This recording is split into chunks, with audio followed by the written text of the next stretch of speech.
Put your hands together. Put your hands together. A little something like this. Put your hands together. Come on. Put your hands together. A little something like that. Put your hands together. Put your hands together. I know you've been through your share of trials. You have been smiling just to hide everything you're going through. Yeah. And I know it feels like all the odds are against you. But God told me to tell you, He's still your way maker. That means everything is gotta get better. Hey, so you just hold your head. You just hold your head up. Be encouraged, don't you give up. Be encouraged, don't you give up. Better is on the way. Better is on the way. Listen. So if it seems like your life is falling apart, I'm here to remind you that you've been made overnight. Yeah, yeah. But night won't last always. Expect the sun to shine. See, all things work together, working in your favor to make all things better.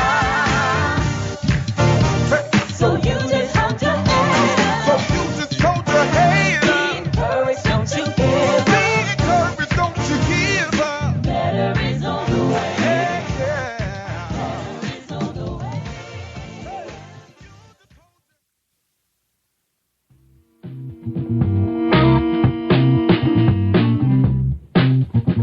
Are you an avid reader of urban fiction, looking for drama, suspense, and more? Readswell Publishing is dedicated to bringing the world's best literature to our readers. Urban fiction, erotica, sci-fi, mainstream fiction, and children's literature are just some of the genres produced by our diversified family of authors. You can reach us on Facebook, Twitter, Instagram, and at our website, www.readswellpublishing.com.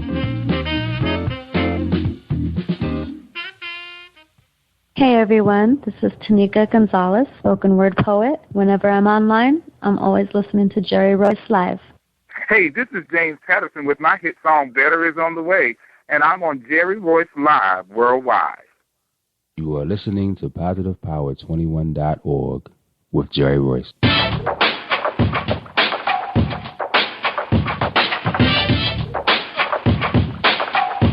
What up? It's your boy Kano Kingston. Hi, this is Angel Sessions.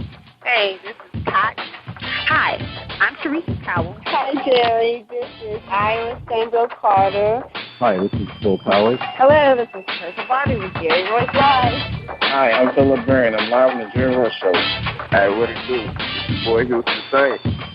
Peace, this is Dahlia, the poet, spoken word artist. Hello, this is Lamar Marquise with Jerry Royce Live. All right, everyone. You got Robin Lynn, and I'm keeping it live right now on Jerry Royce Live. Hey, what's going on, everybody? What's up? This is a award-winning podcast with the greatest podcast on earth. Thank you for stopping by.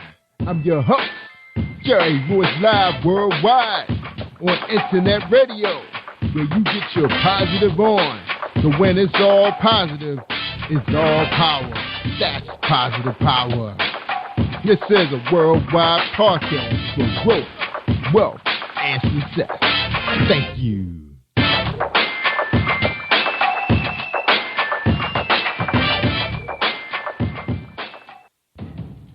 Think you know how drugs get in those little brown bottles? Take a guess. Set in the green hills of western New Jersey, inside the gilded halls of power of a U.S. pharmaceutical company where decisions are worth billions of dollars and human lives worth less. Nicholas Harding, a young executive at Marshall Pharmaceutical, finds his career, family, and life in jeopardy. The Farmhouse, a suspense thriller novel by Bill Powers, published by Donna Inc. Publications, available at Amazon.com or DonnaInc.org. Go to Bill's webpage at www.author.BillPowers.com. Are you looking for the next great read? A book filled with love, passion, betrayal, and intrigue. The award-winning novel, Season of Change by Tamika Patrice Kane is sure to satisfy your literary sweet tooth. Check out this must-read book reviewers are calling uplifting and emotional, and exceptionally great read, deeply intense and thought-provoking. Order your copy today, available in paperback and ebook on Amazon.com or at www.tamikapatrice.com. Are you an author looking for promotional services or a reader looking for a great read at low prices? In this competitive world of books, Writing Royalty Promotions is dedicated to bringing authors and readers together to build a greater respect for literature through our various promotional services and online bookstore. So head over to WritingRoyaltyPromotions.com and check us out.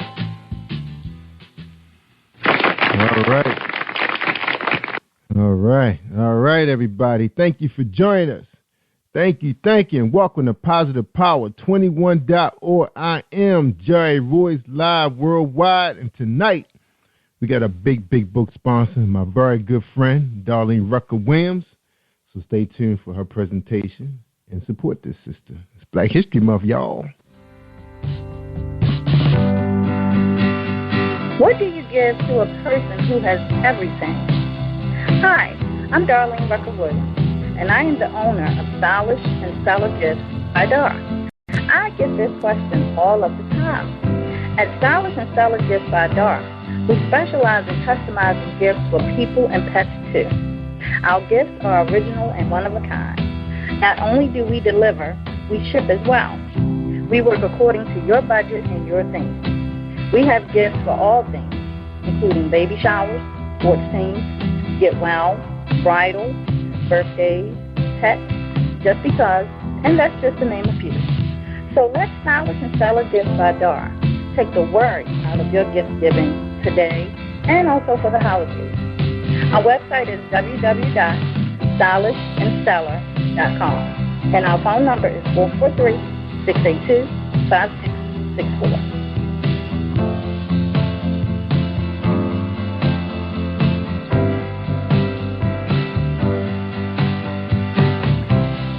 Hi, this is Angel Sessions, and when I'm in town, I listen to Jerry Royce Live, PositivePower21.org, where they play my favorite music.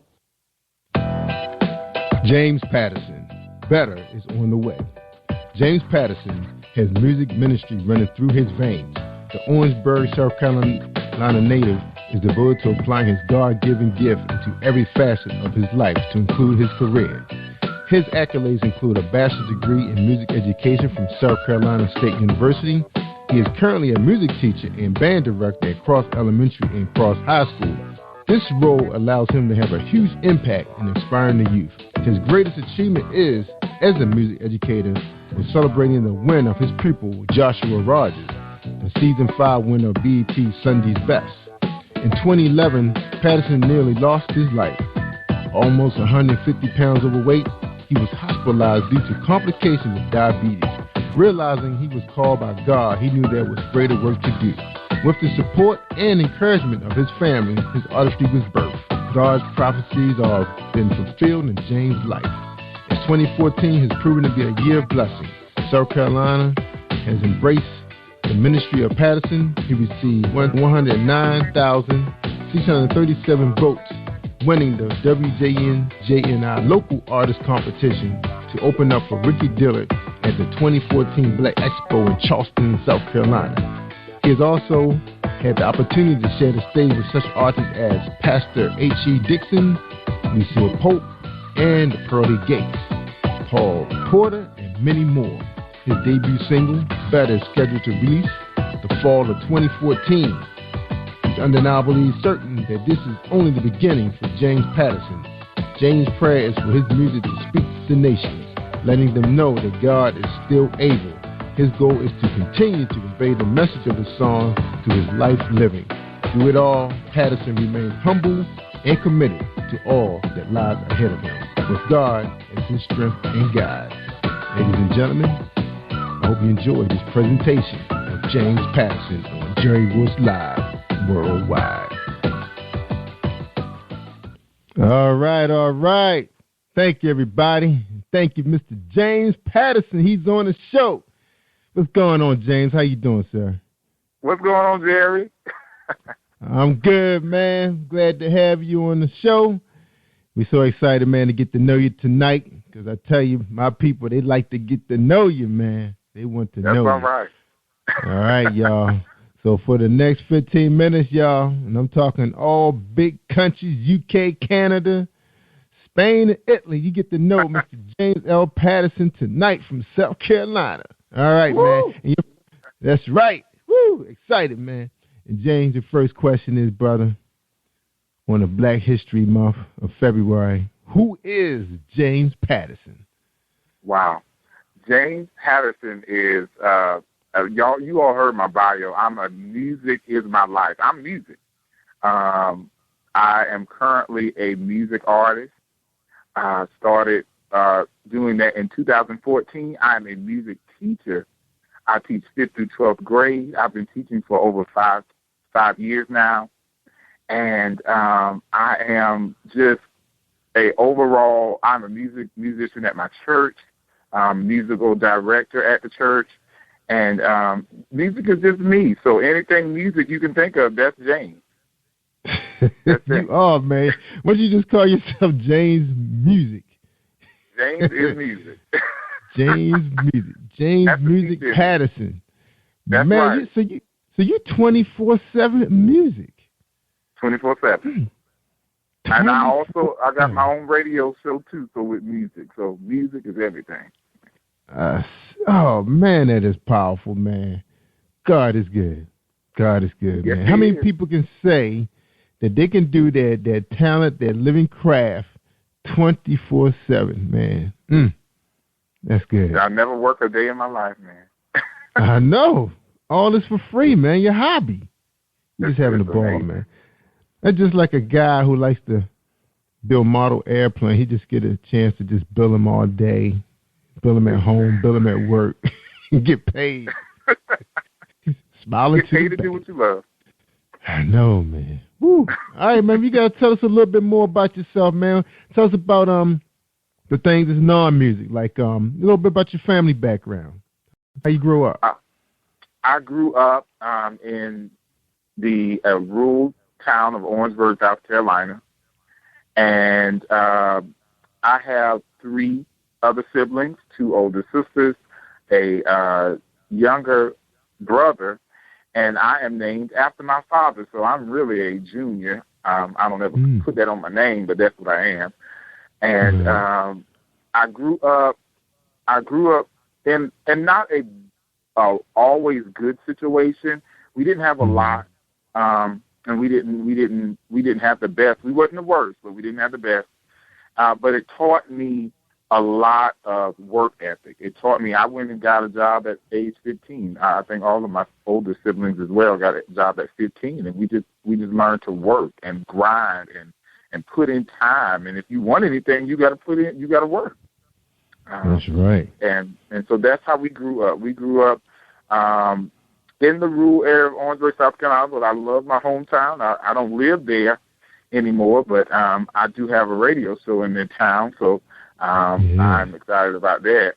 But that Orangeburg, South Carolina, that's where I'm from. Yeah, man. So tell us, man, how can people listen to your show, man? Where can they find you?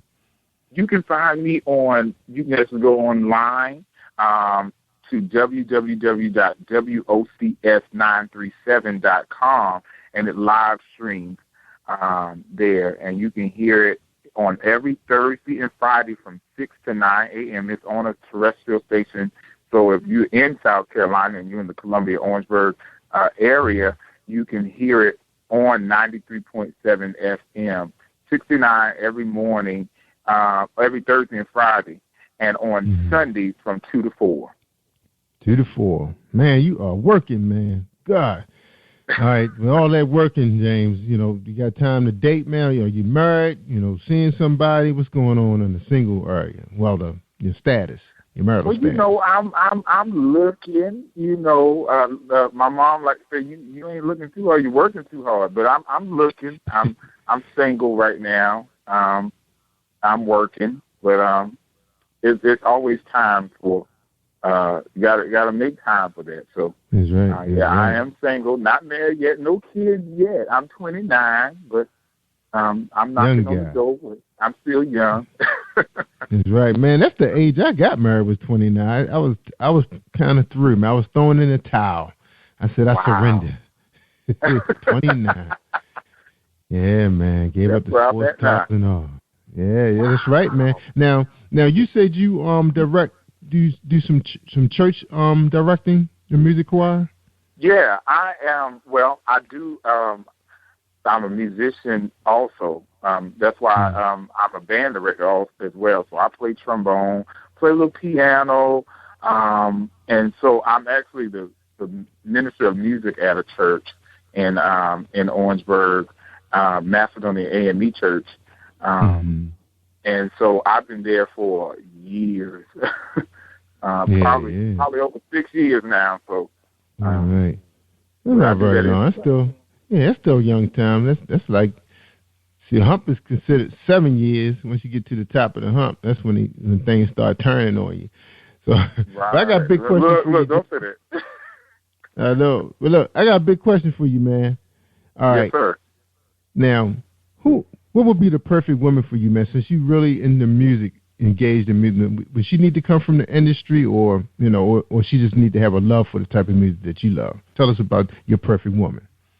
Well, she doesn't need to be in the industry. I think she needs to appreciate the industry because I do a lot in the industry, and so if she's going to have to understand the hours. She's going to have to understand, what I'm doing and how I'm doing it, and want to, she doesn't have to want to be a part of it, but have that passion and that understanding for it. And like you did say, enjoy the music that I like. I mean, we don't have to like all the same music, but I do want her to jam to my stuff, you know what I'm saying? That's right. We want her to jam to your hit single, Better. That's right. She better like Better. Better like Better. That's a good one. I know, man. But look, man, it's like, I'm thinking, I guess I'm just thinking matchmaker right now. I think the ideal woman for James L. Patterson would be a woman who's probably a strong singer, has some talent, maybe a musician herself, that, you guys have so much in common. Because I'm telling you, because most of the couples I meet that are very successful with their relationship, that works together, they're in the industry. And it's working out really good for them in the industry. I think I only know one couple personally that didn't make it, and that was only because of that individual had an illness that they couldn't take care of. But other than that, everybody else, man, I hear about in this industry doing awesome. So she's out there, man. She's probably in your choir. Look, probably right there. Right there looking at you, smiling. You don't even notice it because you're so tuned in with what songs y'all going to rehearse. Because I've seen you guys in action. That's why I never joined. It's too strict. There's too many rules. We got to be right. I know. Because y'all thinking about Sunday, man. Sunday is, it's showtime, man. It's only like, 2-3 days away. Rehearsal on Wednesday, maybe Thursday if you're lucky. That's right. We got to give God our best. So, I'm all... That's right. That's why I didn't join up. I did it one time, man. That was for Men's Day, and that was the last time they had me up there, man. Wow. Yeah. They just needed some extra body. That's all. Look, we do that sometimes. Hey, just come up here. That's right. That's what they said. You don't have to say nothing. Just lip sync. Well, all the men. That's right. I could do that. Well, anyway, man. You're doing an awesome job, man. Let's talk about these kids, man. This guy Joshua, man. What was the deal with that, man? How did that happen? My first job that I taught at was in Greeleyville, South Carolina, at C.E. Murray High School, and I was fresh out of college, wet behind my ears, and but I knew that I was created to help, so I knew I had to be in the classroom. So went in. I was the band director and ended up being the course teacher. Didn't know I was going to have to do double duty. And the school was a 7th through 12th grade school.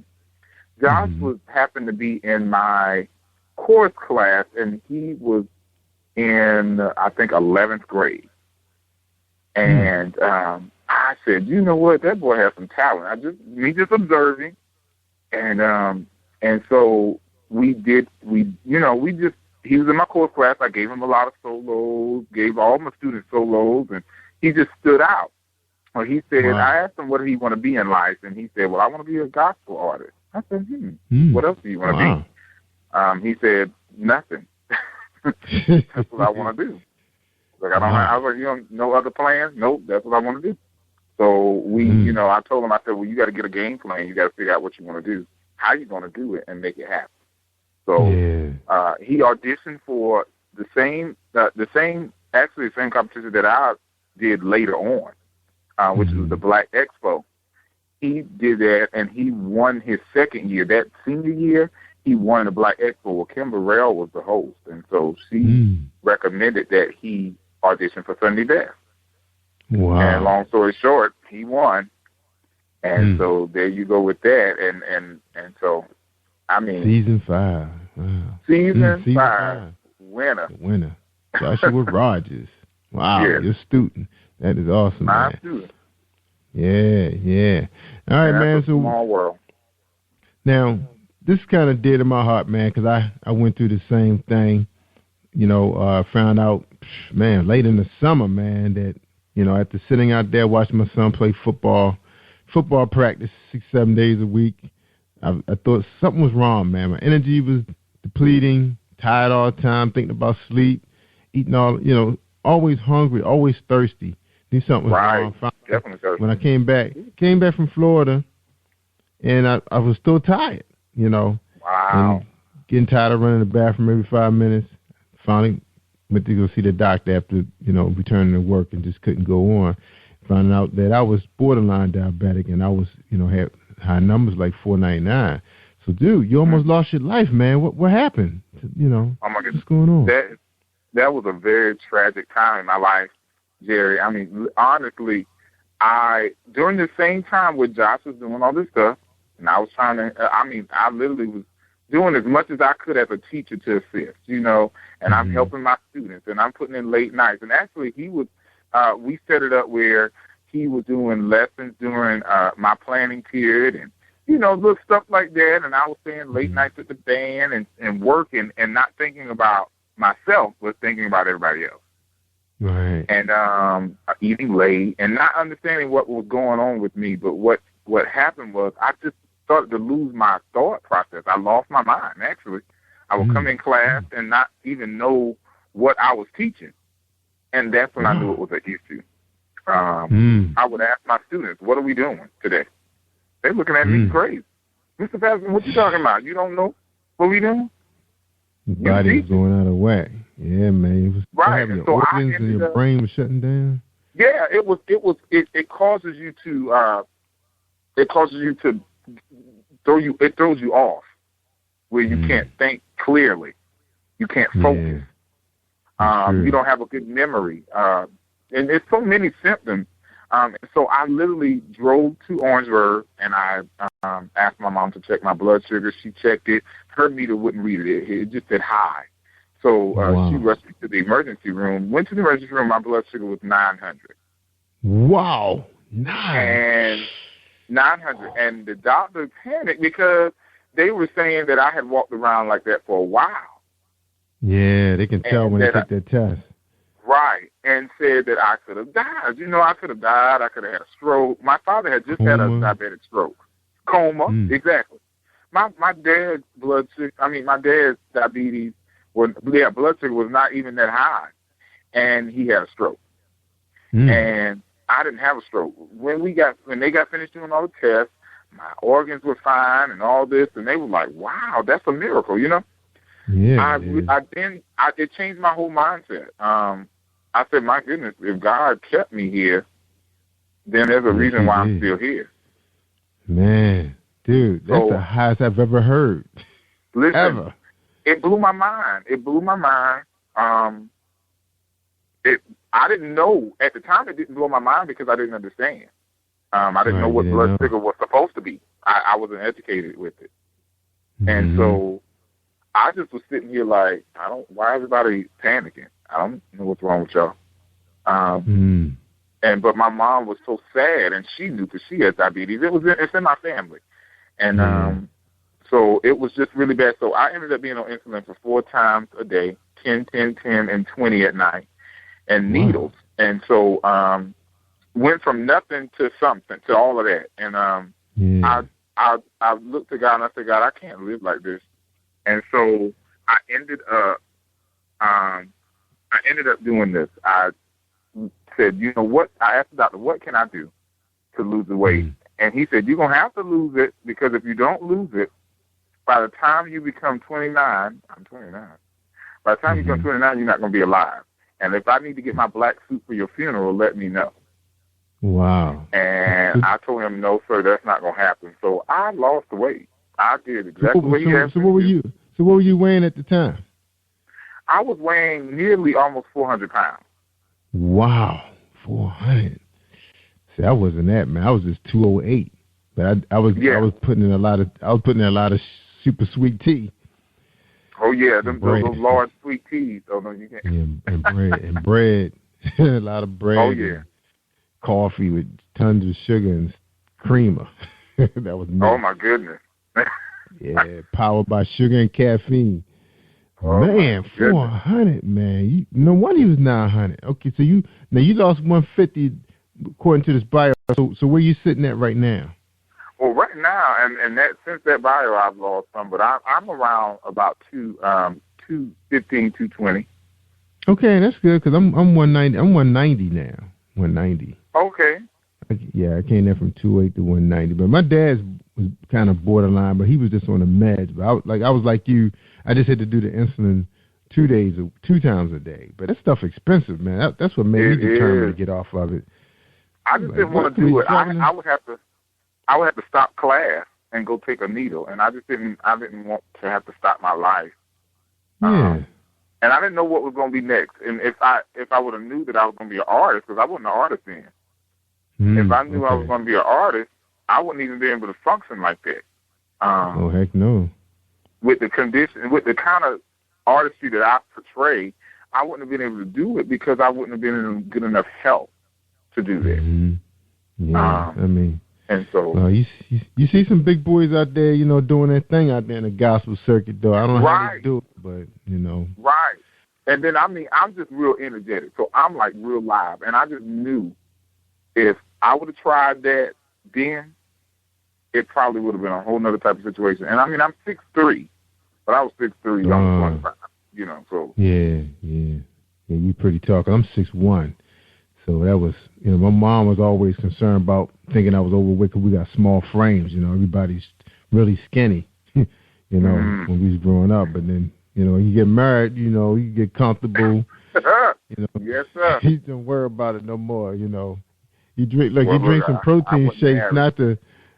See with me, once you start trying to keep up with your kids, and then you got competing at work, for promotions, you got to stay up to speed. So you do a lot of proteins, and you try to do quick workouts. That's what I was doing. I was doing them I was taking what would take you 30 minutes. I would get it in like 10 minutes.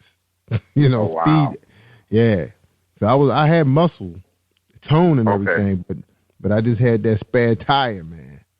And that thing, that middle section is what hurts. Your death. Hurts us, and that diabetes. That's where it comes from. Yeah, death is right there, sitting looking at you.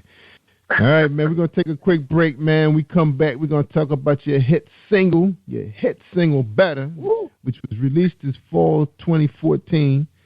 And we give everybody an opportunity to hear it, and then we're going to talk about it. So right after our break, y'all. So stay tuned for an episode of Book Buzz. All right? Are you looking for the next great read? A book filled with love, passion, betrayal, and intrigue. The award-winning novel, Season of Change, by Tamika Patrice Kane, is sure to satisfy your literary sweet tooth. Check out this must-read book reviewers are calling uplifting and emotional. And exceptionally great read, deeply intense and thought-provoking. Order your copy today Available in paperback and ebook on Amazon.com or at www.TanikaPatrice.com.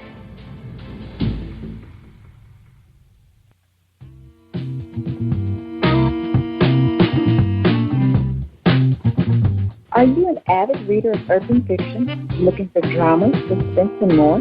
Reads World Publishing is dedicated to bringing the world's best literature to our readers. Urban fiction, erotica, sci-fi, mainstream fiction, and children's literature are just some of the genres produced by our diversified family of authors. You can reach us on Facebook, Twitter, Instagram, and at our website, www.readsworldpublishing.com.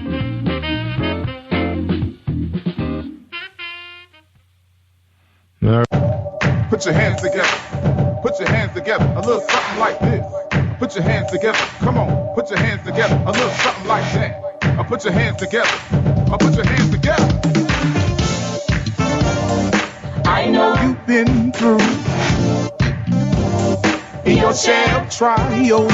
You have been smiling just to hide everything you're going through. Yeah. And I know it feels like all the odds are against you. But God told me to tell you, He's still your way maker. That means everything is gotta get better.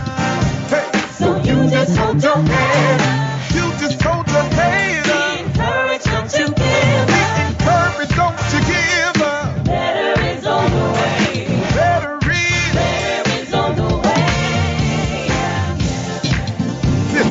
So if it seems like your life is falling apart, I'm here to remind you that you've been made for a night. Yeah, yeah. But night won't last always. Expect the sun to shine. See all things work together, working in your favor to make all things better. So you just hold your head. So you just hold your head. Be encouraged, don't you give up. Be encouraged, don't you give up. Better is on the way. Yeah, yeah. Better is on the way. Hey.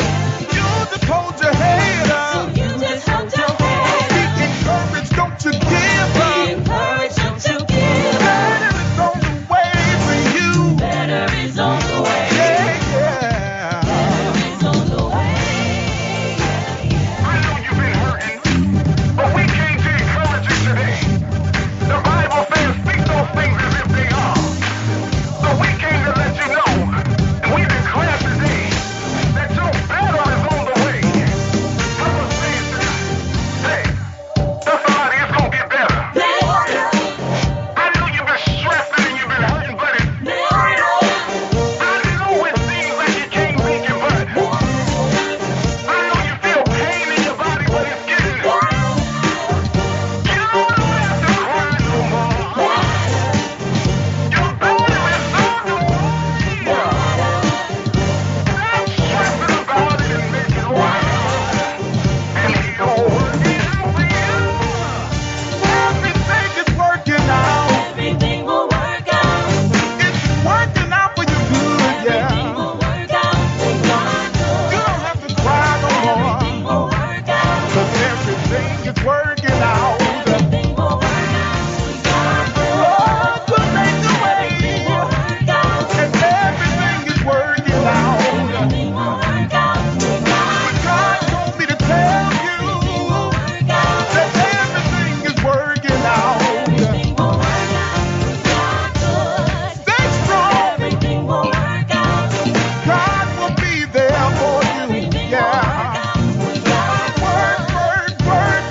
All right, you're listening to Jerry Royce Live worldwide on Spreaker.com/Positive Power 21.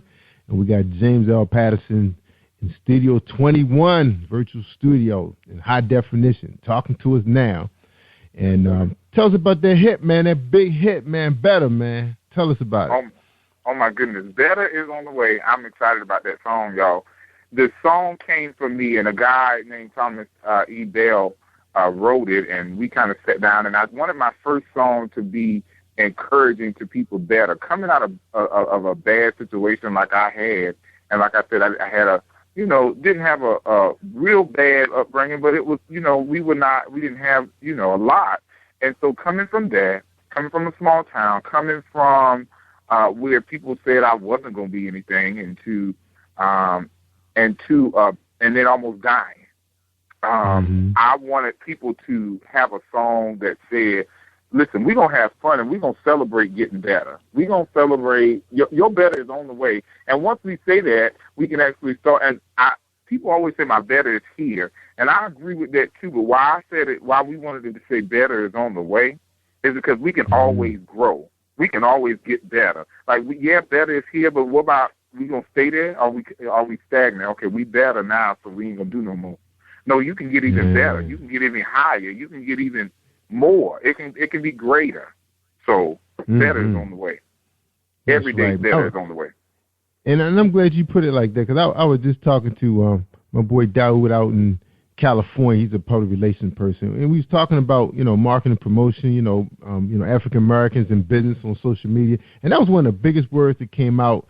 Was like momentum. You're getting the better of the good things to be in business right now. So, it's like I associate momentum. Once you, like in your case, you lost weight, you're doing your thing, why just stay there? Keep going forward. Go for more. Get better. I like that, man. Love it. All right. So speaking of getting better, man, so all right, so you're in the studio, you're producing a show, a FM show, radio, you're working with the kids. What's next for James Patterson? What is next? Look, and what's crazy about that is what's next we always got goals, we got aspirations. I want to do a lot of I want to eventually be a full-time artist. I don't know when that's going to go, but I'm praying and I'm trusting that thing. I like to speak things as if they are. So I go ahead and say, because at some point I said I'm gonna be a gospel artist, and that was just a word. That was just some words, but you put that stuff in action, and you can have faith that you're gonna do it, but if you don't walk in it, then you ain't gonna ever get it. You don't do nothing to get there, you ain't gonna ever get there. So that's right, man. I didn't know anything that I was going to be in radio. I used social media wise. At some point, I wanted to be an artist, but I always was on social media to help people. I have a good following on social media because I wake up every morning and I help people. I help people in my classroom. I help people on social media. I help people in real life. And so I use my social media to do that. When I went to the radio, I went to a radio station to ask, do an interview about my song, Better is on the Way. And when I walked in the interview, after the interview, the CEO of the station called me back in and said, hey, I'm really loving your testimony. I'm loving your personality. I'm loving your story. Would you like to have your own show here at the station? And that was not even something that was in my plan. But everything that's in our plan is not in God's plan. So, hey, I said, wow, this is another avenue for me to help people. I can help people every morning when they wake up. And then when they start their day, they can start their day feeling better. That's right.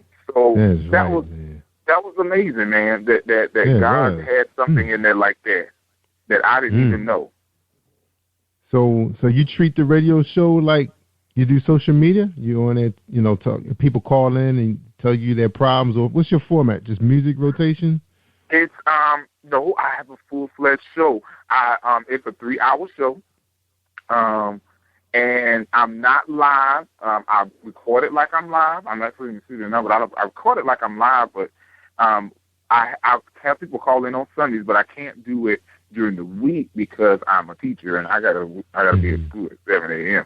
But what I do is I actually have people write in letters, and we speak about them. We give them advice. I have several segments on my show. One of the segments is where we do front page news, or we do national news, gospel news, local news. We do a segment called Inside the Tea Room with Jermaine, which it sounds like it's a gossip situation, but what we do is we turn it into from gossip into, hey, this is what you need to help you get out of that situation. We do 3 things with Natasha Lemon. She gives you 3 pointers on how you can grow. You start here, 1, 2, go here, 3, get here, and you there. We do financial help. We have a session that's like financial tips from the heart, which a business person, a financial person does that and kind of, gives people advice on how they can save. It's tax season. Hey, don't just go and splurge on your money and get you a new car and then you broke for the rest of the year. Don't do it. And then I have funny segments. So I got like one called News You Can't Use. Just to let them have fun. And it's Christian comedy, but it's just I want to do a full show to have people start their day and it be amazing.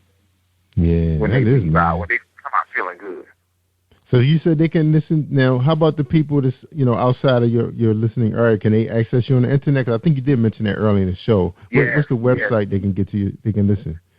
There's going to be a mobile app in about a week or 2, but you can you can hear it live stream online at WOCS937.com. And you click the listen live and you can hear it. And when I tell you, I'm proud because I walked in this situation not knowing, but but I did it to help. And when you're doing it in that sense, and it's not about, okay, let me show off or do it. I mean, I literally just said, I want people to feel better. I want people to get information. I want people to know new artists. I showcase artists.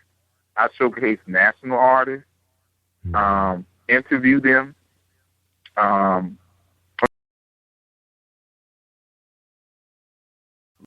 national artist profile. We do, and then we interview. We bring in record labels. I think next week I have Tiff Scott Records manager is going to be on, and she manages Dietrich Haddon and Casey J and all these other artists. So, from Preachers of L.A., Dietrich Haddon. So, just trying to give them a full-fledged good stuff. Yeah, man. You're doing it, man. All right, you're talking to James Patterson. We're going to take a quick break, James. When we come back, we're going to get your final thoughts. We got to get ready for the next show coming up at 9 o'clock. So we want everybody to stay tuned in. We're streaming in all 10-plus countries. I'm not going to give all the names out again, but they know who they are. And we appreciate you guys. And a shout-out to Baltimore, Washington, Eastern Shore, Maryland, Dallas, Texas, New York City, Chicago. We got big numbers in Chicago. We want to thank the people up in Chicago. And right now we're going to take a quick break. And this guest coming up on our show, and I guess in a couple of days. Check it out. Wow. Dangerously in Love is a story about a young lady named Reminisce who blames the streets, but the streets doesn't owe anyone any loyalty. Dangerously in Love is a modern-day tale filled with danger, passion, and one woman's dream of escape. Dropping October 4, 2014, Alita H, A Dangerously in Love, available through Cinematic Ink Publications and Amazon.com. All right, and that's Alita Hodges. She's coming up on the show, I think, in about 2 weeks. So check her out. I think she does have a new book, so check out on Amazon.com. Again, it's Alita Hodges. I think she calls herself Alita H on Facebook. And right then, and she tagged me. So if you go out to Jerry Royce Live on Facebook, you'll see Alita Hodges. So support her. and all the other exciting authors coming on the show and our past guests. We appreciate everybody, all the activity we had out there. We said keep the momentum going, no matter what it is. If you've been on a show, on anybody's podcast, and you really enjoyed it, and that show was there to help promote you, go ahead and let everybody listen to it and ask them to have their friends listen to it. That's how you promote. Just don't do the show and think the radio program is going to promote it, because they have a lot going on their plate. Because I can tell you, my guys, man, they work hard, and it's a lot more to do than just sit out there and punch out on Facebook all day. Right, James? Yes. Yeah, boy. All right, man, we ready for your final thoughts, brother. Take us home, man. I always got to leave people with, thank y'all for listening, and I want to leave you with an encouraging word. Know that despite what your situation, a lot of people are. It's 2015, and I'm excited about that. And I said that I was going to walk in 2015 better. I want you to declare today, and even if you're on social media anywhere, I want you to write an encouraging word every day, whether it be on a status, whether it be just in your notebook. And I want you to hashtag Better Movement, and I want you to go back and read those.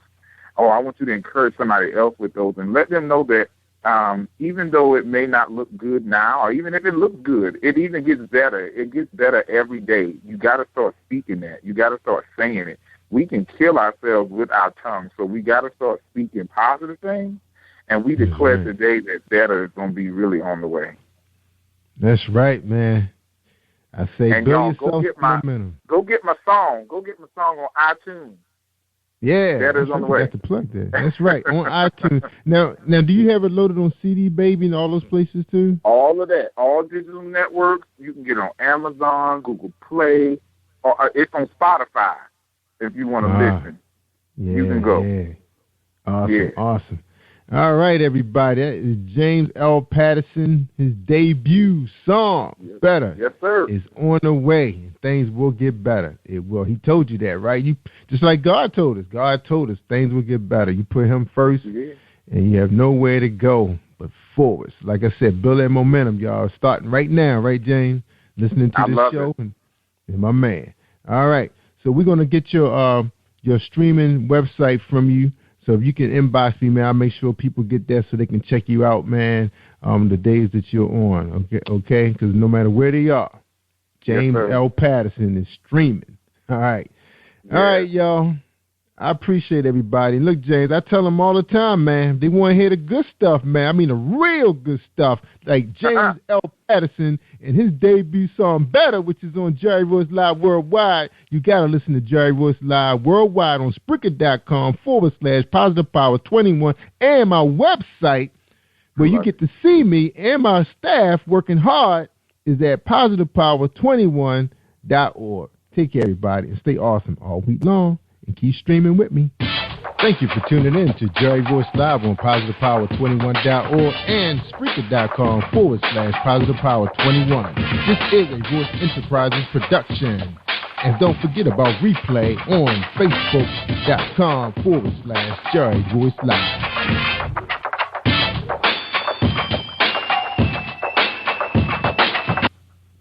All right.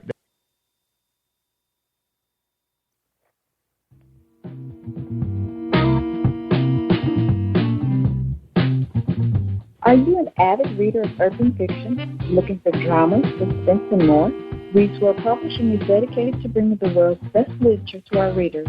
Urban fiction, erotica, sci-fi, mainstream fiction, and children's literature are just some of the genres produced by our diversified family of authors. You can reach us on Facebook, Twitter, Instagram, and at our website, www.readsworldpublishing.com.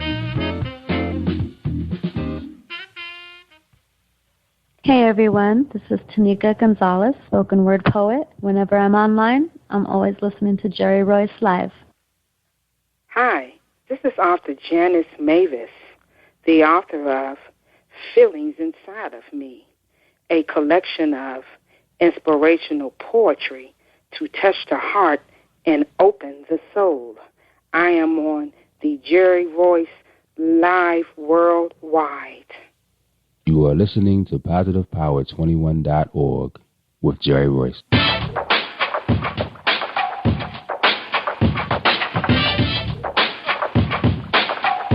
What up? It's your boy Kano Kingston. Hi, this is Angel Sessions. Hey, this is Pat. Hi, I'm Teresa Powell. Hi, Jerry. This is Iris Samuel Carter. Hi, this is Bill Powers. Hello, this is Teresa Bobby with Jerry Royce Live. Hi, I'm Philip Byrne. I'm live on the Jerry Royce Show. Hey, what it do? Boy Houston say. Peace, this is Dahlia the poet, spoken word artist. Hello, this is Lamar Marquise with Jerry Royce Live. All right, everyone. You got Robin Lynn, and I'm keeping it live right now on Jerry Royce Live. Hey, what's going on, everybody? What's up? This is award-winning podcast with the greatest podcast on earth. Thank you for stopping by. I'm your host, Jerry Royce Live Worldwide on Internet Radio, where you get your positive on. So when it's all positive, it's all power. That's positive power. This is a worldwide podcast for growth, wealth, and success. Thank you.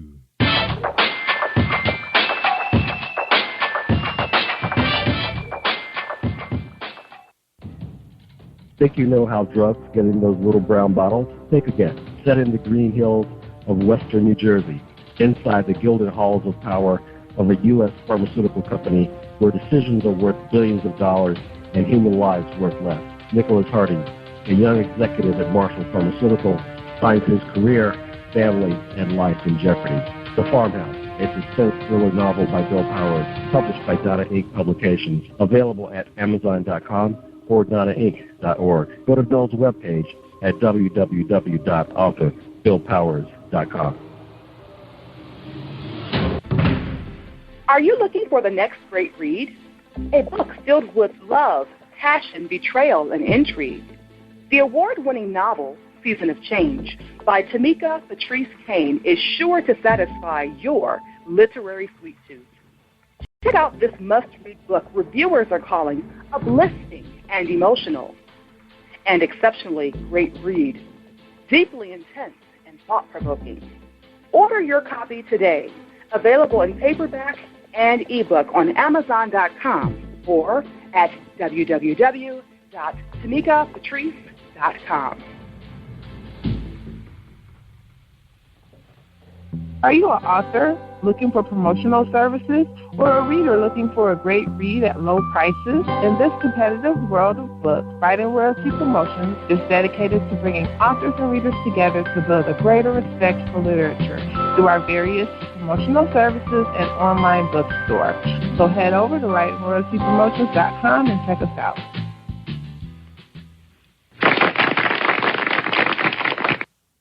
Thank you, everybody, for joining us, and welcome to Positive Power 21.org. I am Jerry Royce Live, and tonight, our big-time sponsor, again, my good friend, Darlene Rucker-Williams. Stay tuned for her presentation of her company, Stylish. No, I'm sorry, it's called Stylish and Stellar Gifts by Dar. All right, hold tight, y'all. Here we go. What do you give to a person who has everything? Hi, I'm Darlene Rucker-Williams, and I am the owner of Stylish and Stellar Gifts by Dar. I get this question all of the time. At Stylish and Stellar Gifts by Dar, we specialize in customizing gifts for people and pets too. Our gifts are original and one of a kind. Not only do we deliver, we ship as well. We work according to your budget and your theme. We have gifts for all things, including baby showers, sports teams, get well, bridal, birthdays, pets, just because, and that's just to name a few. So let Stylish and Stellar Gifts by Dar take the worry out of your gift giving today and also for the holidays. Our website is www.stylishandstellar.com, and our phone number is 443-682-5664.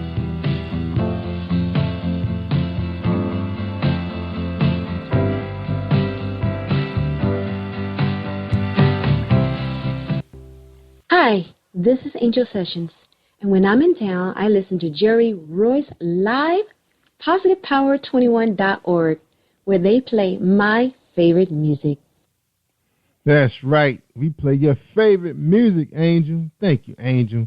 This is Jerry Royce Live, everybody. Thanks for joining us and tuning in on demand or streaming with us in 10-plus countries. That's right.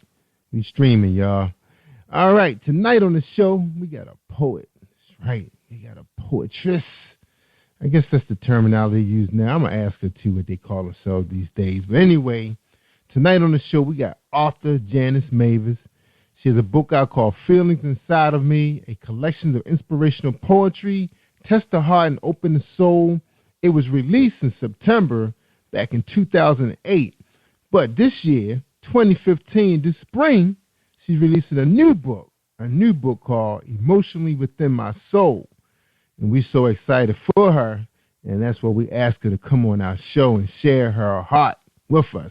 And she's going to treat us to a reading in the second half of the show. So please continue to join us as we talk to her, get to know her, and find out what's going on behind that pen.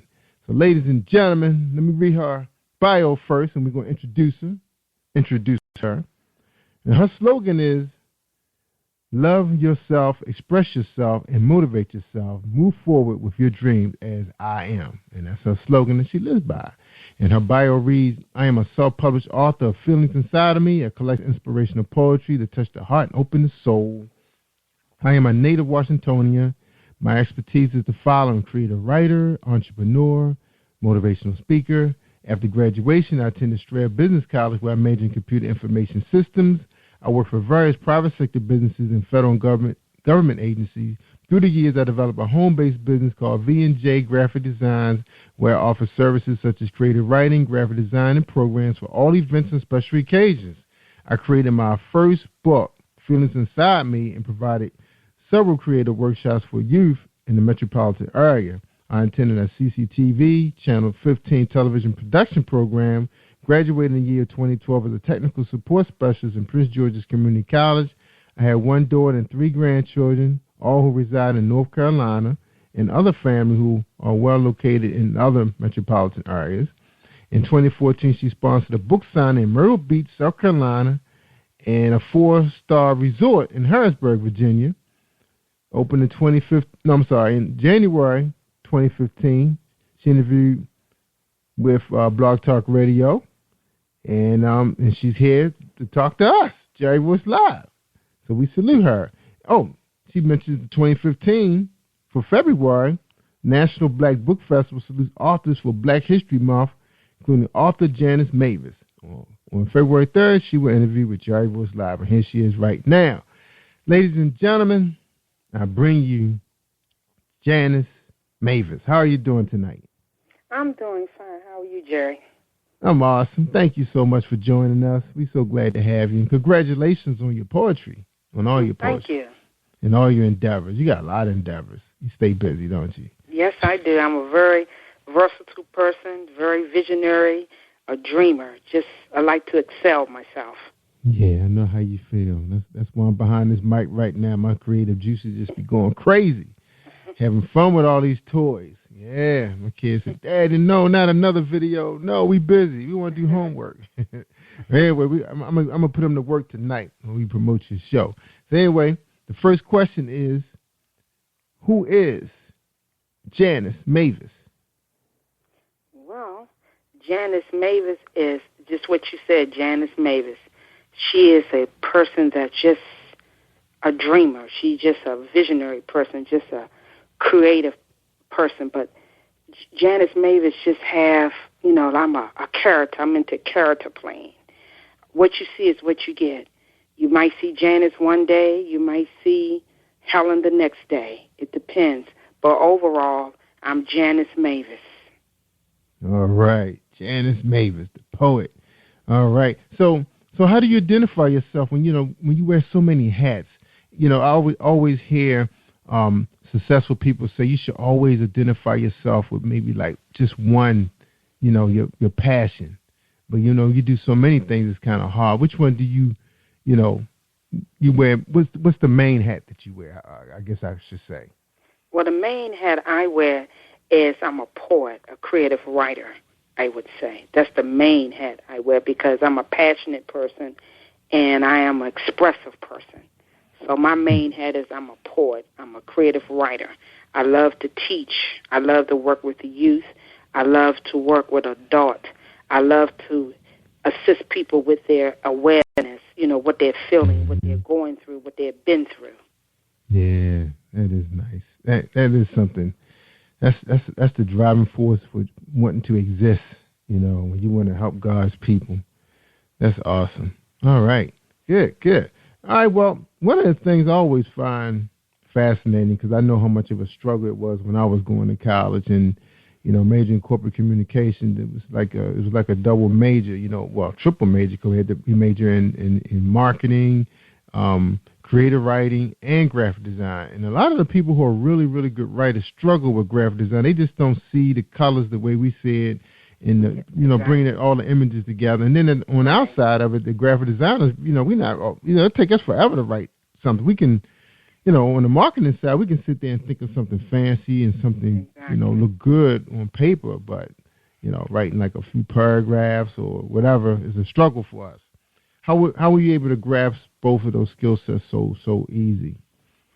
Well, like I said, because I am a dreamer, a visionary, and a creative person, it was not hard for me to incorporate graphic design into my arena. Good. So you good at it? Yeah, I'm really good at it. I'm always creating. I'm always creating programs, and I have in the past created greeting cards and different things of that nature. So it's just like it's a package for me. You understand what I'm saying? Yeah, that's right. Now I'm looking at your picture. You're sitting at the table. I wouldn't say that's purple, but I guess is that lavender? And it's purple. It is purple. Okay. Yeah, so your table is so decorated so nicely, so everything just so well thought out. Tell us a little bit about that presentation. How you thought it out. Well, because of my cover of my book is purple and white and black. I always use purple because purple is my theme color, and the reason why I chose purple because of the fact that purple is royalty to me. You understand what I'm saying? Purple and gold. Yeah. But I just like purple because it reminds me of royalty. Yeah. Well, I'm going to tell you why I like purple after the show. And it begins with an N, F-L. Okay. Yeah. Well, anyway, it's over now. Oh, man, what we going to do with ourselves now? Time to create, right? Get more creative. That's right. Exactly. Yeah. Now, grew up in Washington. Yeah, Washingtonian. Yeah. So what's that like? I've been there a whole lot of times. I'm D.C., strictly D.C. Yeah. Oh, I love D.C. Even though I don't reside in D.C. now, I love D.C. D.C. reminds me of New York. It's just so cultural, I love D.C. And just so many things you can do in D.C. And I went to elementary school in D.C. I went to high school in D.C., junior high. So I'm just a Washingtonian. And I've never lived anywhere else but in the metropolitan area. Have never lived in other states. Of course, I visit other states, but I've never actually lived in another state. Right. Now, like you kind of outside of Maryland, us Marylanders kind of associate Washington with us a little bit, because we're so close, They call it the Battle of the Beltway when the Baltimore Ravens and the Washington Redskins play. Everybody get all hyped up about that. It's always going to be a good fight. No matter if it's preseason or regular season, we know we're going to have a good time with the tailgating because, the Washingtonians are all up in here. Oh, and yeah, you guys, look, they root for the Redskins like they just won the Super Bowl last year. So they don't care if they won one game. Let them beat the Ravens, man. Or the Cowboys, or the Giants, it doesn't matter. You guys have so much passion for your city.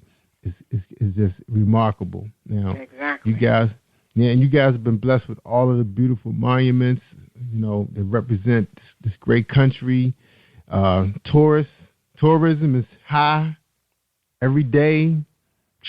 Thousands and thousands of people, no matter what the weather's like.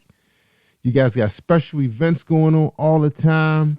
And, you know, I feel it's a blessing, me living for just 40, 45 minutes from Washington. Because, you know, we used to go there all the time. My sister actually attended Howard University, so I was there, like, every weekend. Every weekend for years, you know, while she was there.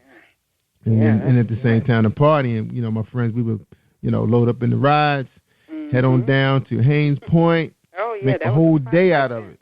That's right, make a whole day out of it. Man. That's right. That's right. Woo. Now, so what's the nickname for Washington now? Because back then, did they call it the Chocolate City? Was that the nickname back then, Chocolate City? Chocolate City, and as far as I'm concerned, it's still called Chocolate City. Chocolate City, yeah, Chocolate City. Even though when the celebrities come here to perform, they always say they are visiting the Chocolate City. That's right. That's a slogan for Washington, D.C. That's right. That's where we used to travel to go see Prince and Morris Day and the Time. And That's right. All them big mega groups. And I remember my sister was at RFK watching Michael Jackson in the Victory Tour with his brothers. Man, that was hot. I couldn't get to that one. I couldn't get no tickets. That's like a historical event. Yeah. You know. Yeah, really. Yeah. FedEx Field. Man, y'all got some history. Oh, yeah, definitely.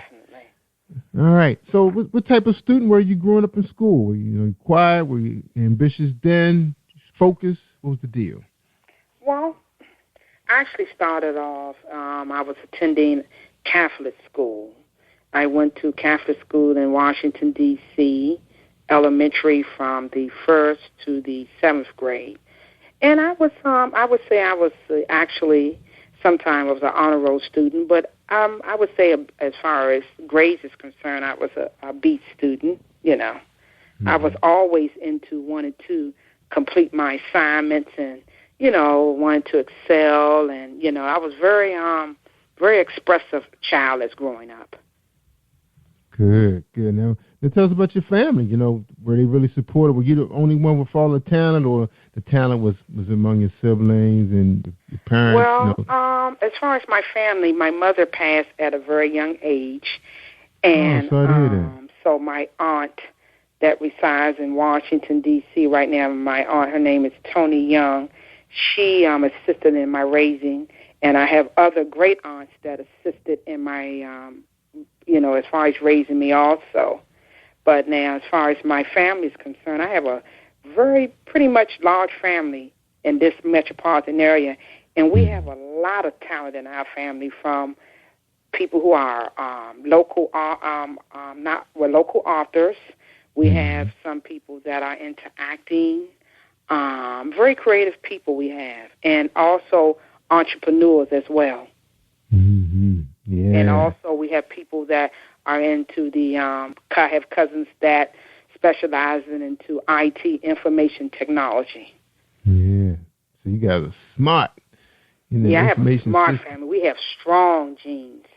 Yeah. When I was reading your bio, I said, wow, I mean, you covered pretty much all the big-time majors that were in school that people knew that when they graduate, they can get a job in the industry, you know, information technology, graphic design. All that stuff. And then you tapered around in motivational speakers. So tell us a little bit about your speaking again. Where can people find you? Who are you speaking to? Where are you going with that? Well, I'm more focused on right now is the youth. I spoke at the Covenant House of Washington when I taught creative writing classes. I also sponsor a creative writing class at Martin Luther King Library several years ago. But I'm very open as far as speaking to, older adults, ministries, and just, basically anyone that needs my service, But I really don't even look at it as a service. What I look at it as, it's a journey for me, I don't look at it as a job. I mean, I look at it as something that is a passion, and that's what I want to do. I'm just willing to help people where I can, and I feel that through expressing yourself and through using your creative ability and through writing, that can help a lot of people. Yeah, that's right. Sure can.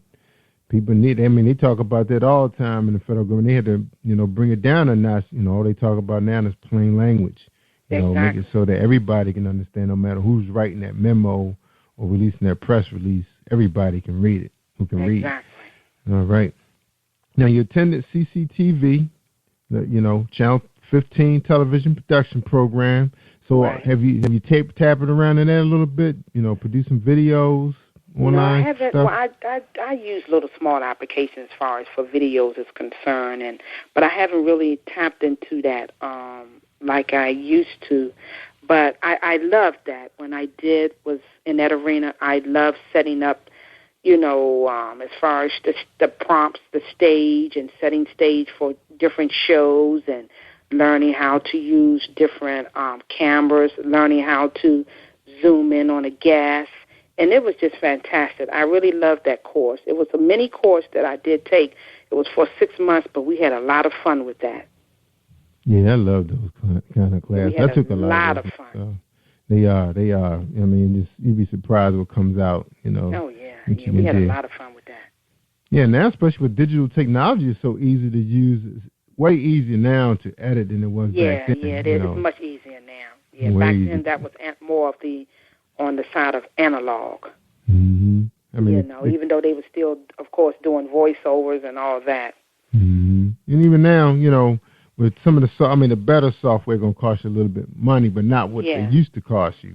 Man, yeah, but if you want that great effect and that sound, it's all what you put into it.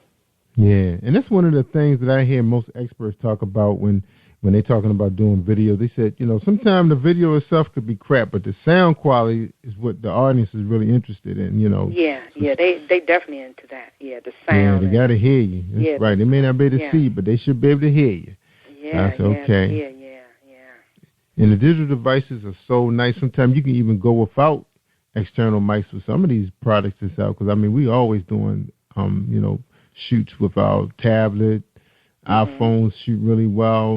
We do have, a nice high-definition Canon camera that do have the mics, but sometimes we say, hey, we don't need it. That's just going to take long to edit it. Let's just go straight on, Exactly. So, yeah, have some fun. That's right. And then we get the young kids involved with it. They love being creative, thinking of some, some fun ways to reach audiences and everything. Exactly. Yeah. All right. Ladies and gentlemen, we're talking to author Janice Mavis. She's going to treat us to a series of some of her poems. And what book you going to be reading out of, Janice? Well, I'm going to read out from the book Feelings Inside of Me. All right. So you're not going to give us nothing new tonight? Yeah, I'm going to share only one poem from my new book, which will be released in the spring of 2015, Emotionally Within My Soul. Okay, all right. So when we get back from this break, we'll be ready. I think you're going to share, about 4 pieces with us? Yeah, I'm going to share with you 3 poems from Feelings Inside of Me and 1 poem from Emotionally Within My Soul. All right, y'all. That's going to be awesome. I can't give you too much at one time. Yeah, I understand. All right, everybody, hold tight for a series of Book Buzz from jerry-royce-live worldwide. Hold tight, everybody.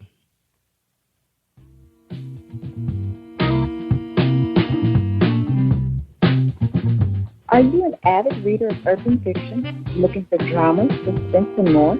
Readswell Publishing is dedicated to bringing the world's best literature to our readers.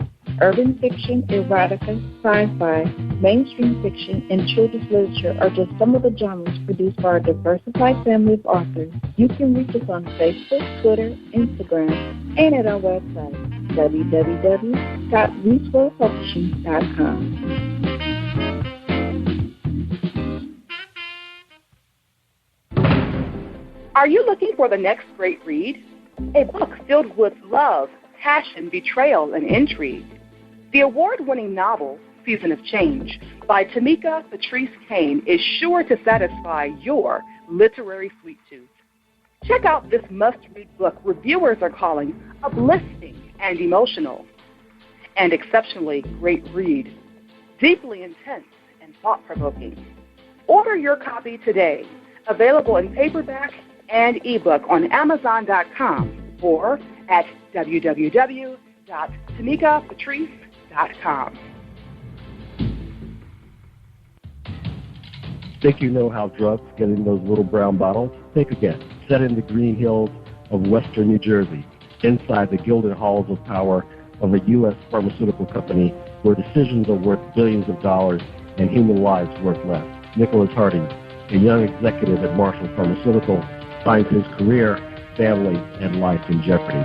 The Farmhouse, a suspense thriller novel by Bill Powers, published by Donna Inc. Publications, available at Amazon.com or DonnaInc.org. Go to Bill's webpage at www.authorBillPowers.com. Hi, this is your girl Cotton, the softest voice in poetry. And when I'm online, I listen to Jerry Royce Live worldwide on PositivePower21.org. You should be listening to Jerry Royce Live. That's right. Y'all should be listening to Jerry Royce Live all day. We got like 240-something episodes. That's right, on Spreaker.com/PositivePower21. That's right, you're listening to us right now with author Janice Mavis, and she's about to drop us some poetry. So I'm about to sit back, relax in my big chair, and enjoy me some poetry by Janice Mavis. All yours. The dark hole.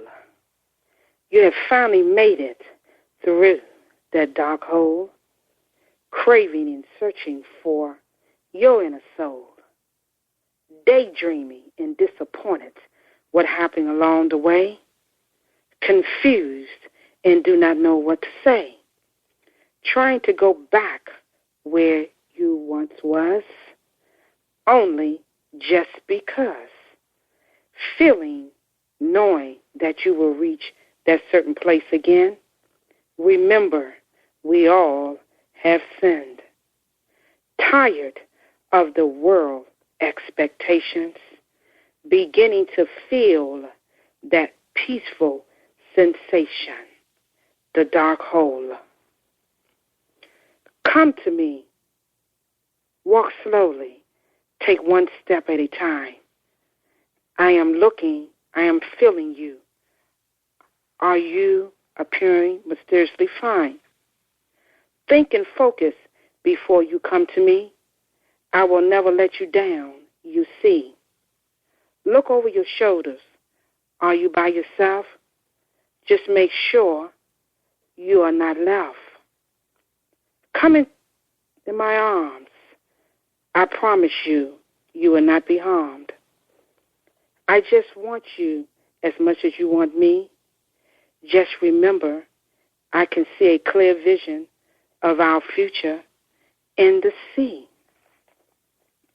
Pain. Pain can be life-threatening to you if you do not remember the golden rule. Look at pain as a lesson in reason. Just remember, do not allow it to happen to you another season. We receive pain even though we do not want to. Just remember, it can devastate you. Your heart has weakened because of pain. Meditate and be still while you are watching the pouring rain. The past. The past has left you long ago. Focus on the present and take it slow. At times, we do not want to remember our past. However, it will not last. Do not block your past. Just remember, it was a task. We do not know what the future beholds. Just focus on your goals. We wonder what we did wrong. Get the message from your song. We go over it time after time. However, it is not your crime. Cheer up and feel good about yourself. Just remember the past has left. I'm going to share with you all now one poem that is in my book that will be out in the spring of 2015. The title is Emotionally Within My Soul. The name of the poem is I Had a Dream. I had a dream that I can fly. I had a dream that I can reach the sky. I had a dream that life is real. I had a dream to know what I feel. I had a dream that I was flowing in the sea. I had a dream to believe in me. I had a dream that I was absolutely and totally free. I had a dream. Beautiful pieces. Wow, so tranquil, so relaxing. I got to ask you this question. Are you going to release an audio version? I'm sorry, what you saying? I didn't understand. Are you going to release an audio version? Like yes. Oh, great. Book, You got to let me know about that. Yeah, you got to tell me. I love listening to people read their own work. Spoken word is just so big. The second book, it's definitely going to be in audio. Oh, yeah. Oh, definitely. Yeah, that's well, let me know. We'll help you promote that. Oh, that's yeah. my favorite. Yeah. All right. Now, Janice, in Washington, are there places where you can go and perform your poetry? Yes, a lot of places. One place is called Busport. They have several locations in the Washington area. Mm-hmm. So there's several places you can go. And, also they just have, I would say, private businesses that is willing to allow poets as myself to recite, especially during the Black History Month. Okay, so it's like special events, like open mic. So do they promote it? They're open mic night. Yeah, Bus and Poet, they well, I don't know if they will personally promote it, but you basically would have to promote yourself when you're, as far as, performing there. And you said it's called Bus and who? Bus and Ports. Bus and Ports. So that's a restaurant or? Yes, a restaurant. Lounge? Yeah, but they have open mic there, and also they have authors there that perform as well. Wow, I'm going to look it up. Yeah, you have to turn me on to that thing because I've been wondering, where people going who, because I've been, pushing spoken word artists on our weekend shows. So so if you can get that out there for them and contact us, I'm going to get some cards out there to you. We'll love that. That's one of the big things we're working on right now is our Saturday rotation with poets and R&B and jazz performers. So I got to definitely hit DC up. Me and the team, get out there. Oh, yeah. Yeah, you definitely have to do that. Definitely. That's right. Yeah. That's like our home, because, ain't nothing really happening in Baltimore like it used to. The street's not the way it used to be. Yeah, and see, authors have to work together. That's we right. as authors, I have a couple author friends that I'm in business with currently now, and we're just trying to start a movement. You understand what I'm saying? We're trying to help each other promote, Yeah, add me to it. Yeah, add us to it. So if anything you need, send them to my site. You got my website. Let them know we're here to help support the movement, since y'all now worldwide, and I got people right here in Maryland, that I could be working with, that'd be great. That would be awesome. Yeah, I have several authors that I would quickly like to name that has been inspirational to me, that's local authors. One of the authors, she's an urban writer. Her name is April Thomas. And, she's a fantastic person. She's in the process actually promoting her new magazine that should be out in the spring of April. And the name of it is I Am. I Am. Wow, I like that. Yeah. I like that. Yeah, and my other author friend is Ethan Gibbs. He's a motivational speaker, and also he has a blog talk radio as well.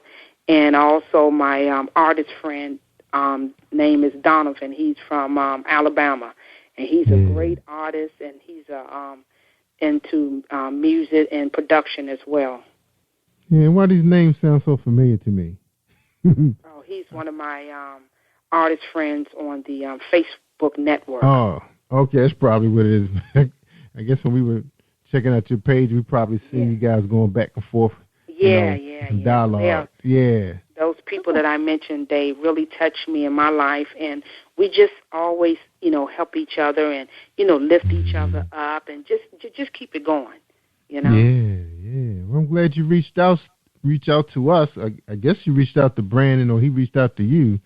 I know you get so busy. Social media moves so fast. So tell us a little bit about how you're using social media, and then we'll talk a little bit more, like what else you're doing offline is so powerful, because, people still believe in offline. So tell us a little bit about your online promotion. What's going on with that? Well, basically online, what I basically use right now for me is basically I do a lot of networking through Facebook, and I network through Instagram. So those places basically that I actually use for social media, and Twitter as well. Right. Yeah, those three that I use. But I'm quite sure it's an abundance of social media out there that you actually can use as well. And then I'm always in just quite a few of book clubs and book reviews, and it's cumbersome. So I'm just doing a lot of networking, especially online. But I find that it's good to do that online, but a lot of times you just got to get out there also. People love to see performance. People love to see face. Mm-hmm. That's me. Yeah. Yeah, so it's not only about just, as far as networking online. You have to network offline as well. That's right. Now, are you using the groups to promote? Like some of the groups, I noticed that the people kind of tend to, it's like a little community. Everybody's I'm really not nice really using the groups promote right now because there's so many authors, and it's not that I don't like competition, but I mean, it's just like, let's say you go and play a lottery number.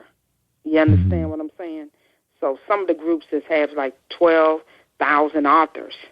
Yeah. So if I'm a reader and I'm looking through all that information, it may be kind of hard to select who I would want to purchase a book from or a Kindle version. You understand what I'm saying? Yeah. So it's kind of, you're not going to really shine that great with that many people, in my opinion. You had a good point.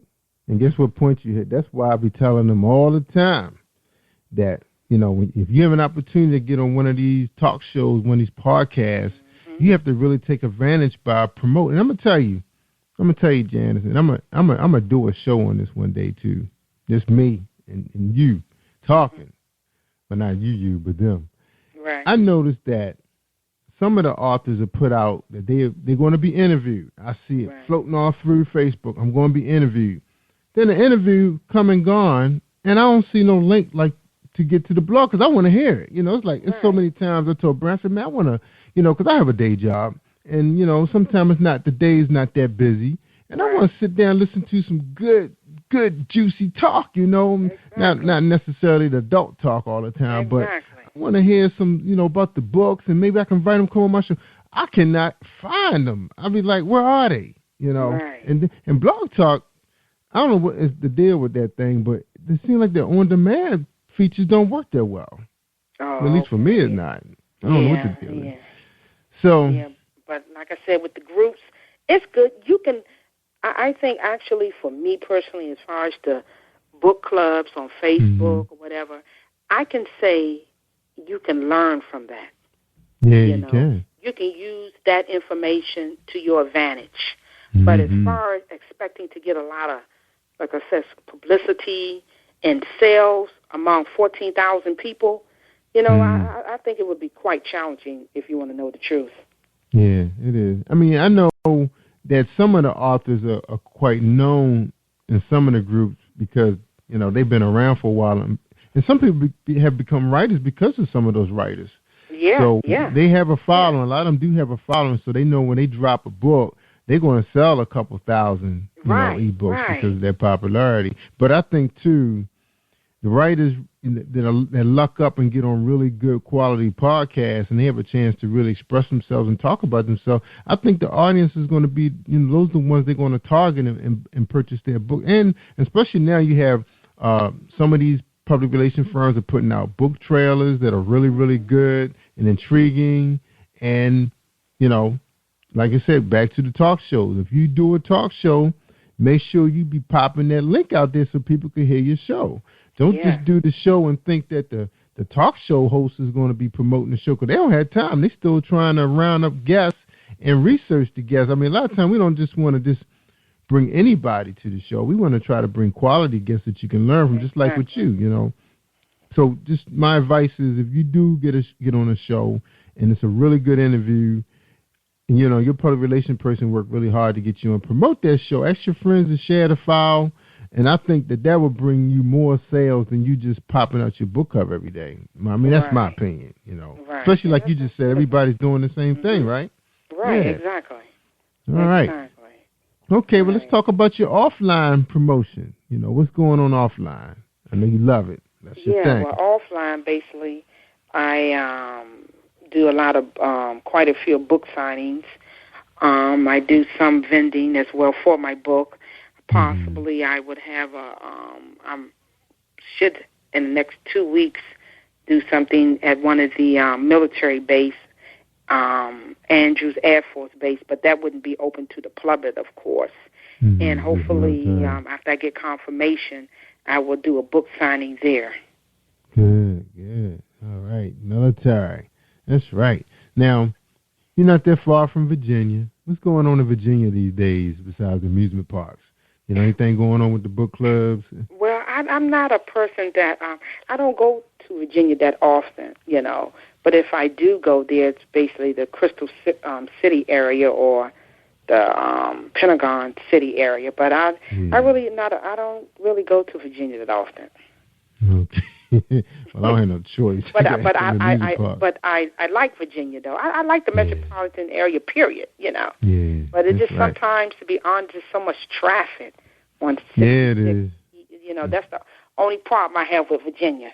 But I like Virginia though. I have, you know, friends, associates, people in Virginia. All right. Now we got another minute before we take a break. Tell us about. Now, how are you using the black churches? Are you in the black church? Are they supporting you? They got everybody under one roof, and they do events.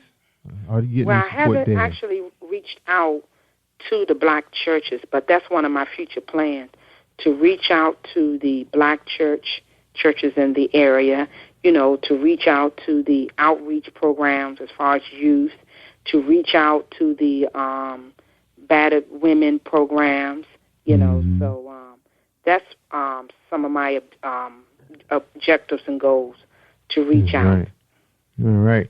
We're going to take a break. When we come back, we're going to talk to Janice Mavis about Black History Month coming up. I know she got some things going on, and we're going to find out where you guys can find her online and offline.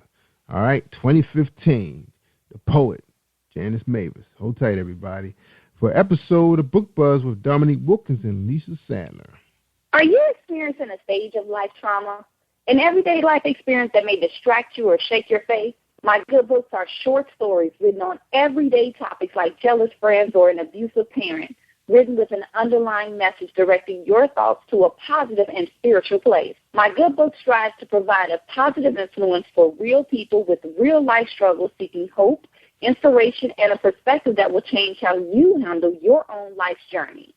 Read my good books to enjoy a positive and spiritual message today. Then share it with someone else who needs it. Are you an author looking for promotional services, or a reader looking for a great read at low prices? In this competitive world of books, Writing Royalty Promotions is dedicated to bringing authors and readers together to build a greater respect for literature through our various promotional services and online bookstore.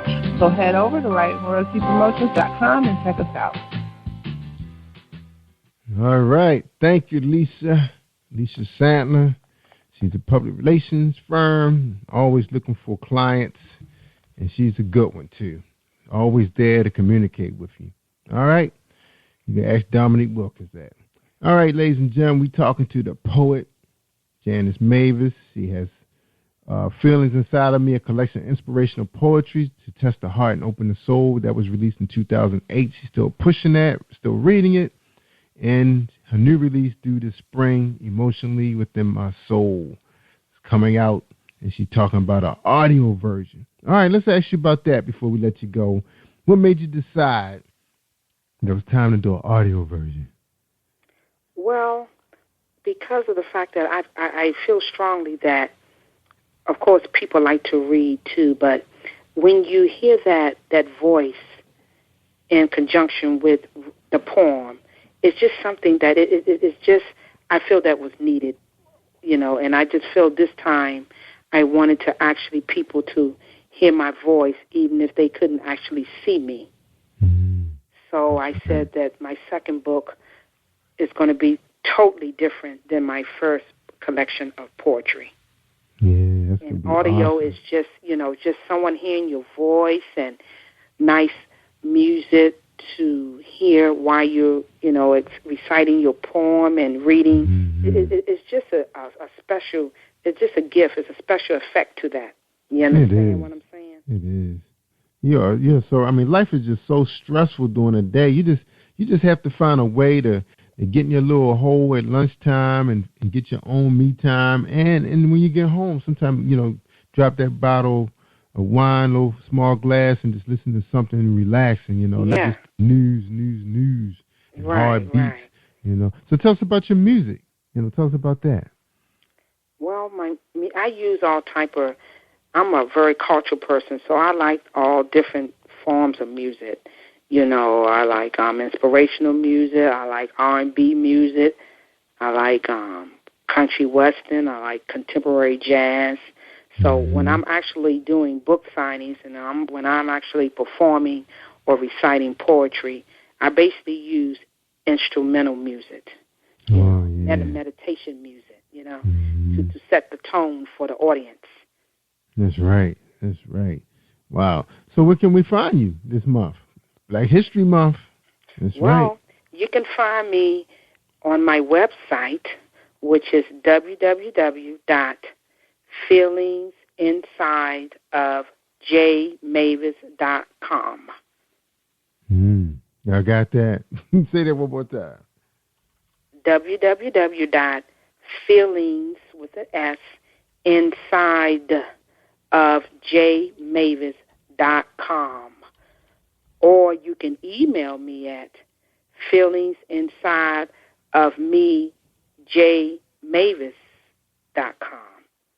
All right, I got that. So that's feelingsinsidejmavis.com, right? Right, inside of jmavis. And my email address is feelingsinsideofmej.mavis.com. And they can find you on Facebook at, what's that? Author Facebook? Janice Mavis. That's right. You can inbox her, find out how you can get a copy. And a download is going to be available on what, like CD Baby, Amazon, all of them, all the downloads? Yeah, you will be able to get a Kindle version of Feelings Inside of Me within the next 2 weeks. And that link will be also on my website as well.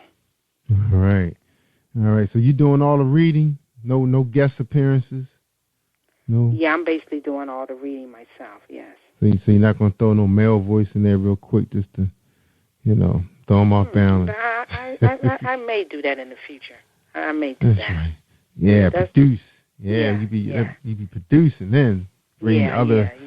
Because there's some talent out there too, Janice. We have some of these people. Very good male poets. Oh yeah. Yeah, a lot of talent out there. I can't wait till you. That's right. I can't wait till you bring them to my show too. I'm excited. I got a couple guys now, but I'm trying to put a big, strong stable together and just put them all in rotation all week long. Like I said, like you said, it's a movement. I want to be part of it because I've been talking about it all the time. I just don't have nobody moving with me. So I could move with you guys. Yeah, I come out there. Yeah, I do something. I ride out there when the weather gets better, of course. I'm scared to go far when it's snowing. I think I'm going to get trapped. I understand that. Yeah, all right. That's right. I got to be with my honey when the snow coming down. I understand that. Fireplace time. That's right. Pop up. We get her favorite. Man, I got to go get her bottle of wine. Cause her sister been giving her some cheap stuff lately. Well, Valentine's coming there. Yeah, no, that's right. That's right. We like, what, a week and a half away? What, 2 weekends away?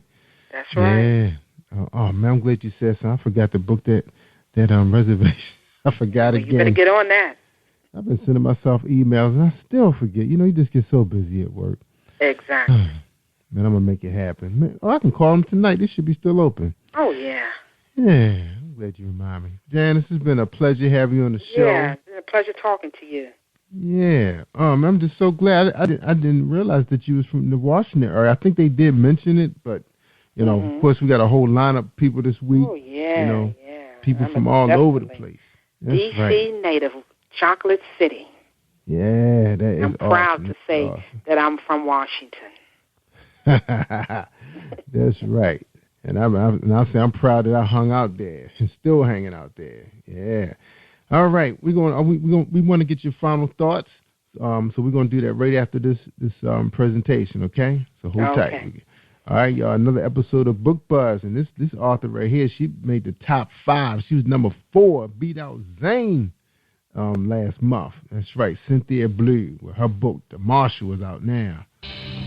What happens when a man meets a woman who's everything he wished his girlfriend was? Is his girlfriend's unconditional love and ride-or-die loyalty worth dealing with in her baggage? Find out the consequences of a man's need of self-completion and learn a lesson that everything comes with a price. The Lesson by Miss Cynthia Blue on Amazon.com. All right, Cynthia Blue. The Marshal was out, she said. And, of course, The Lesson is a good read. Man, that book was so exciting, that first chapter. It was just written so smooth. And she's a first-time author. And I think she just started her own publishing company because of her newfound success on Amazon. All right, so check out that young lady and support her. All right, we're talking to author Janice Maven. She's about to leave us with her final thoughts for this evening. My final thoughts are, love yourself, express yourself, motivate yourself, keep it moving. That's right. Keep it moving. I like that. That's why I always tell people, just go live. Yeah, keep it moving. Yeah, that's right. Man, we got to live, man. Have some fun. That's what I'm trying to do. Right. It's funny because I was reading, just to add on to your final thoughts, because it was so well spoken. I was reading a piece from this guy named Jack Welch. Jack Welch is a very powerful CEO that was with General Motors, GM. Right. And he was there when they were very successful. Successful. And now, he speaks to thousands and thousands of people. He answers questions. I mean, he has it all in this book. And one of the things he was saying, that was his piece of advice, was find a job that you will enjoy and love to go to and have fun while you're there. And I was like, some of us may not be that lucky, because even if you have a fun job, you may not have that fun boss, Exactly. So you just don't, you're not going to get everything. But I just say, just be yourself and just enjoy life, Exactly. And then maybe they'll come around, watching you. That's what I say. Exactly. All right. But thank you so much for coming on Jerry Royce Live Worldwide. We appreciate you. Thank you, too. You're welcome. And I'm going to tell you, Jen, I tell them all the time, every show, I said, if you want to hear the good stuff, I mean the real good stuff, you got to tune in to Jerry Royce Live Worldwide. That's right, on Positive Power, 21.org and Spreaker.com/Positive Power 21. Our flag station, hosting all our shows. We got over like 240-something shows. I think this might be the 245th show, if I'm not mistaken. But check us out, y'all. People bringing some real life experiences to the show, and I just love it. I'm hoping to be here for a very, very long time. And don't forget to check us out on the weekends on Unplugged, when you get a chance to hear indie authors, gospel, R&B, spoken word, you name it. Anybody you know out there looking for a platform, we're not charging out 1 red cent, at least not right now. But soon we're going to have to. We got all the equipment in here we got to pay for. But anyway, hook them up and send them to our email, which is jerryroycelive@gmail.com, or inboxes at Facebook with Jerry Royce Live, and we'll get them going. Brandon will take care of them. All right, Janice, thank you so much, my friend, and we will be hooking up, okay? We will be hooking up. Thank you, and I enjoyed myself. I'm glad you did. So hold the line for me, okay? All right. All right, ladies and gentlemen, like I always say, continue to have an awesome, awesome week. I'm Jerry Royce Live, and like I tell my friends, go live with Jerry Royce Live worldwide. Thank you for tuning in to Jerry Royce Live on PositivePower21.org and Spreaker.com/PositivePower21. This is a Royce Enterprises production. And don't forget about replay on Facebook.com/Jerry Royce Live.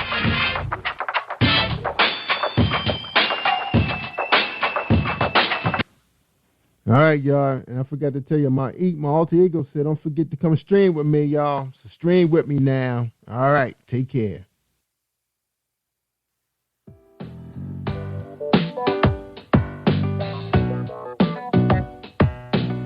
Hey everyone, this is Tanika Gonzalez, spoken word poet.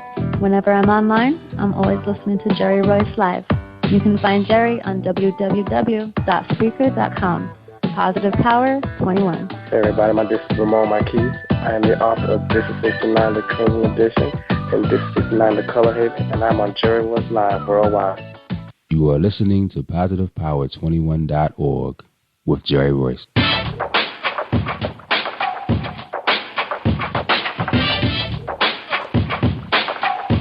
What up? It's your boy Kano Kingston. Hi, this is Angel Sessions. Hey, this is Pat. Hi, I'm Teresa Powell. Hi, Jerry. This is Ira Sandro Carter. Hi, this is Phil Powers. Hello, this is Teresa Bobby with Jerry Royce Live. Hi, I'm Philip Barron. I'm live on the Jerry Royce Show. Hey, what it do? It's your boy Houston Saint.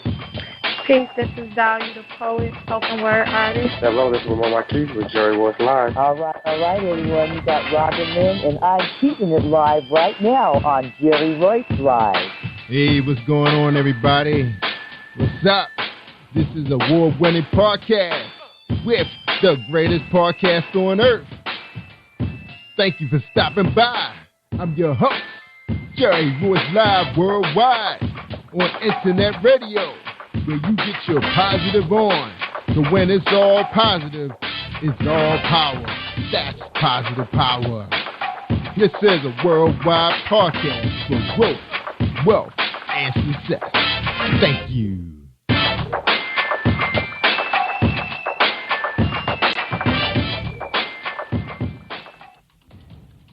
Think you know how drugs get in those little brown bottles? Think again. Set in the green hills of western New Jersey, inside the gilded halls of power of a U.S. pharmaceutical company where decisions are worth billions of dollars and human lives worth less. Nicholas Harding, a young executive at Marshall Pharmaceutical, finds his career, family, and life in jeopardy. The Farmhouse, a suspense thriller novel by Bill Powers, published by Donna Inc. Publications, available at Amazon.com or DonnaInc.org. Go to Bill's webpage at www.author.BillPowers.com. Are you looking for the next great read? A book filled with love, passion, betrayal, and intrigue. The award-winning novel, Season of Change, by Tamika Patrice Kane, is sure to satisfy your literary sweet tooth. Check out this must-read book reviewers are calling uplifting and emotional, and exceptionally great read, deeply intense and thought-provoking. Order your copy today, available in paperback and ebook on Amazon.com or at www.tamikapatrice.com. Are you an author looking for promotional services or a reader looking for a great read at low prices? In this competitive world of books, Writing Royalty Promotions is dedicated to bringing authors and readers together to build a greater respect for literature through our various promotional services and online bookstore. So head over to WritingRoyaltyPromotions.com and check us out.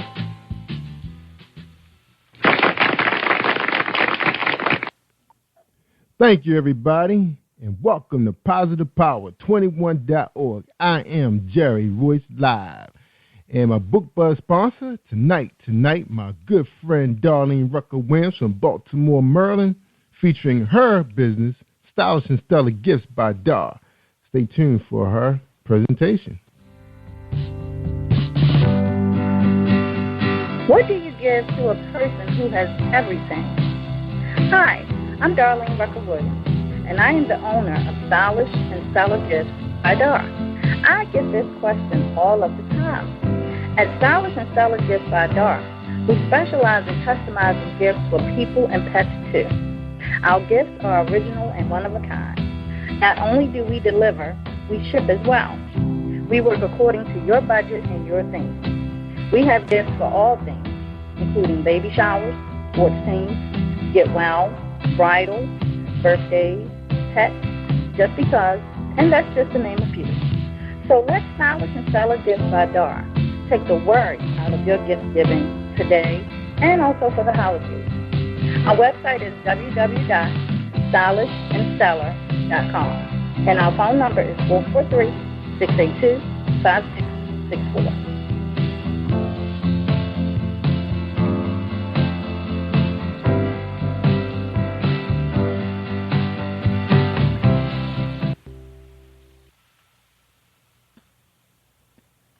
Hi, this is your girl Cotton, the softest voice in poetry. And when I'm online, I listen to Jerry Royce Live worldwide on positivepower21.org. You should be listening to Jerry Royce Live. All right. Cotton, way to bring a brother in, especially when I got my man that's right from Miami Beach, Ramon Marquise, writer of District 69, Color Haven, release dropped January 2015, nonfiction short story, real life experiences, is right here tonight on Jerry Royce Live. We're so excited to have him. He's also been helping me with an adult program we used to do back in 2014 called He Said, She Said with the Purple Barbie. We had a lot of fun on that show, and soon hopefully we'll be able to revisit that program, kind of bring it down a little bit, but it's all good. We're going to read a little bit about Ramon before we bring him on. Ramon Marquise is a native of the state of Florida. He received his bachelor's degree from Florida International University, where he became a proud 2005 initiative of Kappa Alpha Psi Fraternity Incorporated. He went on to receive his master's degree from the University of Phoenix. Mr. Marquis currently lives in Miami, Florida. Life experiences, literary idols such as Omar Tyree, Tariq McMillan, and Eric Jerome Dickey have shaped Ramon into an author that he is today. This is what formed the foundation of him being considered a unique and relatable author. Due to a desire to provide people with uncensored, entertaining, informative place to learn and express oneself regarding everything sexuality, Ramon created the website, the Q-Box. Pronounced like his name. It includes everything from blog, discussion, topics, video, drink recipes, and more. He is also the founder and president of True Talents Foundation Incorporated, a 501c3 nonprofit that he started in 2011. Its mission is to mentor and enrich the youth of our communities, ages 13, 18 years old. His talents include music and dramatic arts. Ramon finds joy in writing, cooking, entertainment, exercise, eating, and traveling, just to name a few. Courtesy of Grind to Glory Publications and Case Books, LLC. Ramon's first novel is a highly reviewed novel entitled District 69, the Crimson Edition.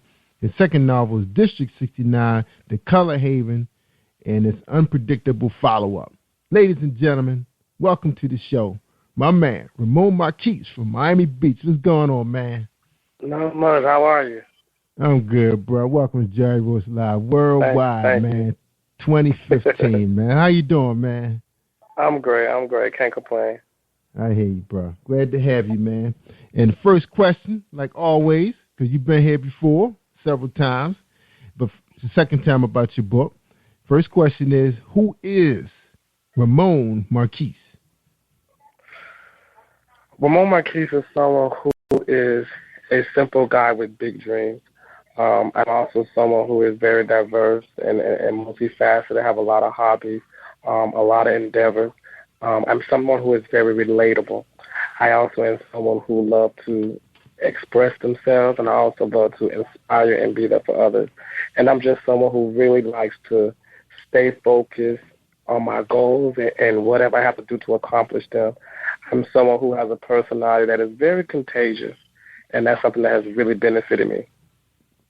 All right. Good, man. Now, Ramon, we've been knowing you for a long time now. Well, most of, I guess, 2014 since we've been podcasting. And we did not know you had a 503c, man. What's up with that, man? Tell us a little bit about it. Yeah, I started the True Talents Foundation back in 2011. The reason why I started, at that time I was working on my master's, and I had just moved back home from Brevard County, from Miami to Brevard County, and I noticed that there was a difference. Just having conversations with a lot of the youth that were a lot younger than me, I know that there was a difference with regards to their priorities, their likes, the role models. A lot of things that was accessible to me wasn't. And at that time, I'm still fairly young. So to me, I didn't feel like enough time had passed for these resources to not still be available in my community. And that was just weird for me. And I really wanted to make a difference, because just thinking back to like simple things from my childhood, I wasn't one of those kids where my generation stayed inside and watched TV and played video games all day. We loved to go outside. I came from a very active generation. We played sports. We just loved the outdoors. It was to the point where our parents had to make us come inside the house, by the time the street lights come on. Whereas you have this generation, they're very lazy, they're very complacent. And I think it has to do with the top all the way down, the role models, the guidance that's really been a lack compared to when I was growing up. So all I simply wanted to do was to start a nonprofit where I could mentor youth. It started off with just me wanting to mentor young men, but because of the popularity in my county, and I actually had females coming up to me feeling left out, I decided to add females to it. And it was really a objective of mine to just simply mentor them and guide them based off of my real life experiences. I don't profess to be perfect or an expert. I'm just simply letting you know my real life experiences and how I got through. I came from the same background. I didn't have a mother or father. I was raised by grandparents. A lot of the statistics that were against me, I defied them because I had the right mentors, I had the right support system, and just internally there was something that always burned inside of me. So I want to be that kind of guiding light or that kind of scapegoat for the young people. I wanted to use my experiences to see how they could break the cycle and how they can accomplish their goals and then some. But I also wanted to realize that they don't have to make some of the same mistakes I made. I made a lot of them. And that's just really what I wanted to do. And it's done really well. I've been published in newspapers back home. I won different awards. I've gone abroad outside of my county into doing things in South Florida, collaborating with a lot of different organizations. So it's really been an experience. It's been a journey. And I really find it rewarding. I really enjoy working with young people. Like I really love it. Good, man. It's awesome, man. Yes, that's anybody's dream, I guess, these days when they look around, they see, what the world is showing them. So that is awesome. I remember my dad put his he had a steppers, man, a team of steppers and musicians together, man. I ain't never seen him that excited, man. I know it has to be an awesome feeling, man. So tell us, man, what was it like? Because he told me there's just so much paperwork when you're trying to get a 503c3. Tell us the process with that a little bit, in case there's someone out there thinking about it. Right. It can be. And I think one thing that I was so smart about is that I didn't doubt myself or my skills. Because when you go to set up a nonprofit, you have to do two things. First thing is that you have to submit paperwork for your particular state. And that can be fairly easy. And the fee is extremely small. Now, when you go into 501c3 level, you're talking about the government. You're talking about IRS. So that is a very tedious process. The paperwork is extremely long. The fee is a lot higher than it is with the state. And the thing where a lot of people mess up at is that you have these companies that say, they can do it for you. They'll make it easy on you. They'll do it all for you, but they charge you a crap load of money. Well, I feel like, I feel like I'm an educated person. I feel like as long as I can read, I can make this happen, because no one can explain my organization, my baby, the way I can, because I created it. So basically, it started off by me just simply creating a proposal for myself. What is going to be my objectives? What is going to be my motto? What makes my organization different and unique than the other ones that exist? And also, how are we going to sustain? How are we going to acquire funding? What are going to be some of the events that we're going to do? I just made a proposal for myself. Then I took that and I just filled out the paperwork to become incorporated, which takes just a few minutes. That's something that's extremely easy.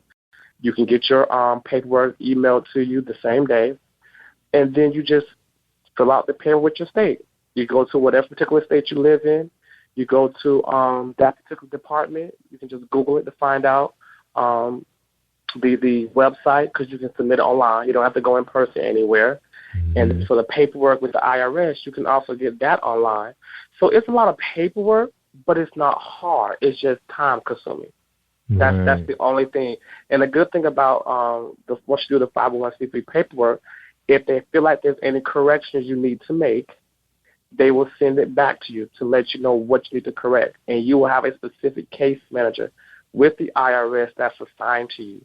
So if you have any questions or concerns, you can contact them directly, because they give you the direct number. And that's something that I did. And so within 6 months, I had my 501c3 approval.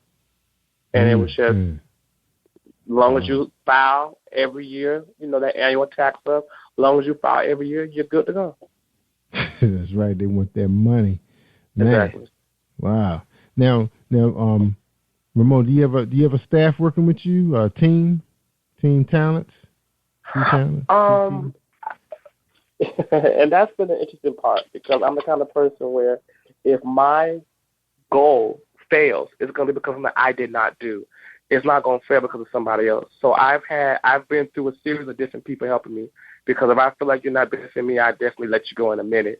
So I definitely have a board director that assists me with ideas and just making sure things are lined up with the paperwork.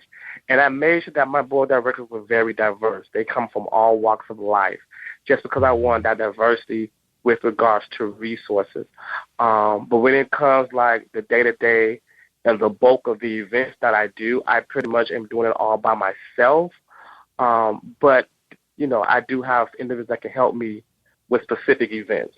So I'm not by myself all the time. Right. Now, that's pretty tough, man, putting on fundraising. Now, your source of revenue, is it primarily through, fundraisers, or are you getting any contributions through churches? Are you umbrelling under anybody? I'm not umbrelling under anybody, my own entity, but I think one thing that I've made a big goal of mine, an objective, is to build relationships with the community, build relationships with different organizations within the community. So a lot of the revenue we've acquired is through donations from these different collaborations that I've built within the community. And that's been also beneficial because, when I first started, my first year, I remember a lot of the events, pretty much all the money came out of my pocket.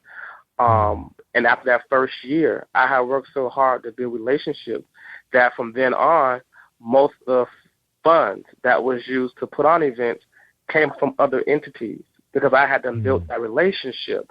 So that's what's been really helping me, the financial support that I've received from other organizations. Good. Now, I know how tough it is. It could be time-consuming working with kids because you want to see the program, really be thorough. Tell us a little bit about a board. Were you able to set up a board, of your choosing, or you had to go through some kind of selection official type thing? How did that work out? You set up your own board. I looked at the people that I knew, and some of the people I may not have necessarily been close to, because a lot of times when you have an idea and you have an endeavor, a lot of times it's best to work with people who you're not that close with, because they let you down. They don't have that much dedication, and then that can trickle over and affect your friendship. So some of the people that I chose, I wasn't even that close to, but I trusted what they brought to the table. And to me, I needed them to benefit my organization, not me. So I picked my own people. But like I said, I definitely made some modifications over the years. We replaced some people, got rid of some people. But right now I have someone he's a lawyer and a doctor, like he's both. One who's in banking. One who he has his own bow tie business, but he used to be in retail management within Walmart, exactly. And that's it so far. I want a very diverse field, but yeah, you can pick your own. Good, yeah. Because I heard sometimes they recommend not to choose your friends because they may have to make some decisions that you may not agree with, and you still want to kind of walk away friends, So I was wondering how that worked. Yeah. And then a lot of times when you're picking friends or people you're close to, they don't work as hard because they feel like, oh, that's my friend, that's my relative. So they feel like they can slack and it's going to be okay. Mm-hmm. And so that's why a lot of times it's not right. It's not good to go and visit with your friends and family sometimes. That's right. You saw what happened to Steve Jobs, man. That dude was like, he made all them people multi-millionaires. And remember, they fired him. Exactly. That was crazy. When I was watching that, I was like, they could do that? Right. They can do that, And I'd rather be stressed because I'm putting everything on my shoulders than to be stressed because I have a team who's not benefiting me. Yeah. So you have heard where, presidents and CEOs, founders, presidents, whatever, have been kind of like ousted from their own project, their own baby. Oh, yeah. I know people that's happened to. I know people personally that's happened to. They worked so hard, giving this company longevity, building it to get to a certain level, and then all of a sudden management changes or, the board gets involved, and next thing you know, they didn't kick out the door and replace. Yeah, that happened to a few big software and hardware giants, man. I remember. Mm-hmm. I was like, wow, that is scary, man. Your baby, something that's been embedded in you all your life, you knew where you wanted to go with this thing. All right, man. That is awesome, man. I had no idea, man, because you didn't include it in your last bio, man. Yeah. All right, man. Tell us about some of these writers, man, that you have on your list, man. So, how did they inspire you, man, to go in the direction that you went in that genre that you decided to write in, nonfiction? Right. Well, I think the one thing about I grew up reading a lot of biographies, nonfiction, academic type books like school and stuff. And I remember when I was in high school, probably at 9th or 10th grade, and I read, it was really my first urban fiction type of book, and it was a book magazine. It was Sex Chronicles, actually. And I was so shocked because I didn't know people wrote about this stuff. And the way she told her story, it was so vivid and it was so kind of in your face. But I think what really made Omar Tyree and Eric Jerome Dickey huge idols of mine is that I really felt like two things. I feel like I could really relate to them because their stories were so contemporary and so believable, and it made you feel as if you were in the midst of what's going on. And the way they told the story, it was so amazing.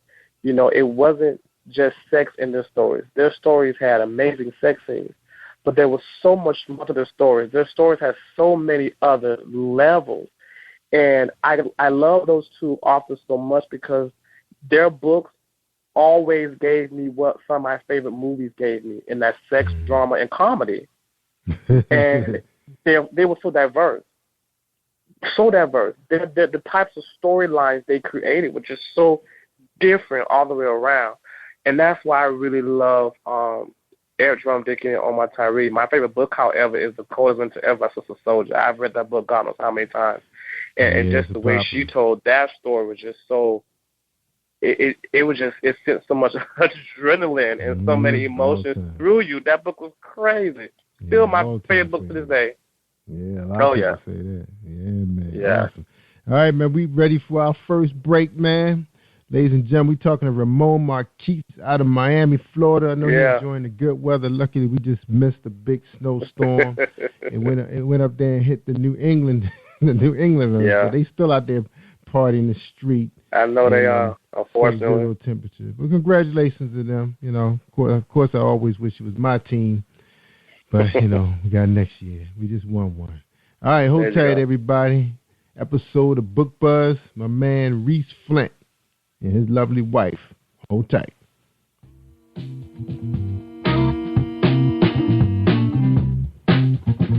Are you an avid reader of urban fiction, looking for drama, suspense, and more?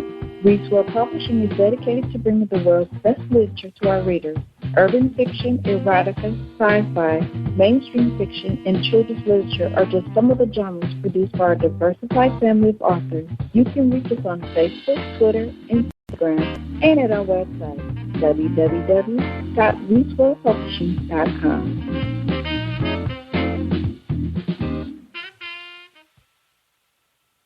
All right. Think you know how drugs get in those little brown bottles? Think again. Set in the green hills of western New Jersey, inside the gilded halls of power of a U.S. pharmaceutical company where decisions are worth billions of dollars and human lives worth less. Nicholas Harding, a young executive at Marshall Pharmaceutical, finds his career, family, and life in jeopardy. The Farmhouse, a suspense thriller novel by Bill Powers, published by Donna Inc. Publications, available at Amazon.com or DonnaInc.org. Go to Bill's webpage at www.author.BillPowers.com. Are you an author looking for promotional services or a reader looking for a great read at low prices? In this competitive world of books, Writing Royalty Promotions is dedicated to bringing authors and readers together to build a greater respect for literature through our various promotional services and online bookstore. So head over to WritingRoyaltyPromotions.com and check us out. Hi, this is Angel Sessions. And when I'm in town, I listen to jerry-royce-live, positivepower21.org, where they play my favorite music. All right. Thank you, Angel. I'm playing your music, Angel. Love your music. And you got to listen to Angel Sessions. She is something else, and she's about to drop a new single and a new LP coming soon. She will be back to Positive Power 21 with Jerry Royce worldwide in a few weeks. And we're so excited to have her. All right. We're talking to Ramon Marquise. He's the author of District 69, The Color Haven, and his last year publication, the one that was called The Crimson Edition. All right. Now, is this Color Haven, is it a follow-up? Like, you know, you got new stories, or is this, you know, you had so many stories, you just couldn't get them all in Right. Crimson Edition? Right. Well, a little bit of both.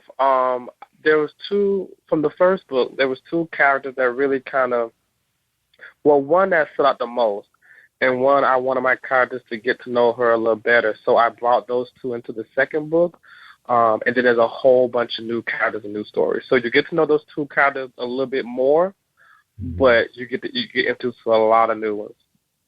All right. Now, you had quite a few reviews on your first book. Must-read romance, erotic novel that takes your mind, body, and spirit on a flight. You take somebody on a flight, man. Right. They should never judge a book by its cover. The cover alone is tempting, and the pages that follow are captivating. Man, the purple right there, nah, that wasn't purple. Oh, man. And this reviewer was definitely happy. He got 5 stars. Same thing with the rest of the people. Must read. Sexual adventures. Wow. All right, man. So it went so well. You got picked up by a publisher, man. So how is that going? How does it feel to don't have to worry about, you know, carrying your own name by yourself? How does that work? I'm satisfied. I'll say that. I will say it was different. It definitely took some getting used to.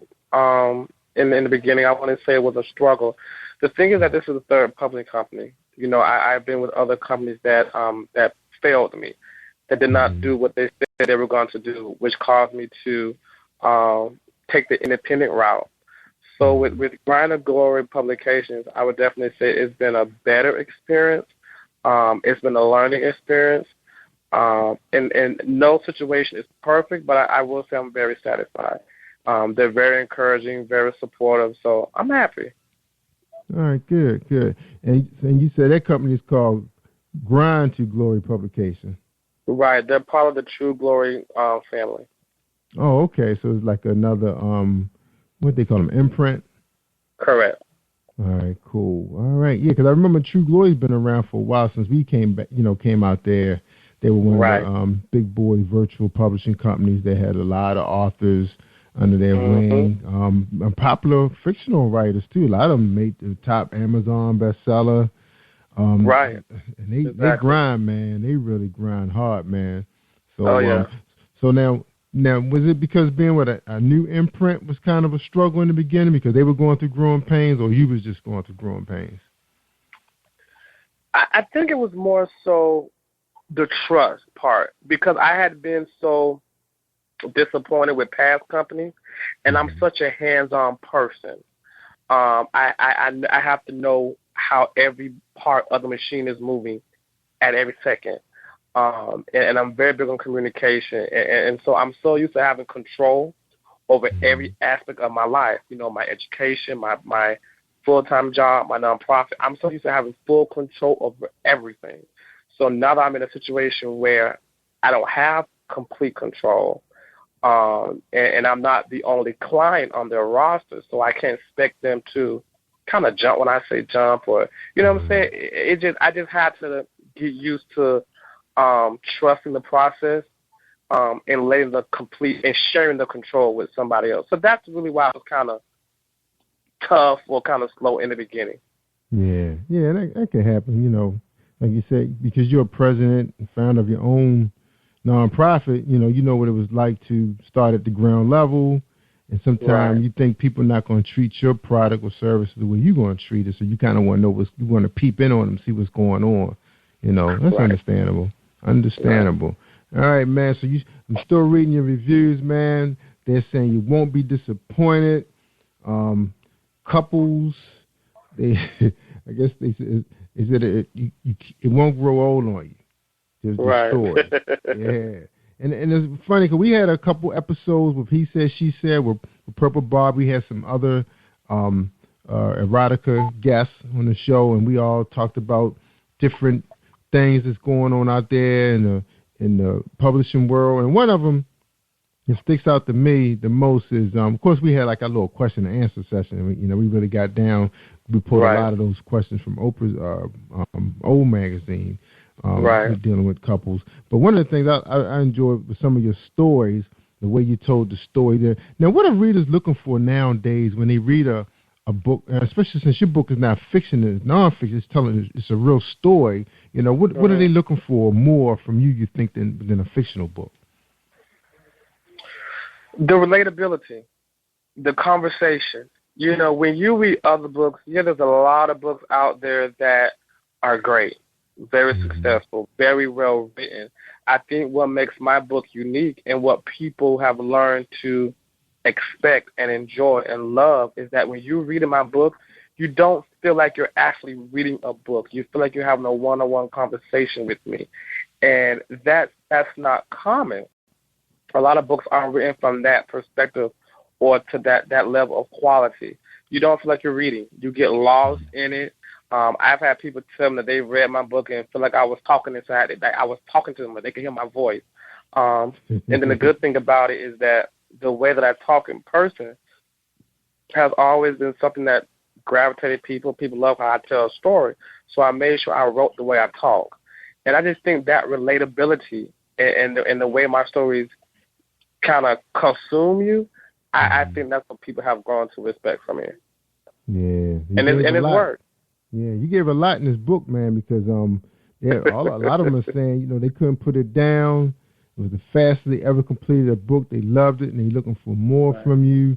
One of the things that, that I took from, the shows we had, you're a very good storyteller. I remember that story about that woman had left, I think, a club. I think it was her nightclub, and then she met up with this guy that was a taxi driver. Yeah, and that was a pretty hot story right there. Man. Yeah, it's called Taxi Cab. It's in my first book, a story called Taxi Cab, one of my favorite stories. Yeah, that was, and I mean, I put that right up there with Fire, man. I was telling you about that piece she wrote.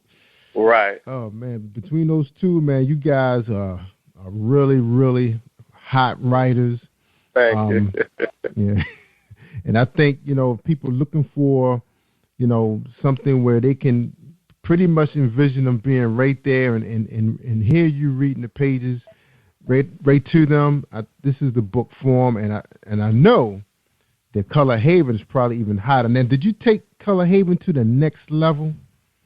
Honestly, I think I did, because I really felt like even when I wrote the first book, by the time I finished it, I felt like I had grown so much since the first story. There's 20 stories in the first book, and I just remember by the time I made it to like the 12th or 13th story, I felt like my ability had grown so much.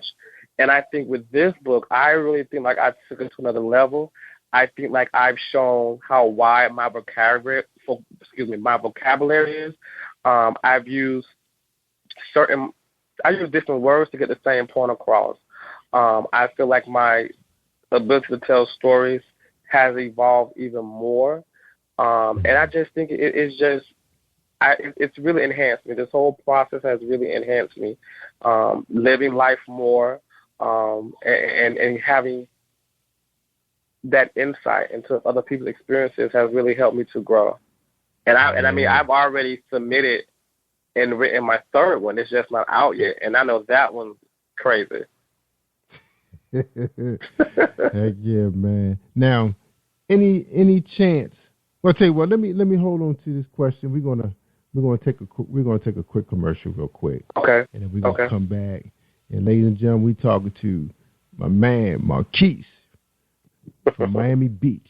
All right. So hold tight. There you go. All right. Dominique. Are you experiencing a stage of life trauma?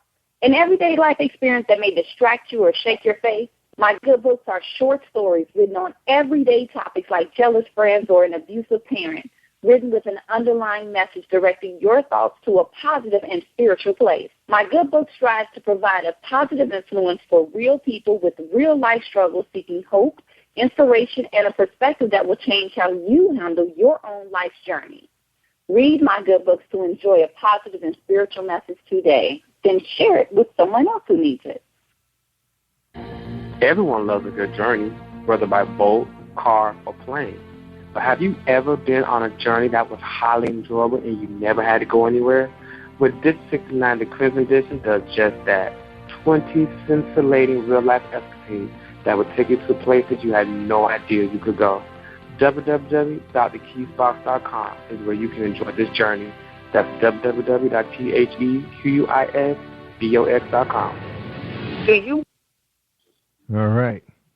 Marquise, we're talking to Ramon Marquise out of Miami and his new book, Color Haven. All right. Yep. The District 69. All right, man.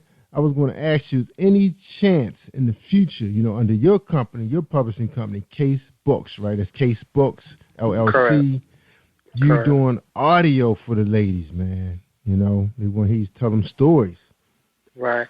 That's definitely on my to-do list. I definitely can't say, how soon that'll happen, but that's definitely something that's at the top of my list. I think that would even take my stories to a higher level. That's something that people have been asking for, because at the end of the day, a lot of times people aren't ready to or aren't able to read my book, whether they don't have time or whatever they have going on. So you can put in that CD or download it on your phone, put your headphones in, and you can just really go to a different place. But yeah, it's definitely that would happen at one point, most definitely. Yeah, man. I remember we did this show with old crazy Kelly B. And man, after that show, man, because I was telling them a story, they was asking me to have an audio out. I was like, wow, is that really something women would buy? And it was like they were asking. Oh yeah. On doing one, like your voice. Yeah, I was like, so that's something to think about, even though because if you pick somebody who got the right voice, that'll drive those women crazy. Heck yeah. And they were all over me, with the company about about the show. So I was like, okay, I might have to come up under another name. You never know. Right.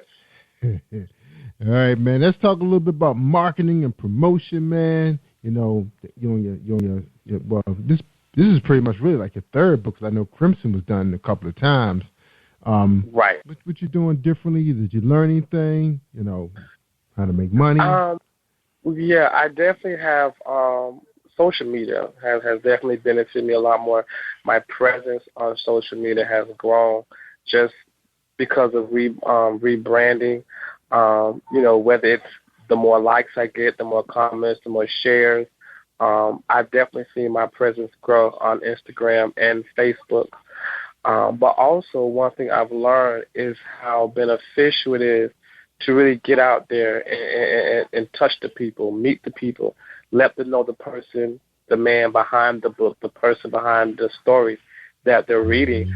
And I think one thing that I've done, and that's thanks to my amazing, I call her my PR queen, Indie Love. She's been amazing with booking me with different events and things like that. So I've definitely gotten out to the public a lot more, and it's been an amazing response. For me to go to cities like Atlanta, for example, I've been to Atlanta numerous times, more so for personal reasons or for fraternity reasons, but I never really got to meet people. It's not my stomping grounds per se like Miami.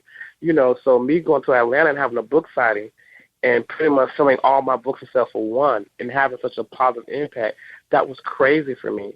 And this year, I have a lot more events. Like just within the first quarter alone, I have so many events that I'm doing here in Miami. I'm also going to North Carolina in March. And I just have a lot of different things I'm doing, just making sure that I continue to grow my brand and don't just rely on just social media. It's really important to get out there because a lot of people, at the end of the day, social media is very big, but a lot of people don't be on social media like that. So you have to get out there in person to reach these people. And it's been an amazing experience to do that. And I love it. I'm going to New Jersey in June, and that's crazy because I've never been there in my life. So I'm really looking forward to continuing to grow and continue to travel and go to these different places. So is there some of the things she's like recommending to you to do, like book festivals? Cause I know it's like, I think September is like one of those months between August and September. Everything is going on the East Coast between New York, Baltimore, and D.C. and parts of the upscale part of Maryland. You got huge book festivals going on. So is there any chance we will see you, during that time period? I hope so. I'll definitely bring that up to her. I know that she has been doing a great job as making sure that I cover both spectrums, social media, but also in person. So there's book fairs, there's book signings, there's all these different things that that she's having me booked for. And then there's also things that she works tirelessly on. I tell her I would love to do a book signing or something in these particular cities, and she works hard to get me in those particular cities. On the list, I have Dallas, a city I've been I don't know how many times. So she's working on Dallas. She's working on Detroit. She's working on me going back to Atlanta, not for just one book signing, but maybe do like 2, 3 that entire weekend I'm there. New Jersey came as a huge surprise. So I would definitely talk to her and mention D.C. and the Baltimore area because I love the DMV area, first of all. That's a place that I've visited a few times. I have family and friends there. And I know of festivals and different things that are there, so I'm glad you mentioned that. That'll be definitely a good city to add to my list. That's right, man. I mean, this area, man, is, cranking with, talented authors, but, people come from, from the South, man, and they love it, man. Because, you have a lot of people in this area that's originally from the South, man. They just welcome, the Southerners to come up this way, man, and, get together. And they have a really good time. If you ever get a chance to check out some of the Facebook pages, when, especially during the summer period, if you go back to those months like 2014 and read, to see the pictures of the people hugging and taking selfies with their, with their book fans, man. I was like, oh, man, I got to get out to those things myself more. It's amazing. Yeah, it is. It is, man. You got to do it. All right, we talking to my man, Ramon Marquise. We're going to take a quick break. When we come back, We're going to get your final thoughts to tonight's show, man. And before we do that, we just want to say we were glad you were able to come by and spend some time with us tonight. Talk about your new project, man, and other things that you've been doing. Because that's one of the things we always try to do is, Baltimore, Washington, man, we like to get to know people. Like I said, we from the South, man. We want to get to know you. Exactly. Like you, they like to spend money on you, right? Exactly. All right, hold tight. I got somebody who wants to spend some money. Hold tight, y'all. Book Buzz with Tamika Kane. Are you looking for the next great read? A book filled with love, passion, betrayal, and intrigue. The award-winning novel, Season of Change, by Tamika Patrice Kane, is sure to satisfy your literary sweet tooth. Check out this must-read book reviewers are calling uplifting and emotional. And exceptionally great read, deeply intense and thought-provoking. Order your copy today, available in paperback and ebook on Amazon.com or at www.tamikapatrice.com. All right, Tamika Patrice Kane, check her out. All right, episode of Book Buzz. Just keep in mind, everybody, you're looking to promote your product heavily. Right now, jerry-royce-live worldwide is worldwide. We're in places like Canada, Jamaica, Italy, Japan, Barbados, just to name a few. I think we're hitting like good 10 countries strong. States, of course. People loving us right now, the guests we're having. We got gospel singers coming on board, poets. Check out the weekends. We're unplugged. We be putting in radio time, operating like a radio station. So you want to share some music, indie authors, let them know about us. All right? We welcome anybody at this point. All right? If you got some good recordings.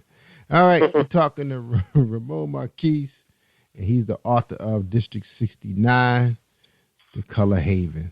All right? And the Crimson Edition. Now, how did the Crimson Edition do, man, before you close this out? How did that do in your opinion? I think it did good. It consistently sold. Definitely getting on with the publishing company and having their assistance and having them do a little more things promotional-wise. I definitely saw the sales grow. I actually checked my sales this past weekend for both books, and in my respective categories, both books were in the top 100. And like you said, for the first book, I released it one time and re-released it again. So to see that book re-enter the top 100, I was very excited about that. And my second book was in the top 100 as well. So it's definitely doing good, and it's continuing to sell. That's what I'm very excited and humbled about. That's right. Yeah, man, we be pushing that book, man.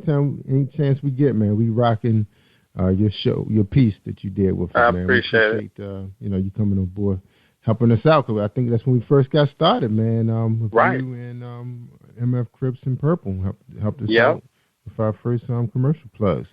All right, and there are a few people benefiting out there too, man. I mean, I was like, wow, I was really blown away. All right. Yeah. All right, man, your final thoughts for tonight, man, for our audience? Yeah, I just want to thank everybody who has supported me so far, and there's so much more that I have in store. So for those who enjoyed my books, there's so much more that I have to offer. Both of my books are available on Amazon as well as Kindle. And there's a lot more in store for those who haven't checked it out.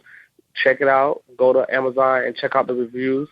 If you want to check out an excerpt from the books just to see what you're getting yourself into, you can go to my site, www.thekeysbox.com, which is www.thekeysbox.com. Go to my blog, and I have excerpts from my book. And I'm enjoying this process. I'm loving to grow my brand, and I can't wait for people to experience what else I have in store for them. All right. Sound good. All right, ladies and gentlemen, don't forget them. Give me your website one more time. Yes, my website is The Keys Box. It's www.thekeysbox.com. That's thekeysbox.com. I'm actually just in the effort of revamping. I'm actually going to be rebuilding a whole new site. But for right now, they can learn and keep up to date with everything Ramon Marquise at thekeysbox.com. That's right. Don't forget about him on Facebook. You can friend him, like him. And he's on Instagram as Ramon Marquise and Case Books. Twitter, correct. And, Ramon Marquise. All right. There you go. All his contact. All right, ladies and gentlemen, it's the end of our show. Sad to say. Ramon, I tell them all the time, man, if you want to hear the good stuff, I mean the real good stuff, there you got to listen to Jerry Royce Live worldwide all on day. PositivePower21.org and Spreaker.com/PositivePower21. And don't forget, y'all, we 24/7 on demand, and we streaming live. Take care, y'all. Thank you for tuning in. Stay awesome all week long. Thank you for tuning in to Jerry Royce Live on PositivePower21.org and Spreaker.com/PositivePower21. This is a Royce Enterprises production. And don't forget about replay on Facebook.com/Jerry Royce Live.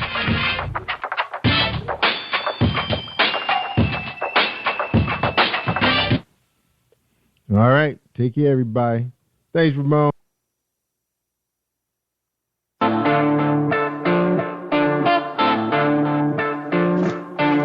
Hello, everyone. I'm an Amazon author and writer. My name is George Wilder Jr., and I'm on Positive Power 21 with Jerry Royce Live this Monday at 8 p.m. Eastern.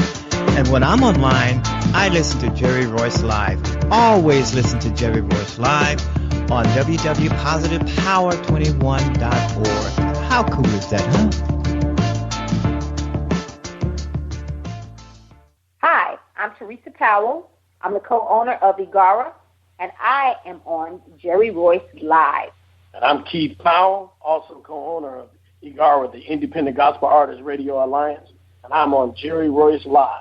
You heard? You are listening to PositivePower21.org with Jerry Royce.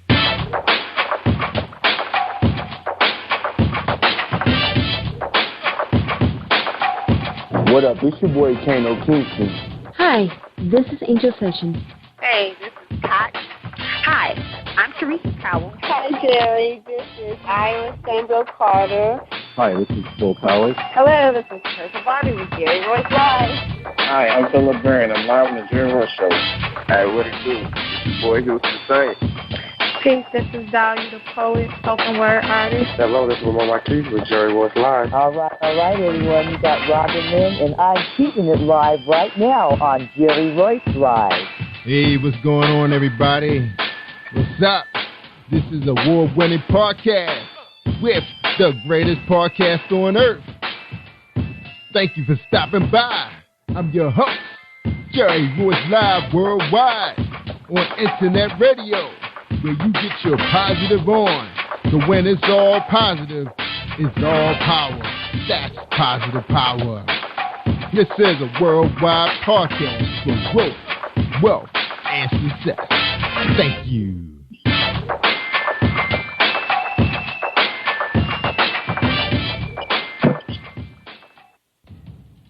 Think you know how drugs get in those little brown bottles? Think again. Set in the green hills of western New Jersey, inside the gilded halls of a U.S. pharmaceutical company where decisions are worth billions of dollars and human lives worth less. Nicholas Harding, a young executive at Marshall Pharmaceutical, finds his career, family, and life in jeopardy. The Farmhouse, a suspense thriller novel by Bill Powers, published by Donna Inc. Publications, available at Amazon.com or DonnaInc.org. Go to Bill's webpage at www.author.BillPowers.com.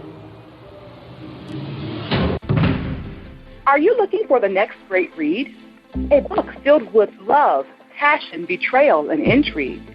The award-winning novel, Season of Change, by Tamika Patrice Kane, is sure to satisfy your literary sweet tooth. Check out this must-read book reviewers are calling uplifting and emotional, and exceptionally great read, deeply intense and thought-provoking. Order your copy today, available in paperback and ebook on Amazon.com or at www.tamikapatrice.com.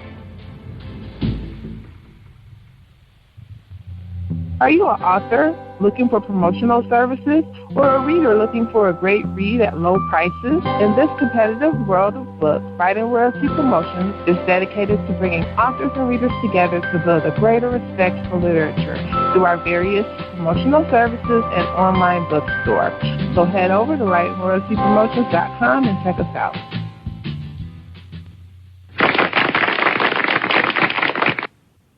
Thank you, everybody, for joining us, and welcome to PositivePower21.org. I am Jerry Royce Live, and tonight we got a special lineup for you. We got a duo, a couple. That's right. Keith and Teresa Powell with us tonight. They're going to talk about their independent radio alliance. That's right. Gospel. We're going to be talking about gospel. That's right. Membership, being independent, ownership, entrepreneurship. That's right. Online, virtual. Right here on Jerry Royce Live. But before all that happened, let's talk to Darlene Rucker-Williams with her company called Stylish and Stellar Gifts by Dar.com. What do you give to a person who has everything? Hi, I'm Darlene Rucker-Williams, and I am the owner of Stylish and Stellar Gifts by Dar. I get this question all of the time. At Stylish and Stellar Gifts by Dar, we specialize in customizing gifts for people and pets too. Our gifts are original and one of a kind. Not only do we deliver, we ship as well. We work according to your budget and your theme. We have gifts for all things, including baby showers, sports teams, get well, bridal, birthdays, pets, just because, and that's just to name a few. So let Stylish and Stellar Gifts by Dar take the worry out of your gift giving today and also for the holidays. Our website is www.stylishandstellar.com, and our phone number is 443-682-5664.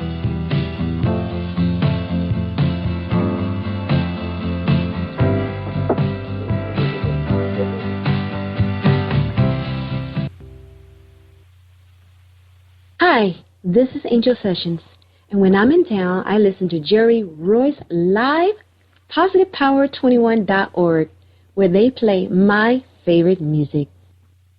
All right. Thank you, Angel. Thank you for the introduction. This is Jerry Royce Live worldwide. Tonight, we have the owners of Igara. That's right, Independent Gospel Artist Radio Alliance. Everything the independent gospel artist needs. And tonight, we have owner Keith and Teresa Powell here to talk about it.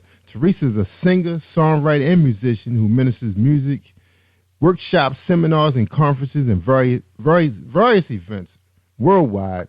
She is also the author of 2 books, Preparing an Atmosphere for the True Worship and Make Worship Count. She's born into a musical family. She's been playing the piano since the age of 4. Early on, she began singing for mom, dad, and her sisters, various local church events, and oftentimes before her father's sermon. Teresa's something else. Also, we have here a husband, Keith. He's the author of 12 books. I had to get that straight. I couldn't believe it. 12 books, my man. Have published more than 10 books for other people. He's a musician, producer, and a playwright. He's a pastor of Victory and Praise Outreach Ministries, and his full bio is on his personal website. That'd be kdpproduction.com. His latest book, and this one's dear to my heart, and it was called I Beat Diabetes and You Can Too. Ladies and gentlemen, I give you Keith and Teresa Powell. Welcome to Jerry Royce Live Worldwide. What's up, y'all? Thank you, Jerry. What's happening? Hey, man, you guys were so quiet. I thought I left y'all on mute. Well, welcome, y'all. Welcome. Yeah, that's what happens when you're in here by yourself. You know, you gotta pay attention to everything. And I appreciate you guys being here again. You know, welcome back, 2015. That's right. Glad to be here. Appreciate it. Yeah, so Keith, when we had you on, it was the end of 2014, correct? Yeah, I think I was like your last or second to last interview for the year. Yeah, so that was right at the end. I was somewhere around the end. That's right. Amazing guy. Amazing man. Congratulations, man. Having all the talent. Some of us only have one. And Teresa, same thing. Man, you guys are so blessed. All right. Well, the first question is, what is Igara? It's funny. We both pointed at each other. You answered. Igara is the Independent Gospel Artists Radio Alliance. What it is, initially, the way it started was with us being musicians and artists ourselves and producers and singers and all of that kind of stuff. Once we put out a couple CDs, our independent product, we realized the difficulty that it was getting your music heard, getting to the different places. And so the Independent Gospel Artists Radio Alliance was born out of that. So what it does is a one-stop shop, essentially, just a quick and dirty, and we can get deeper later, but where an artist can come to a website, upload their music, and have their music distributed to multiple places, at the click of a button. Instead of being on the phone, this is for artists, for management or whatever, but instead of being on the phone, making a bunch of phone calls or trying to email this person and figure out that and this, we do all the work for you. So that's the quick and dirty, and that's what Igara is. Igara is just that one-stop shop, everything the independent gospel artist needs in one place. And it does more than just the distribution. We do what we call radio distribution, which is we send it to radio stations, television stations, magazines, shows like Jerry-Royce-Live, all of these different shows and things like that for TV and radio, as well as we do digital sales now. We've added that since 2014. We've added that where we actually do digital sales of your music. We can actually do physical CD sales. We even do ticket sales for your events. So if you have an event, you can run your tickets through us online. We have a website builder so artists can have their own websites. Just literally everything that you need in one place as an artist when you're starting out. And not only that, we even have other things like videos for our members that teach them how to do different things to get them in the business and get them up and running. So wow. It's just a lot of stuff, man, a lot that it does. Yeah, you guys are one-stop shop. Yeah. I'm sorry, Teresa. What did you say, Teresa? I think one of the most unique things about Igara is that because it was birthed through not only our journeys and what we dealt with, but it was also birthed through listening to other artists. And a lot of times, people complain about things and they say, well, I need this or I need that, or this is not available to me, or I don't know how to do something. But very few people are bold enough to be trailblazers and create the way for it to be done. And that's right. something that Keith and I are very much into. Both of us have the mentality that if it's not available, then why can't we make it available, or why can't we be the ones to do it or make it happen?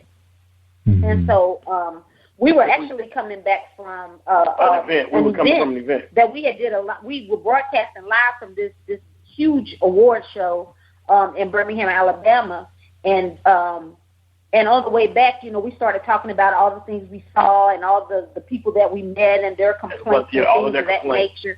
And that's really how Igara was birthed. We just started kicking stuff around. What if we did this? What if we had this? What if this was this way? Or what if this was that way? And we just started pulling. So about 2 hours later. Yeah, we didn't have anything to do but talk on the way home while we were driving. So, that's blowing your mind.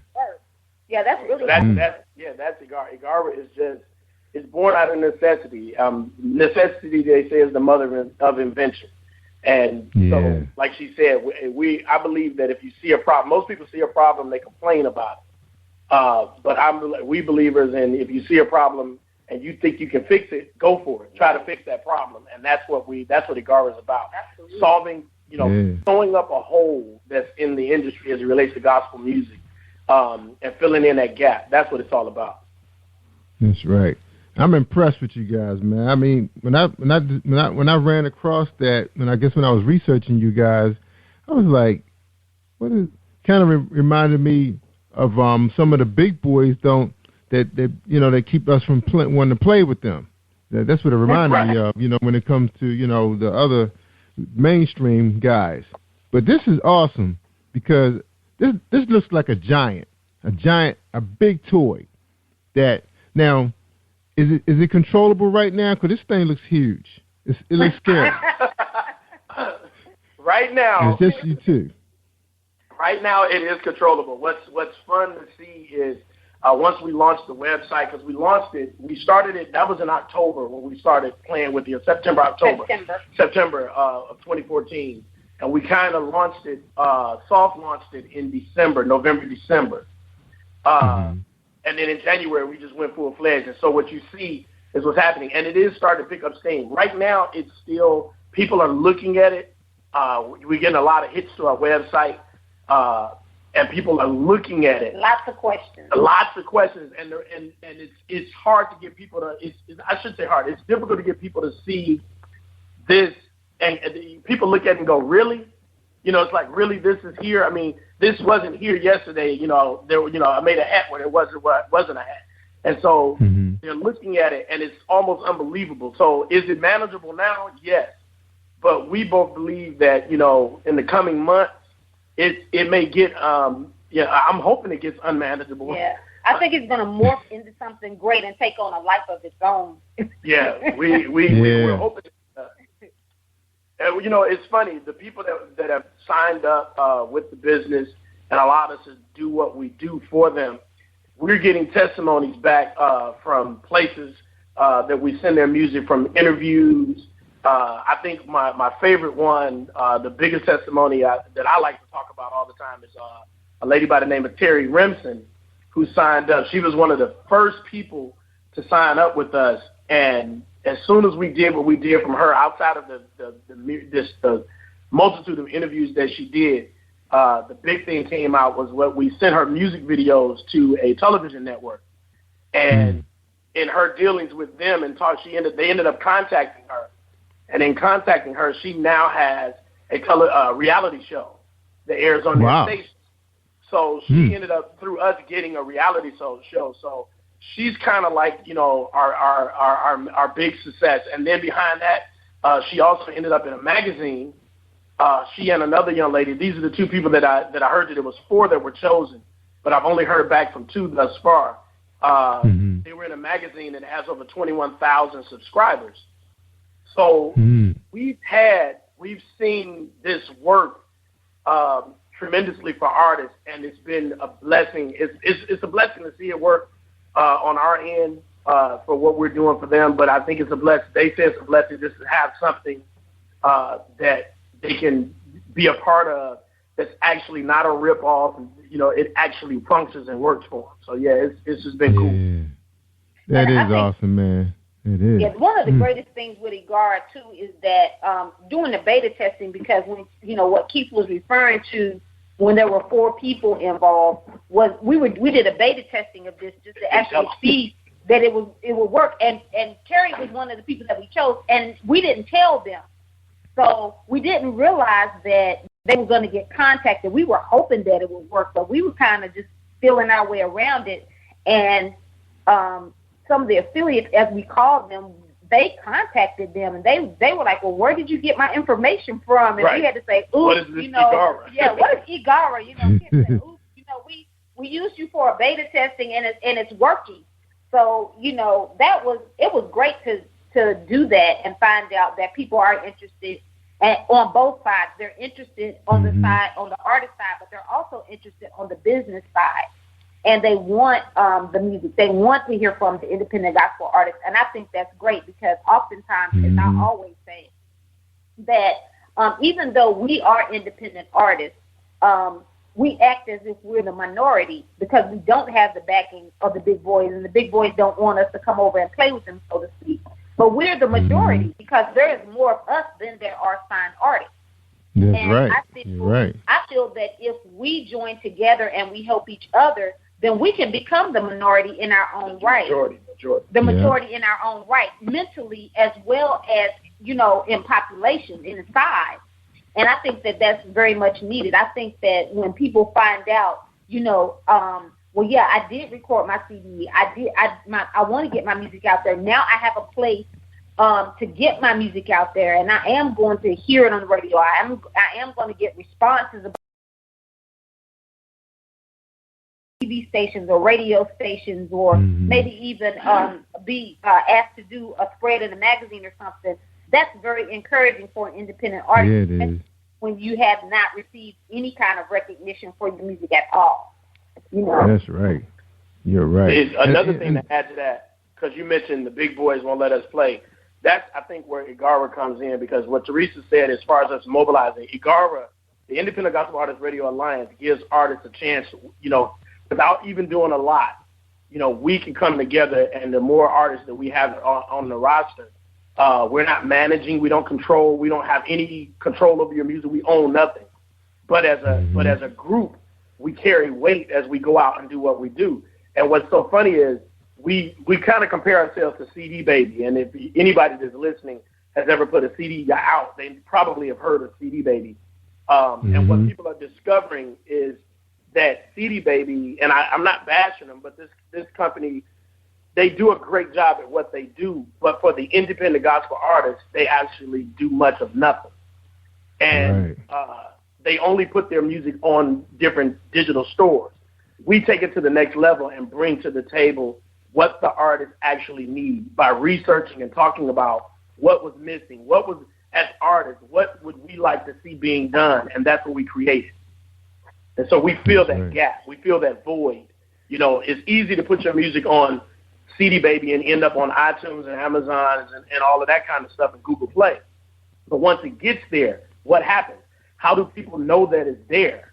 We are really an extension of your marketing and sales team.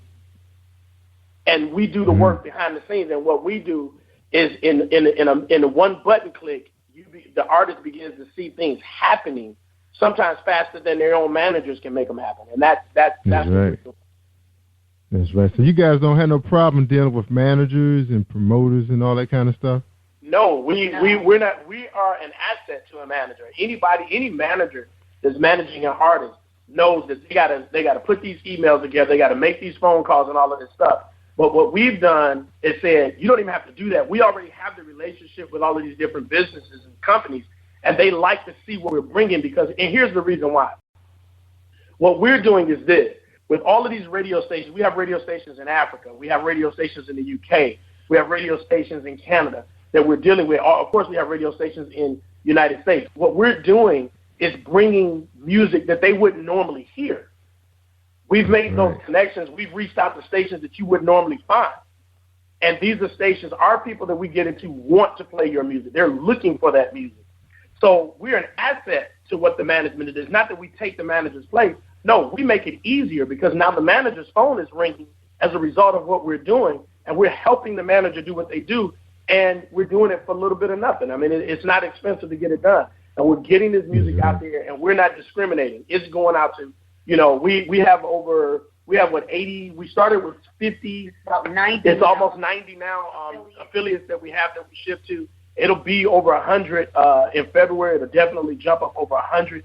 And, my goal is to be able to say, we got 1,000, we got 2,000, we got 10,000 different places that we're sending it to, all at the click of a button. And, management can't say that. Most managers can't say that. But as a company, the way we do what we do, our business model is to go out and find more artists, and more places that are looking for them. There are millions of radio stations out there, but it's not easy to find them. It's not easy to make that connection. And as a business, as a company, radio stations are hearing about us, TV stations are hearing about us, and they're asking us, hey, send us music. Send it to us now. So, that's right.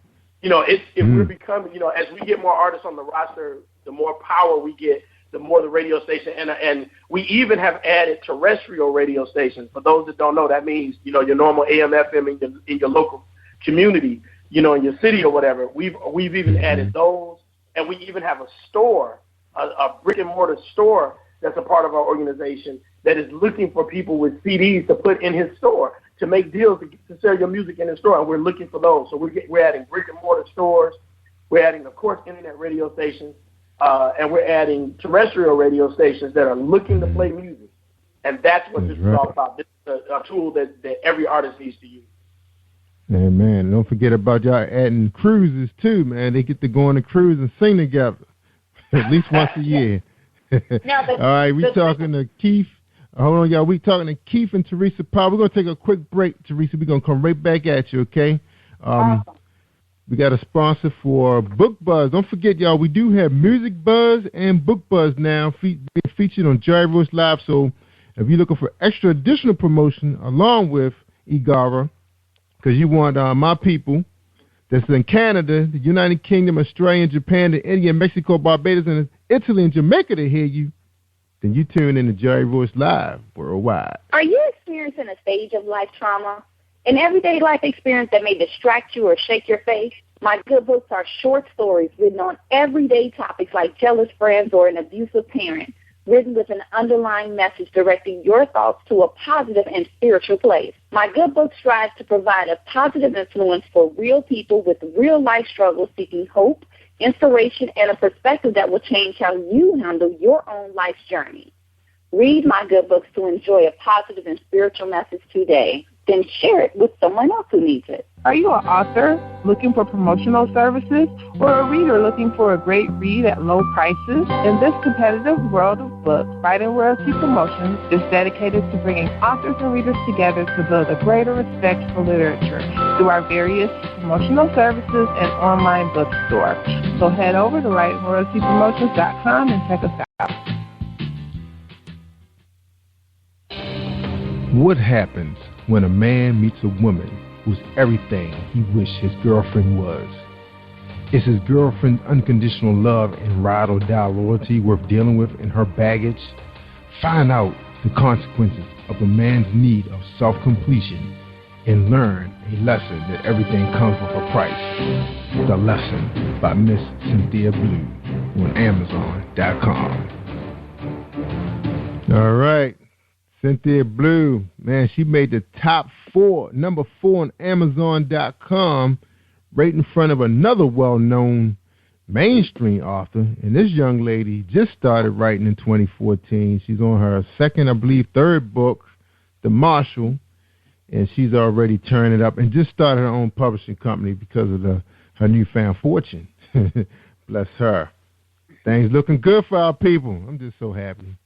God is probably smiling down on us right now. So they finally got it right. He had to invent the internet for us to get it right, guys. And that's something. All right. We talking to Keith and Teresa Powell, owners of Igara, independent gospel artists, Radio Alliance. I just love this thing. It's just what Prince was talking about years ago when he was saying we have to come together and go independent because they were dogging us out there. But now here come Keith and Teresa Powell on a 2-hour journey, and he finally heard God talking to him. And here we go. Igara. Man, this is so powerful. I'm like, I'm going to be up all night thinking about this machine. This is incredible. Now, I was messed up before Keith had to talk to me. I said, this man got all the talent. How he get it? Looking at your website, everything done in-house. You was sitting there playing drums, producing music, all this stuff. Then you get your musical, vocal talent wife, and then you guys are organized. You got to have a female to organize things.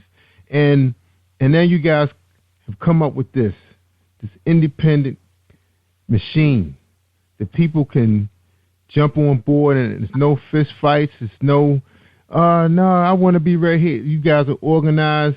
It's right here, and it's growing every day. Now, I was messed up, Teresa, the first time because I had gotten so many emails, and Brandon was so happy. He just like, yes, they coming to us now. So he just started sending out confirmation emails that you on the show, and then it was like, wait a minute, I don't think that's right. and then you say, oh no, don't do it like that. You got to do it like this, And then they started responding back, though. Believe it or not, Teresa, for those that we had sent out, they came back and said, hey, we're available. Let's do it. I think the problem was he had the shows too soon before they were able to get to their emails, because who knows, how many people made contact with them. But it is so awesome, so awesome. All right, now we got that part of the story. So what's next? What's next with Igara? Well, we were talking about the cruise. We were getting ready to talk about the cruise, and one of the things that I wanted to point out, we're doing an I Gospel Music Cruise August the 28th through the 31st this year, 2015. Mm-hmm. Everybody's welcome to come, whether you're an independent artist or if you just love music or if you just want to come on a cruise and see what we're doing, come on, join us. But the great thing about Igara as well as what we're going to be doing on the cruise, we're actually going to be networking. This is a networking cruise for independent gospel artists. It's a time where the radio stations and other media outlets that are looking for independent artists can come together, network, talk. You can put faces with names and things of that nature. So it's going to be a time of networking, but we're also going to sing. We have a captive audience on the boat. So we're going to have a couple of concerts while we're there.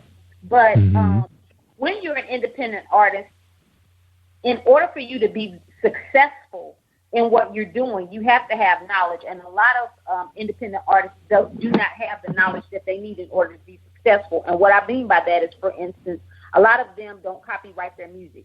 They don't know about copyright. They don't know the importance of a copyright. A lot of times they're not registered with BMI or ASCAP, which is a vital point in making sure that you get your royalties for your song, for writing of your song. So some of them don't know how to take care of their instrument, which is their voice. They don't know the proper way to take care of their voice. All they know is that I have this product. I can sing. I know I can sing, or I know that I can rap, and I have this gift, and I packaged it in this CD. And now that I've done that, I don't know where to go from there. And that's the beautiful thing about Agara. We're just not taking your product and giving it to all of these affiliates and all of these media outlets, but we're also going to teach you and tell you and share information with you on all of the different business aspects that you need to know about as an artist so that you can be fully successful in your business. It doesn't help you to have your music out there and then you look down the road some years later and find out that someone stole your song because you didn't get it copyrighted. And now they're making all the money off of it because it became popular. Or that you never collected royalties for your music because you didn't understand what BMI, ASCAP, or CSAC was, and so you never registered with one of those organizations. So we want to make sure that the music is getting out, but even more so, we want to make sure that these artists are well educated, and we're not capable of educating them on everything. So we're bringing in people who are people from from ASCAP. We're bringing in people who know about copyrights and who can explain why it's important to copyright and how to do it, and and what the cost is. We're bringing in professionals who can tell them how to take care of their voice, who can give them voice lessons if that's what they need to do. We're going to be doing seminars throughout the year. We're going to be doing webinars. We're going to be having different things going on in order to be able to give them all of the information they need to be a well-rounded business person as well as great at their craft. That's. I got a question for you before you move on to that, Keith. So are you guys gonna follow up with how to do videos? I can answer that. I can answer that question. If you're a member of Agara, we are uploading videos. We're currently working on videos, and we have videos uploaded for members only on the Agara website that will teach you how to do a lot of these different things. But it's only for members. You have to be a member to get to it. You can't share with anybody else. It's the only way you're going to be able to see it. But you can access this information, but you have to be a member. So it's not something we're sticking out there for everybody, because some of these things that we're doing, it's just exclusive. We want people that's going to use this information to be serious about their business. And that's what I was getting ready to step back to. We're teaching these people to be one of the biggest problems with artists is that they aren't business people. They're artists. And being an independent artist, you have a problem because you don't have that business machine. And so you need something or someone that can help you. And Agara can help you with that.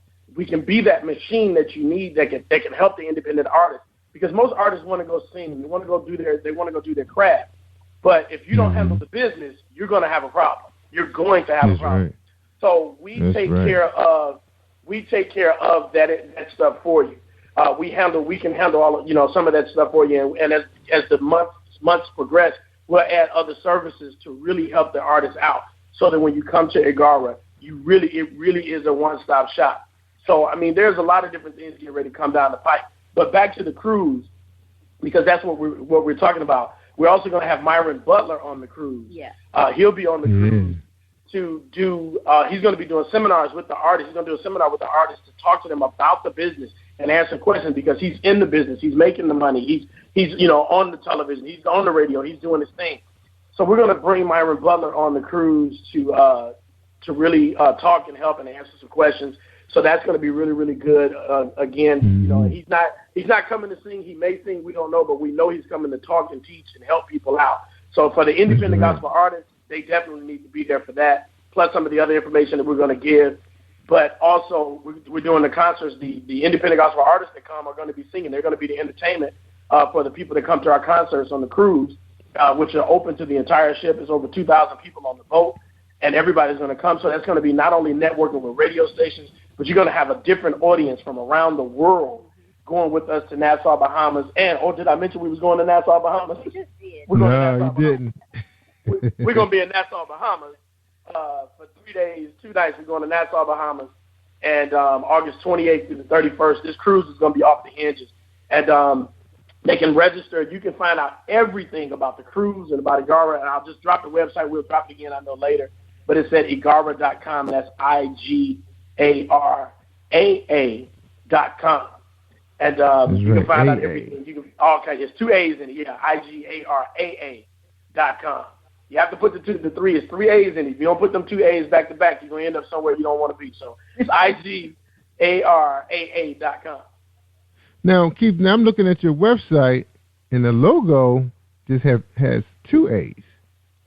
Yes, because there's another aspect of Igara that we haven't launched that encompasses that other A. But just trust me, it's coming. Okay, because I thought I had it like that.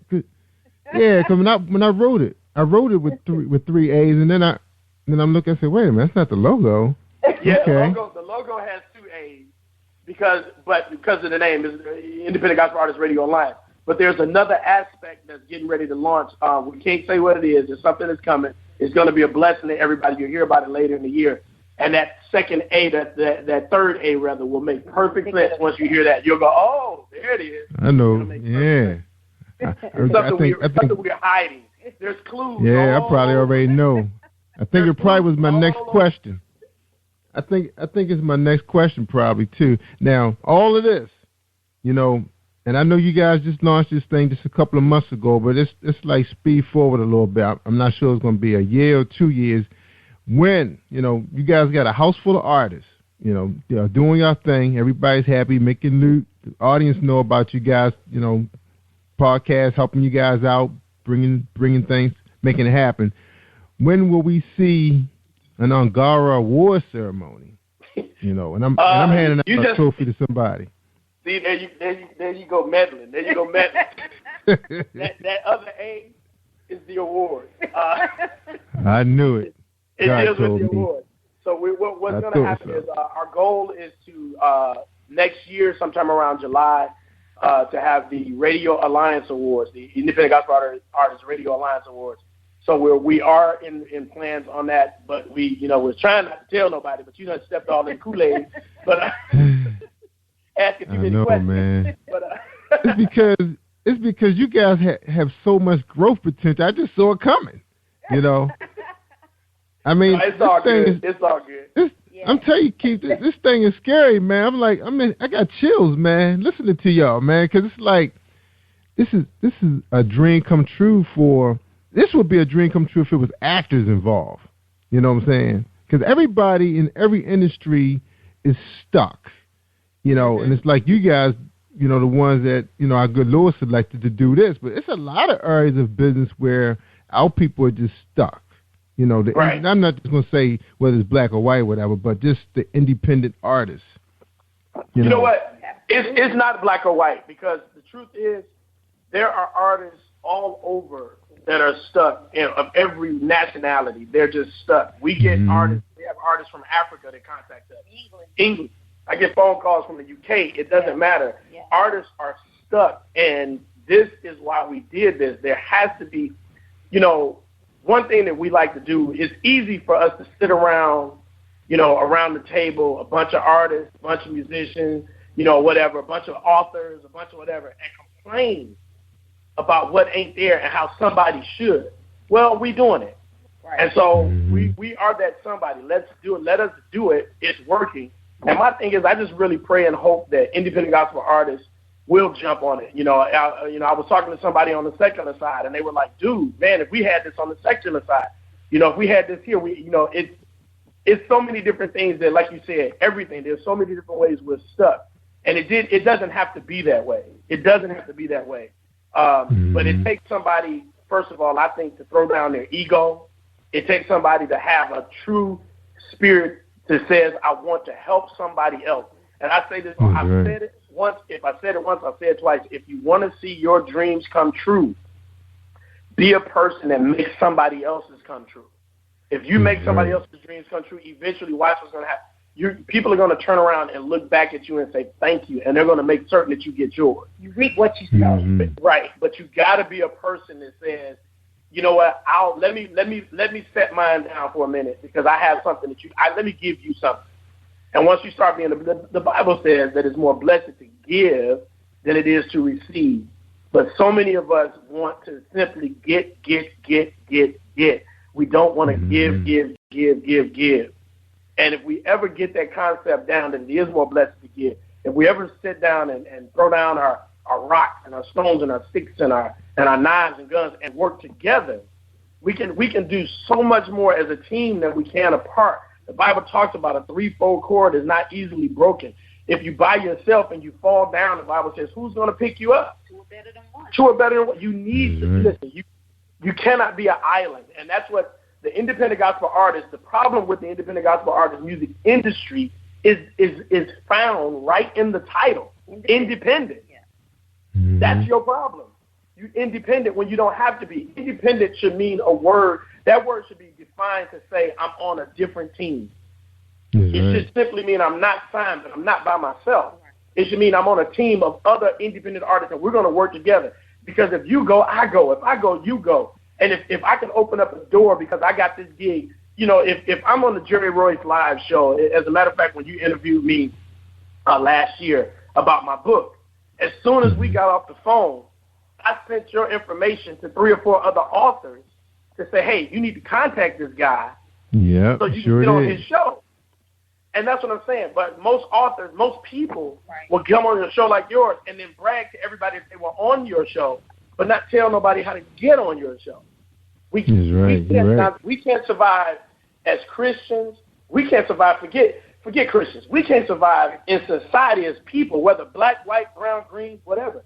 If we don't work together, it doesn't matter if all of us become millionaires. Let's say every person in the church or every person just all of a sudden, just hypothetically, became a millionaire. It won't matter if we don't work, if we don't pool our resources and become a body that stands against something. The reason Martin Luther King could do what he did was not because he was so great, but it was because people rallied around what he was saying.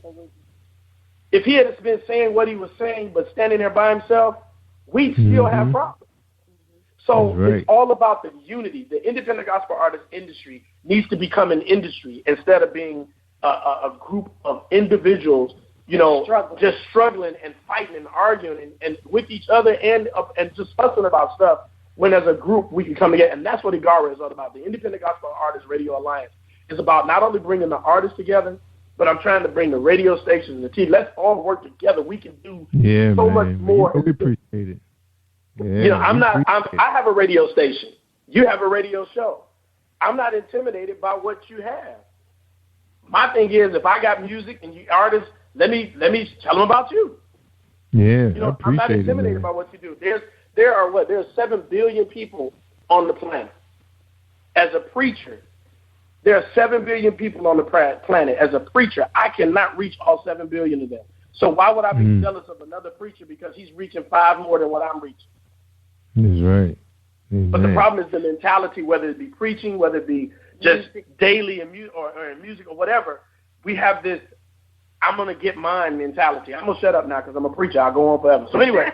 We got to take a quick break too, Keith. And I tell you what, as soon as we get back, one of you can give our final thoughts for the show. And we can have you guys back, man. We definitely want to have you guys back, man. All right? We love it. We love it.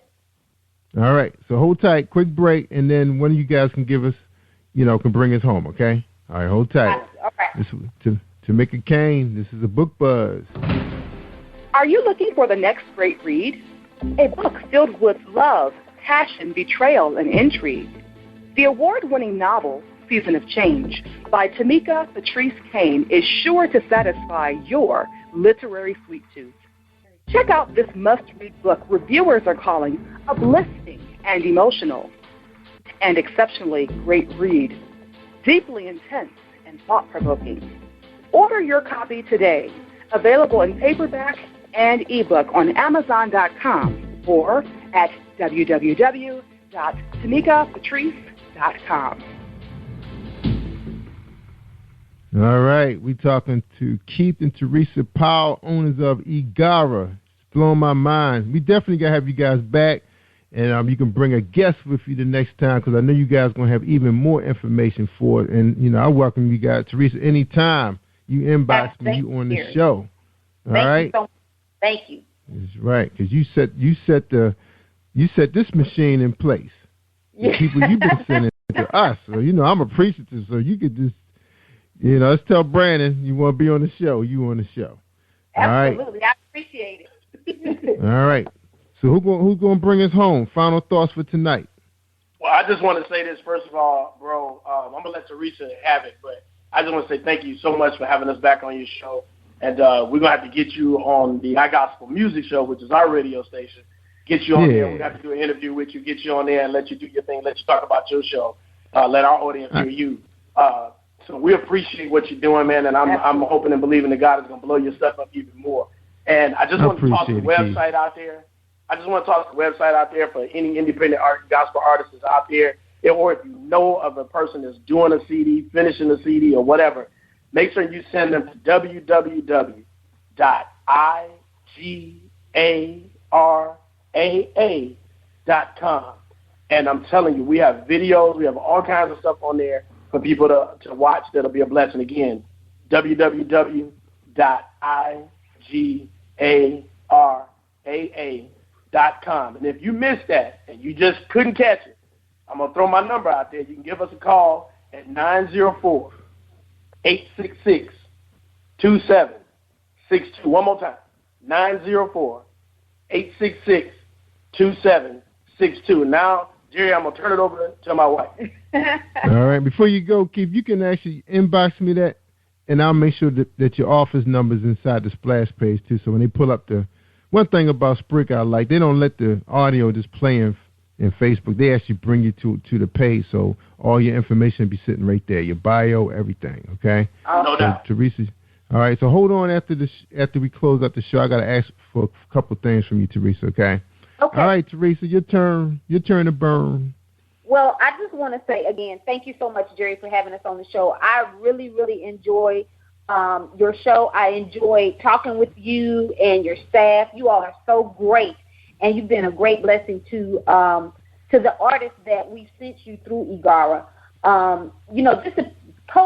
Just to pull everything together, what we were talking about. If you're an independent artist and you want to get your music out there, or if you are interested in being in a play or interested in getting your information into a magazine and letting people know about what you're doing, whatever the case may be, go to the website that Keith gave, igaraa.com. Igara will be a great asset to you. We can't make the radio stations call. We haven't had to make them call.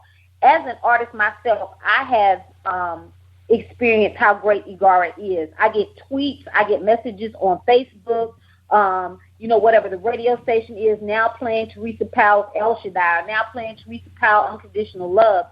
And I always make sure that I go to them and I tweet them back, or I send them a message back on Facebook, or I send them an email message thanking them for that, because these internet radio stations are playing worldwide. And as a result, my Facebook page has blown up as well as my fan page. And so I'm making connections with a lot of people, and that would not have been possible unless I had been with Igara in some of these cases. Some of them have been through iGospel Music Radio, where we're playing independent artist music. So if you're an independent artist, gospelmusic.com. click on the submit music button. Send us your music. We're going to put it in rotation. And as we always say, I Got For Music is where independent artists get played. That's right. That's right. Amen. Yeah. And because of you guys, I've been spinning up the same thing on Sundays too, playing gospel music, behaving myself, being a good Christian, trying to walk the right path finally. Man, it took me to be this age That's to find awesome. It took Keith and Teresa Powell to straighten me out. but I appreciate it. I mean, I appreciate you guys more than, y'all appreciate me, because I'm going to tell you, it takes two to tangle, and your company and my company, we're going to do some things together, and have fun doing it and helping people. We're looking forward That's right. to it. Amen. And thanks for the kudos, Keith. I really appreciate that. All right, guys, we got to get out of here because one of y'all Igara members is coming on next, and she probably say, when are they going to stop talking? It's my turn. All right. Hold tight, Terry. Terry. You up next. All right. Look, Keith, Teresa, I tell people all the time, when they want to hear the good stuff, they got to listen to Positive Power 21.org and Spreaker.com/Positive Power 21. Thank you for tuning in to Jerry Royce Live on Positive Power 21.org and Spreaker.com/Positive Power 21. This is a Royce Enterprises production. And don't forget about replay on Facebook.com/Jerry Royce Live.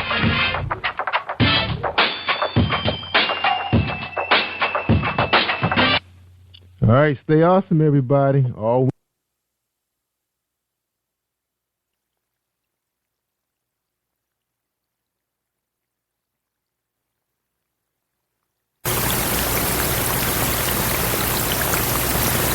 When I lift my hands in worship, I get lost in Him. I don't ask Him for anything. I just honor Him. For I praise Him for what He's done. And I worship Him for who He is. He is my best friend. He is my everything. When I lift my hands in worship, I get lost in Him. I don't ask Him for anything. I just honor Him. For I praise Him for what He's done. And I worship Him for who He is. He is my best friend. He is my everything. Zion, we need to learn how to worship and bless His name. Zion, you need to learn how to worship and bless His name. There's healing in your worship when you bless His name. Zion, you need to learn how to worship and bless His name. We bless your name. We bless your name. We bless your name. Hey.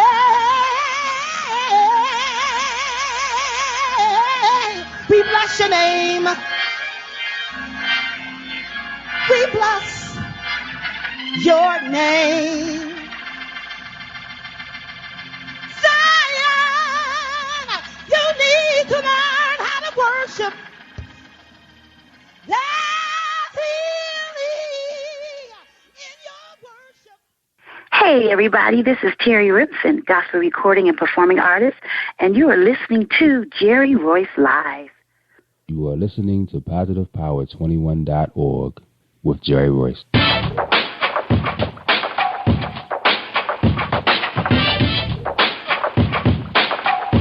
What up? It's your boy Kano Kingston. Hi, this is Angel Sessions.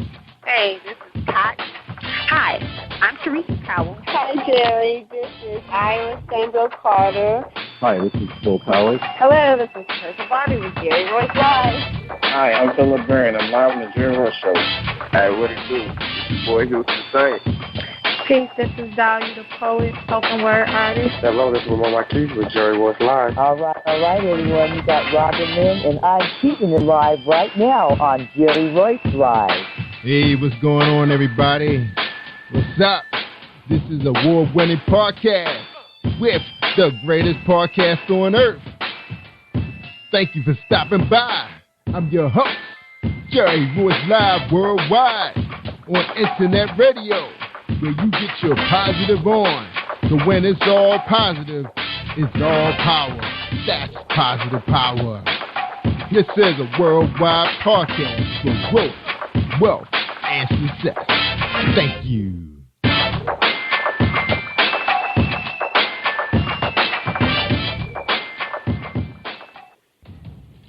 Think you know how drugs get in those little brown bottles? Think again. Set in the green hills of western New Jersey, inside the gilded halls of power of a U.S. pharmaceutical company where decisions are worth billions of dollars and human lives worth less. Nicholas Harding, a young executive at Marshall Pharmaceutical, finds his career, family, and life in jeopardy. The Farmhouse, a suspense thriller novel by Bill Powers, published by Donna Inc. Publications, available at Amazon.com or DonnaInc.org. Go to Bill's webpage at www.author.BillPowers.com. Are you looking for the next great read? A book filled with love, passion, betrayal, and intrigue. The award-winning novel, Season of Change, by Tamika Patrice Kane, is sure to satisfy your literary sweet tooth. Check out this must-read book reviewers are calling uplifting and emotional, and exceptionally great read, deeply intense and thought-provoking. Order your copy today, available in paperback and ebook on Amazon.com or at www.tamikapatrice.com.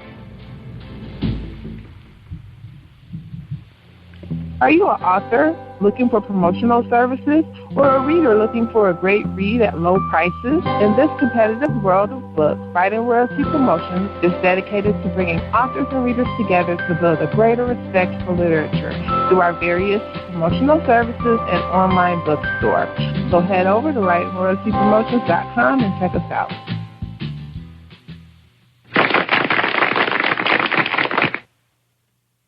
Thank you, everybody, for joining us, and welcome to PositivePower21.org. I am Jerry Royce Live, and tonight, our special sponsor for tonight's show, featuring Terry Rimson, Music.com, would be Darlene Rucker-Williams, our sponsor for this program. Hold tight for a 60-second presentation from Darlene Rucker-Williams at Stylish and Stellar Gifts by Dar.com.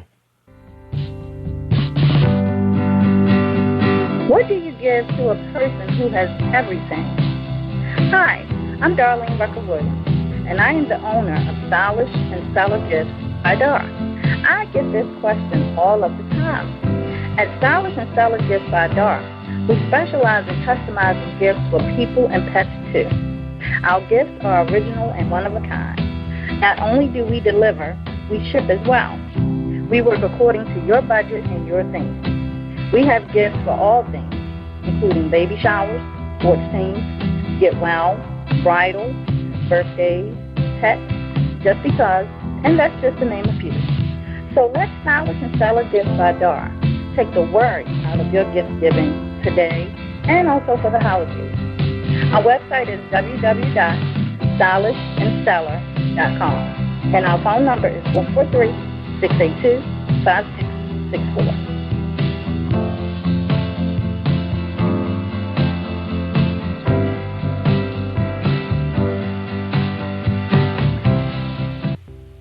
Hi, this is Angel Sessions, and when I'm in town, I listen to Jerry Royce Live, PositivePower21.org, where they play my favorite music.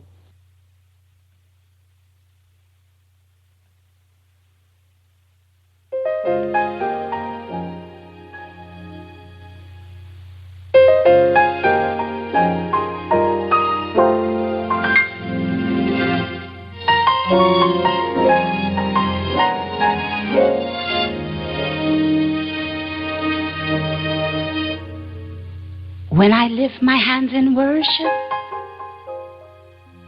I get lost in Him.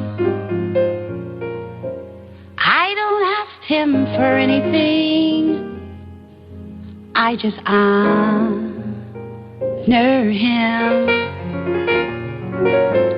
For I praise Him for what He's done, and I worship Him for who He is.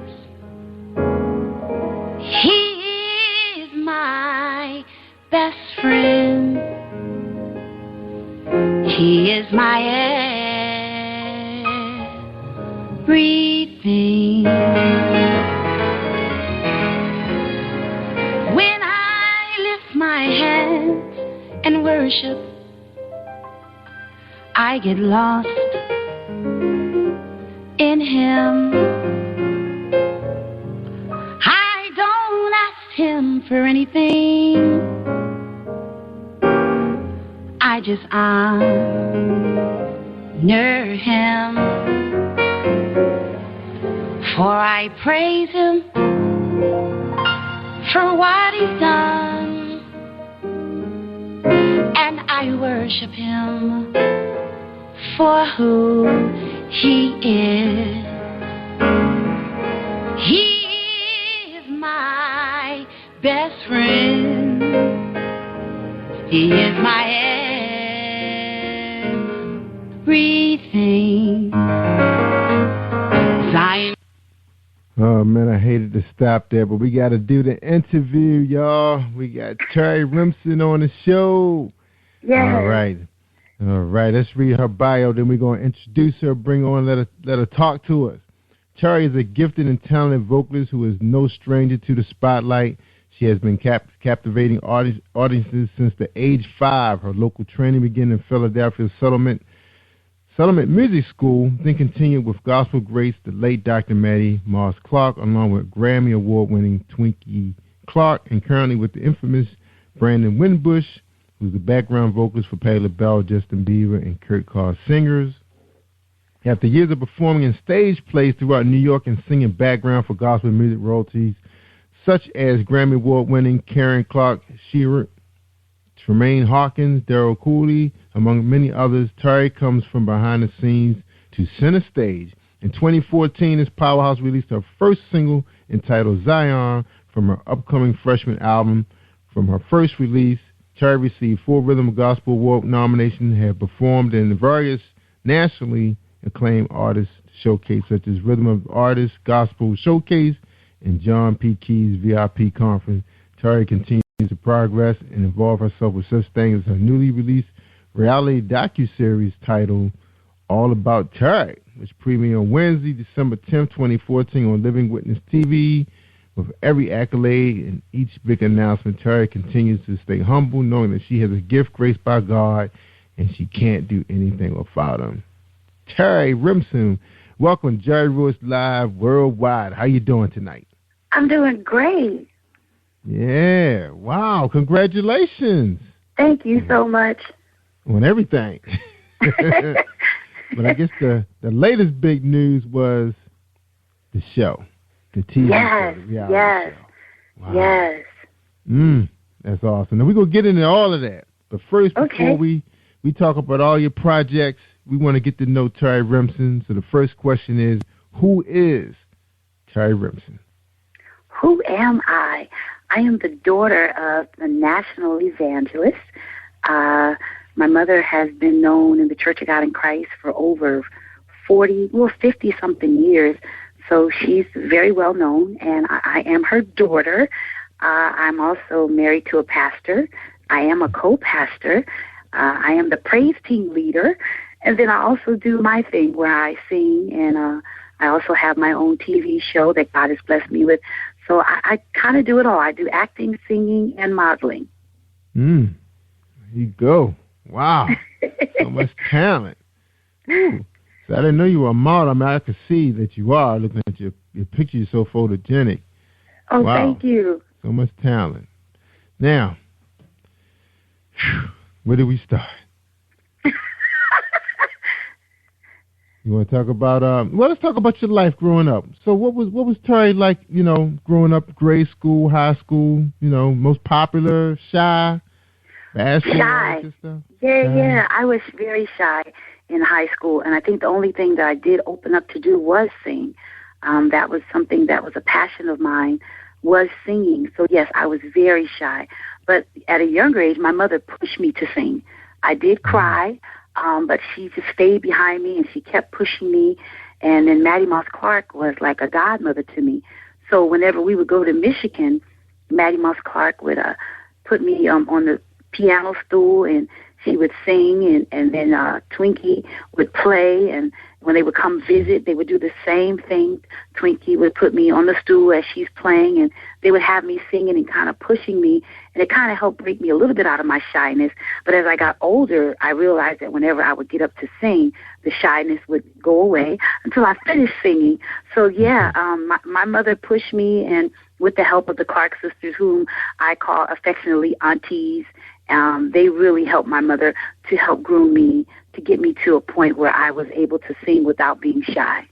Yeah. But, it's funny, you hear people say, don't push your kids. Don't push your kids. They're going to resist. They're going to resist. And now, you hear most of your superstars, that's how they became who they are today. Absolutely. Somebody's back there pushing. Wow. So you're saying pushing is not bad, not a bad thing. Not bad at all. Not bad at all. So why did she have to push? Because I was shy. I believe because I was shy. I really didn't like to talk to people. I really didn't want to do anything in front of people. I did cry. And she told me a couple of times she had to threaten me. I don't remember because I was young, but it worked. It really worked. It made me have discipline. And like you said, you can't do that now. But the children today, they're made up of something totally different than what we were brought up as. And I really appreciate my mother for pushing me, because if she didn't, I wouldn't really be where I am today. Yeah, and for some of us that never made it where we wanted to go, we probably wish somebody was pushing us at the same time. Right. Wow. Good for her. Good for her. All right. Now, you got involved with stage plays in New York. So how did that happen? Did she push you into doing stage plays? Well, this is what happened. What happened was, as growing up, she kind of saw what was in me. So basically anything that I told her I wanted to do, she would try her best to make sure she supported it and sent me to get the right education and to prepare me for it. So growing up as a teenager, I did modeling, I did the acting. So she actually sent me to school for these different things because she saw these are things that I like. So I went to acting school as a teenager, and then growing up, as I graduated, I started being in little different plays.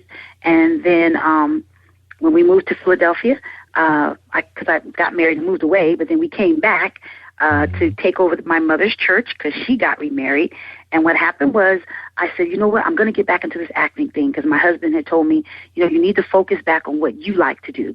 You've been helping me, you've been helping me build my churches, and it's like you have forgotten about what your passion is because you've been following after my passion, supporting me, which really meant a lot to me. So I said, okay, I'm going to get back into acting and singing, and I got in touch with New York. And I went for a couple of auditions, and God bless, where I was in a play 2 years straight called A Christmas Without Him, and it was an off-Broadway play, but it was such an awesome experience, and I really enjoyed it. God is good. He's really good. That's right. Now, is that the stepping stone to trying to get on Broadway? I mean, what's the method to that madness to get on Broadway? Well, the method to my madness is I don't really want to do Broadway, but now if God opens up that door, I'm going to take it. But the method to my madness is, and it's the thing about it, it's kind of it's opening up, and God is starting to connect the dominoes and, the dots. He's starting to connect the dots. And it's like a domino effect, because by me doing that play, it kind of, because I hadn't did acting in a while since I got married. And so by doing the play, it kind of brought things back to my remembrance. And after that, then now I get the offer to do the reality show. So now I'm able to get back into things that I like to do. So it's just like it was just a domino effect. So basically, really what I would like to do is have a TV show, or either have someone have me on their TV show. Yeah, awesome. Now, how about growing up? Do you have siblings? Yes, I do. I am the baby girl. I had two brothers. One of my brothers passed several years ago. So I have one brother, and he's a pastor. He's a bishop, and he's a pastor. And so it's just me and my brother. It's just us. And so, yes, I do have a sibling. All right. And where is his church? His church is in Willingboro, New Jersey. Okay, so he's in the area, so you can see him anytime. All right. Yeah, absolutely. As a matter of fact, I just interviewed my brother for my TV show 2 weeks ago. All right. Oh, awesome. All right, well, let's talk about the TV show. Tell us, how did that happen? I got a call because I'm hooked up with a organization called IGARA, which is Brother Keith Ron Powell and his wife Teresa, lovely couple.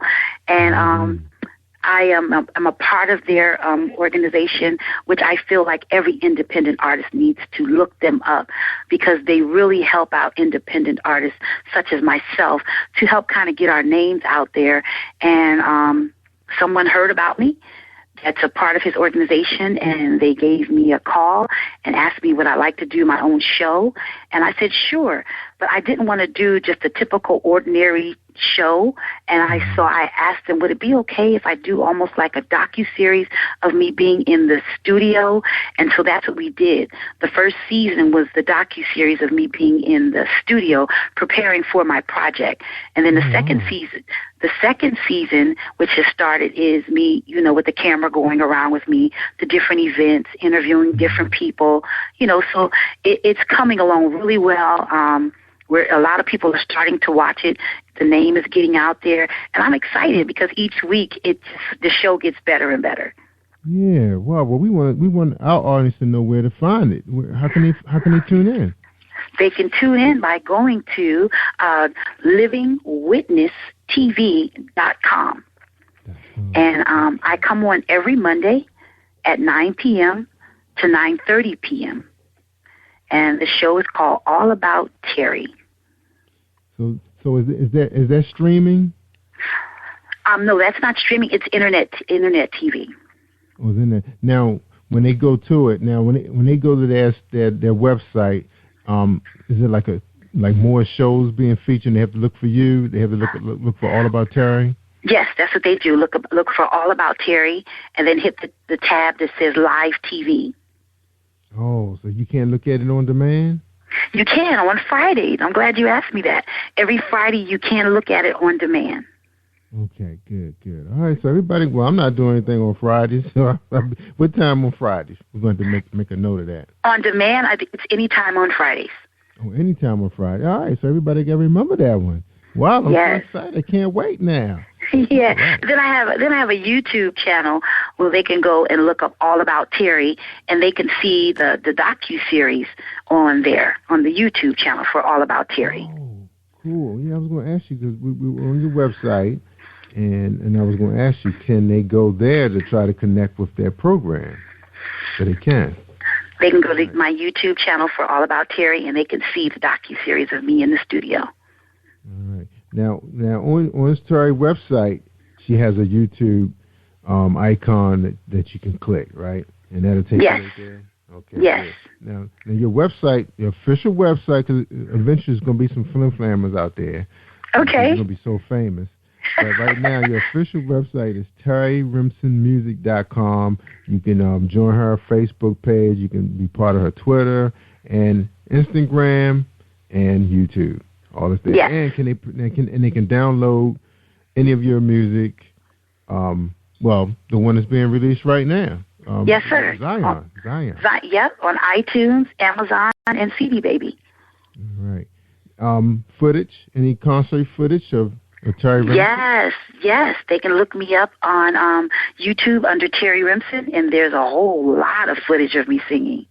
Yeah, can't wait. Because, nowadays, everybody have the ability they can show digital technology on their widescreen using Chromecast or any wireless browser on their TV and enjoy watching concerts and live in color now. You're not just restricted to your tablet or your PC. Right. Yeah. Enjoy it on your home theater in high definition. So that's always a blessing. Now also, Terry, I'm on your website. There's a number of ways people could buy your products in a CD Baby. You have Google Play, Rhapsody, iTunes, and Spotify. I never heard of Spotify. Oh, yeah, Spotify, yes. Spotify. Yes. Not familiar with them. Now, I don't see our good friend Igor on here. You know what? You got me. You got me. Because when the website was developed, I wasn't a part of Igara. But now that I am, yes, they can go to Igara and they can purchase my song. Yeah, that's right. There you go. All right, Terry, we're going to take a quick break. And when we get back, we're going to talk about the music business, Of course, you heard her talking a lot about acting and what she's doing now on reality TV, and then we'll talk about the music industry, the good and the bad. All right? So all right. Everybody. Okay, Tamika Kane on Book Buzz. Are you looking for the next great read? A book filled with love, passion, betrayal, and intrigue. The award-winning novel, Season of Change, by Tamika Patrice Kane is sure to satisfy your literary sweet tooth. Check out this must-read book reviewers are calling uplifting and emotional. And exceptionally great read, deeply intense and thought-provoking. Order your copy today, available in paperback and ebook on Amazon.com or at www.tamikapatrice.com. Are you experiencing a stage of life trauma? An everyday life experience that may distract you or shake your faith? My good books are short stories written on everyday topics like jealous friends or an abusive parent, written with an underlying message directing your thoughts to a positive and spiritual place. My good book strives to provide a positive influence for real people with real-life struggles seeking hope, inspiration, and a perspective that will change how you handle your own life's journey. Read my good books to enjoy a positive and spiritual message today. Then share it with someone else who needs it. Are you an author looking for promotional services or a reader looking for a great read at low prices? In this competitive world of books, Writing Royalty Promotions is dedicated to bringing authors and readers together to build a greater respect for literature through our various promotional services and online bookstore. So head over to WritingRoyaltyPromotions.com and check us out. Hey everyone, this is Tanika Gonzalez, spoken word poet. Whenever I'm online, I'm always listening to jerry-royce-live.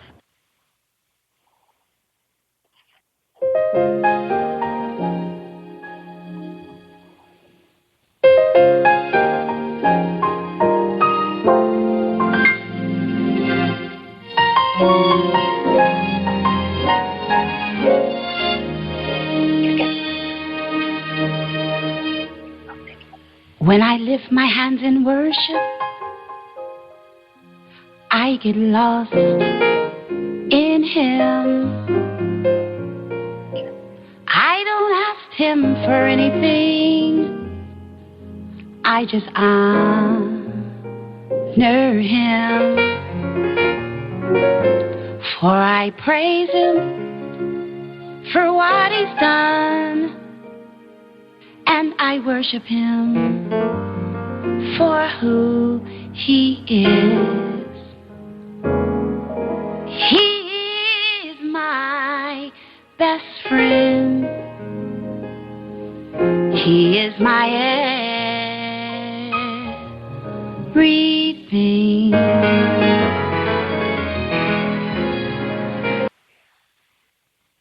Wow, I just love this song. Oh. Beautiful. I meant to play the live version, but we'll save that for the special show. All right, everybody. We're talking to Terry Remsen from Philly, gospel sensation. Woo! Man, what a night. What a night. And she's a member of Igara. Yes. Yeah, that is awesome. Now, we're going to get into the music piece now. Tell us about that song, Zion. You know, where were you when you wrote that? Oh, I was here in the city of Philadelphia, and the reason why I named it Zion is because what I was doing is trying to admonish God's people to learn how to worship Him. Because, you know, we go to so many different concerts, and all the people want to do is kind of use bodily exercise and running around, you know, doing all their little calisthenics and, you know, kind of showing off a little bit, you know, and sometimes it don't be no power. That just be them wanting to be seen. And so what I was saying, you know, we need to learn how to worship Him. It's not always about the shouting and the dancing. Sometimes it's just being still and listening to His voice and, you know, admonishing Him for who He is. So that's why I came up with Zion. And then I wanted to kind of explain about worship. So that's when I said, you know, when you lift up your hands in worship, basically you got to just like get lost in Him.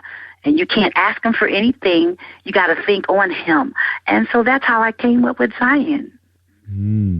Beautiful, beautiful story. Now you have another release that's due out soon. Tell us a little bit about that song. Well, this song, it's called Every Time I Turn Around. So we named it Blessing Me. So it talks about every time I turn around, He just keeps blessing me. That is definitely my testimony. Every time. Every time I turn around, Terry, every time I turn around, God just keeps doing something for me. And even though I sometimes I feel like I don't deserve it, it's always He's doing something for me. So I named it He Keeps Blessing Me because He does. And it's more of a urban feel. My son works very close to me, and so I'm trying to let him express himself in music. And so I'm excited and can't wait for it to be released because it won't be like Zion. It'll be a little bit more where you can kind of move around and pop your fingers and move a little bit. So I'm kind of excited about it.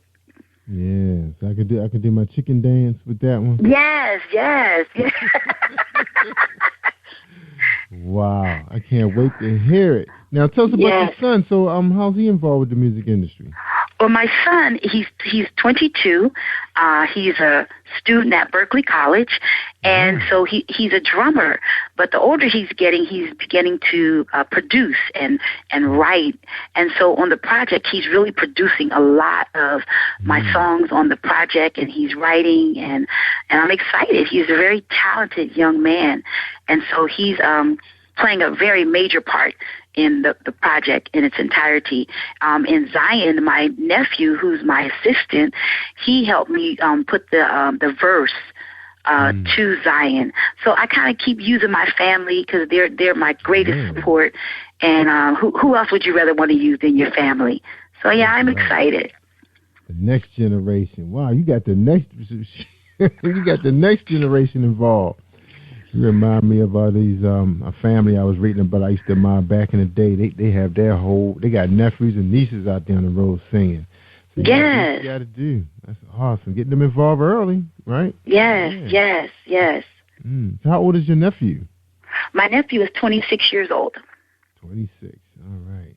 Now you said your son is in college right now, and he's doing all this while he's studying. What, he's studying music or something? Yes, sir. While he's studying music, yes. All right, that is awesome. All right, and so just your son? Any other children? I have a daughter. She's married, and we have 2 grandchildren. Oh, get out of here, your grandma. No. Yes, I am. Get out of here. Yes. Well, that's what being a model. You know, we just hold up, for years. I see you. Nothing wrong with that. All right. Let's talk about, now this Powerhouse release was released in 2014. So I want to remind everybody this was released in January 2014. So she has been part of some awards. Now, you received what this called a Rhythm of Gospel. You received 4 Rhythm of Gospel Award nominations? Well, I've been nominated for 4 been nominated for 4 different categories for the Rhythm of Gospel, and that will be held in the month of July in Birmingham, Alabama. Yeah, I heard about that. Yeah, I heard about that. It's coming up. It's going to be big. Wow. Yes, it is. Yes, it is. How does that happen? Tell us about, do you know anything about the organization Rhythm of Gospel? This will be my second year attending. It will be my third year attending the Rhythm of Gospel. You know what? The Rhythm of Gospel, some people have negative things to say about it, but I must say that the Rhythm of Gospel really was the people who kind of got me started, because I went there and they had classes where you could kind of network and meet other people. I was in a showcase, and just for me performing in their first showcase, the first year I went, God opened up so many doors, so many different avenues. I met so many different people. I networked with different people. That's how I was able to start getting my music being played on different internet stations because of that first time going to the Rhythm of Gospel. So all I can say was it blessed me. And this is going to be my third year going. And to me, if you're an independent artist, you just cannot be out there alone and not network. And that's the most important thing. When you're an artist, you have to network. And that's what I did. And I went to the workshops and, I took all the notes that I could take. And there's instructors there. There's people that are part of the industry that you can ask questions. And that's how I met Teresa and Teresa Powell and her husband. I met them through a young man that's a part of the Rhythm of Gospel, and he has his own organization called Nigma.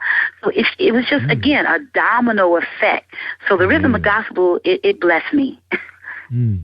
Now tell us a little bit about that organization. Now, have they been around for a long time? I mean, are they like a brick and mortar business, or are they virtual? What's the deal with that organization? The Rhythm of Gospel, I believe, has been around for, I think, 6 years. And each year, say that again. Is that a telecast? Yeah, I don't know if it's been telecast yet, but I do believe this year it's going to be telecast. But each year that I've gone, it's getting bigger. I mean, when I say bigger, the year I went, it was big. Then when I went back again, it was a lot of artists there, and so it's just growing every time I go.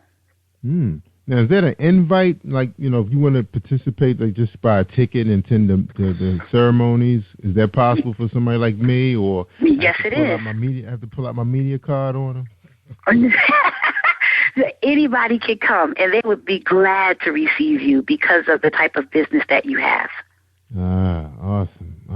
Wow, I can't wait till I retire so I can do all this fun stuff. Wow. Now, earlier, before we started talking, preparing for the show, I know you probably said, hey, Jerry, I got the longest pre-show. But we got to do to get ready. Okay. Tell us about, you were telling me about RadioCast, where you made the top 5, I guess number 5 in his top 10. Tell us about that. Well, Brother Reggie is, again, here we go back to the networking. Brother Reggie happened to be someone that heard about my music because he has an internet station. And when I talked to him, he kind of gave me a lot of advice because, again, networking.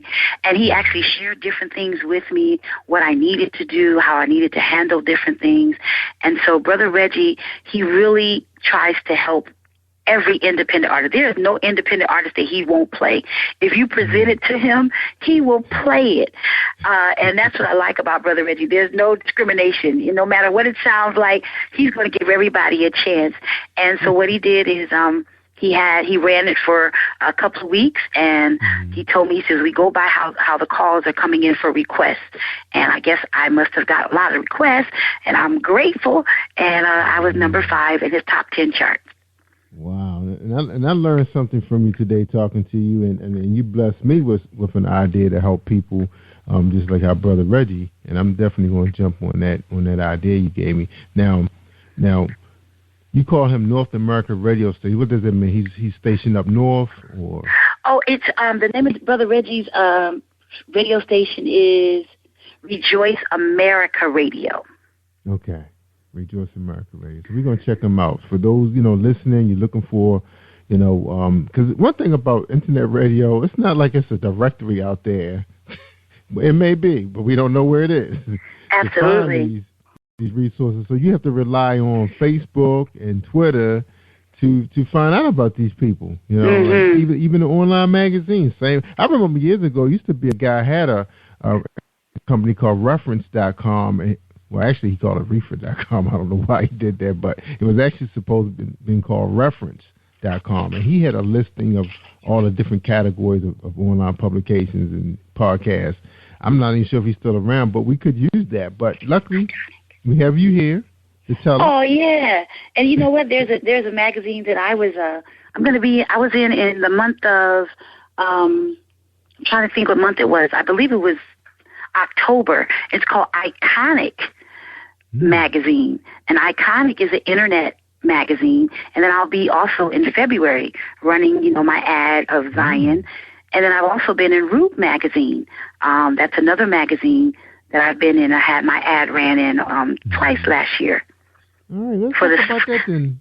Marketing and promoting. Okay, now, of course, there's so much out there. How do you pick your poison? What's your method to your madness? How you decide where you're going to put your money? How do I decide where I'm going to put my money? I do research. So what I did was and funny, Iconic found me.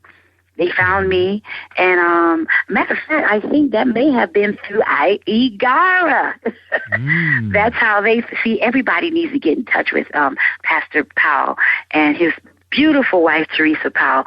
They are such a blessing to independent artists.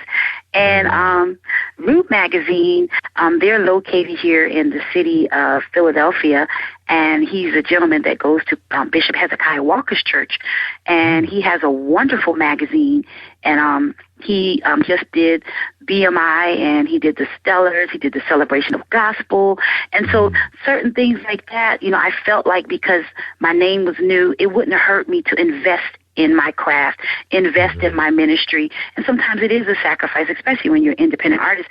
You really don't have the funds, but a lot of times you have to just invest in it so that you can get your name out there. And it really blessed me by being a part of these different magazines. So basically you just have to do your research. You have to have mentors, such as people like Igara and a brother Reggie, so that they can kind of pour into you, or you can go to these workshops and they'll tell you, you know, what to look out for, you know, what to run away from, you know, what you should accept, what not to accept. You know, it's really a blessing when you network and go to these different workshops. So I've attended, you know, different workshops to try to find out, you know, how to protect myself, because the industry, it can be competitive, it can be scams out there, but once you network with the right people, it can be a beautiful thing, and you can build some wonderful relationships. That's right. That's right. So we're talking to Terry Remsen. We're going to take a quick break, Terry. When we come back, we're going to talk about the social media, how you're utilizing that to get your name out there, and the benefits of social media versus offline. Okay, so hold tight. We're going to get now. We do have Music Buzz for those of you that's out there that's trying to push your downloads and CDs. We have Book Buzz, and we're about to listen to an episode of Book Buzz by Bill Powers and his awesome book, The Farm. Think you know how drugs get in those little brown bottles? Think again. Set in the green hills of western New Jersey, inside the gilded halls of power of a U.S. pharmaceutical company where decisions are worth billions of dollars and human lives worth less. Nicholas Hardy, a young executive at Marshall Pharmaceutical, finds his career, family, and life in jeopardy. The Farmhouse, a suspense thriller novel by Bill Powers, published by Donna Inc. Publications, available at Amazon.com or DonnaInc.org. Go to Bill's webpage at www.authorBillPowers.com. All right. Bill Powers, check out that book. Oh, that's an awesome book. And I remember I almost took a job in the pharmaceutical industry, tough industry, and he writes about the boardroom activities, how they decide where they're going to put those drugs. So check it out, BillPowers.com. All right, we're talking to Terry Remsen, powerhouse singer from Philly. She's awesome. All right, she's giving us a lot of advice. All right, oh wow, for those of us. Now, and the funny thing, Terry, Now we could have some listeners who's probably, say, hey, I'm an R&B recording artist, performer, gospel, a little different, but it's really not that different. You got to still have the same method of promoting and marketing and Absolutely. yourself. Tell us a little bit about it. Tell us your experience on social media. Oh, my experience was I love social media. It works. And how about this? Guess what, Jerry? It's free. That's right. You just got to know how to work it, And again, I did not learn this by myself. Mm-hmm. Again, you have to network and hook up with different people. And then when you have a passion for it, you're just going to dig in deep. And it takes time. And when you have a passion for it, you will make time for it. That's how I know who really wants to do this, because there are a lot of people out there that say they're a singer, they want to sing, but they want it to come to them, but you don't see them hardly ever on social media. You never see any type of advertisement. But, that's the way we purchase things, is because it has to be visual. If I see a commercial and you're going to doll it up for me and you're going to give me color and you're going to get me singing with it, oh, yeah, I'm going to go try to find out what's really going on. And so that's what I do with myself. I have my nephew here, and I have others that work with us as a team. And we try our best to change different things on social media. We try to be personable. Like if people are talking to me, I try my best to try to respond, let them know how much I appreciate them, thank them, because I'm very humbled by it. I don't understand why a lot of people get arrogant and you ain't made it nowhere. I haven't made it anywhere. It's by the grace of God that I'm on your show, and I'm grateful for it. So whenever anybody reaches out to say hello, even if I don't know you, I will say thank you. How are you? And hello to you too, and have a blessed day. Or if they want to talk for a minute, I'll talk to them. But social media is very important. The more people see you, the better it is for you. But it takes a lot of work. Sometimes we're on social media like all day long, and it does. It takes a lot of creativity. Yes, it does. Yes, it does. Tell me about it, because we in here producing video. I think I got the kids together. We trying to do a music video.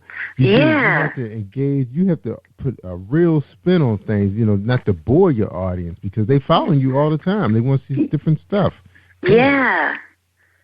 Good for you. Good for you. Now, being a woman on social media, you do have to be careful. Yes, sir. Tell us about that. Tell us, talk to the ladies. Now, Brother Jerry, Lord Jesus. Well, they got this thing called Messenger. On my one of my pages, I have like 5,000 friends. Thank you, Jesus. And man, I was getting so many messages calling me baby and boo, and I'm like, do I know you? No, I don't. Then I had them calling me, but again, I know how to handle myself. When I see you going too far, I just come straight at you. Sweetheart, I am married. Thank you very much. And if you say anything else to me, then I will delete you and block you. But then there are those out there that come through Messenger that are such a blessing. Today has been such a wonderful day.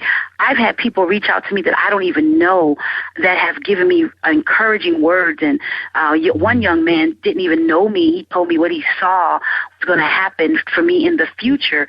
And basically, it was confirmation of what I had already heard that God was going to do for me if I just stayed focused and continued doing what God told me to do. And I didn't even know this young man. So it can be refreshing. It can be encouraging. But yet, if you're not strong in the faith, it could cause some trouble. But you got to be careful with the social media, because it can get out of hand, and then you may get some people to say nasty things to you. There's been times where, you can see how many likes you have and how many dislikes. And on certain pages, sometimes they'll dislike it, so I see a lot of red on my graph. But it doesn't matter to me. I know what I'm doing it for, who I'm doing it for, and it's fine. Everybody's not going to appreciate what I do, and I'm not doing it for them. And I don't get hooked up in the hoopla. I just keep doing what I love to do. That's right. They probably just the haters. Yeah. They got those little, what do they call those little icons that you can, like those little cartoons? You can give them one of them. Right. What is it? Is it called emojis? Yeah. Those. I love those things. Yeah. I can have a conversation with them now. I have so many of them. Yeah, I saw that. I was like, wow, I need some of those. Yeah, I love it. Because we get to working in here sometimes. We grind and we got a certain amount of time. We try and do certain projects, and then you get a bunch of people sending messages. Sometimes you just can't type everything out to everybody, and then you have your groupies and your fans, want to know what you're up to. You got to communicate with them. So I just give them one of those, And half the time they don't know who they're communicating with anyway. They don't know if it's Tim Jr. or Brandon or me, which I like that. Okay. 2, 3 in the morning, I'm getting messages. So. Right. Yeah, it's tough. It's tough being a man too, Tari. I believe it because as women we could be a little crazy. Yeah, we could be a little crazy. Like, yeah. Yeah, I know about my kind. Goodness gracious. Oh man, this is now let's talk a little bit about offline. Okay, let's talk about being on stage. Now you don't sound like a shy person anymore. No, sir, I am not. That's right, because I know Michael Jackson types. They quiet, off camera, but as soon as you put a mic in your hand, y'all just, we're like, ooh, that's my baby. What? I didn't know she could do that. So now you're coming to your own. Tell us a little bit about being offline, being on stage, behind stage, dealing with your stage hand, your managers. Tell what should a person expect, offline being a performer. Well, again, being that I'm in the gospel industry, being on stage, it is a challenge many times because everybody's not going to receive your gift. And then, like you said, you have those out there, they don't want to, encourage you because maybe they see something in you that they wish that was in them. So you have all these different types of spirits that are out there. But I love doing live performances. To me, that's when I could kind of stretch my wings, be creative, and I love the band that I have, a group of guys that I can get up there and on the spot just do anything. And we don't even have to rehearse it, and I could just on the spot say, "Let's just do this." And I just love being creative and on the spot. I love doing live performances, and I hate singing the tracks because I feel restricted. So usually I pray that they always say, you don't have to do a track. You can sing live with the band because that's when I can kind of stretch my wings and be able to communicate with the audience and kind of feel where they're at. And sometimes God will use me, to minister to certain ones through song so I can kind of actually look at them and sing it a certain way because I can feel where they're at and what they're going through. So I enjoy live performances because I like to interact with the audience. That's right. I can't wait for Friday night because I got a brand new TV, Terry. Brand new 48-inch high definition Sony. And I'm going to be watching Terry Rimson in concert. So now I want to know before I turn in, I'm not going to just see this 3-4 minute song. Is it going to be a series that I'm going to be looking at? Is it going to be an hour, 2 hours? Tell me what I'm looking for. Now, you mean when you go on YouTube? Yes, when I go on YouTube. When you go on YouTube, you're going to find, a whole lot of clips of me singing. There's one particular clip that I know you probably will enjoy. Bishop David Evans, here in the city of New Jersey. I sung Zion at his church. The live version is a little different from the recorded version. And we sent you the track, and when you see me do it live, you can actually see the expression of the audience. And even when I finished singing, how they just broke out in a dance. And because it's a different flair when it's done live. When I do it live, I give you a little Pentecostal and a little growl. But the studio version, it's a little mellow, and I kind of sound a little sweet and innocent. But when I do it live, that's when I kind of give you my little growls, and I give you all that's in me. That's right. So now, do you have any concerts out there? Any concert footage? Well, I'm going to the you said, do I have any concert footage? Yeah, out on YouTube.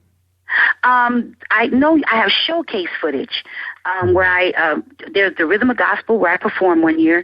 That's out there. And then I did another showcase in the city of Alabama, and it was Chickasaw, Alabama, and that's on there. So you'll see me on there with Bobby Jones at the end. He's talking to me. So it's been a great experience. Yeah. Now, one of the things I like about YouTube, they start, you set up a channel, and you start uploading different footages. They start giving you a lot of time. I mean, sometimes I think 2 hours. Would it be a day where we'll see Terry Remsen live in concert? Would that happen? Yes. Yeah, I see that. I see that in the near future. And I'm believing God that I could do that, like maybe this summer, where I could have something where I could just sing straight through, because I love it. I love singing. So I could do that. I could sing for 2 hours. That is powerful.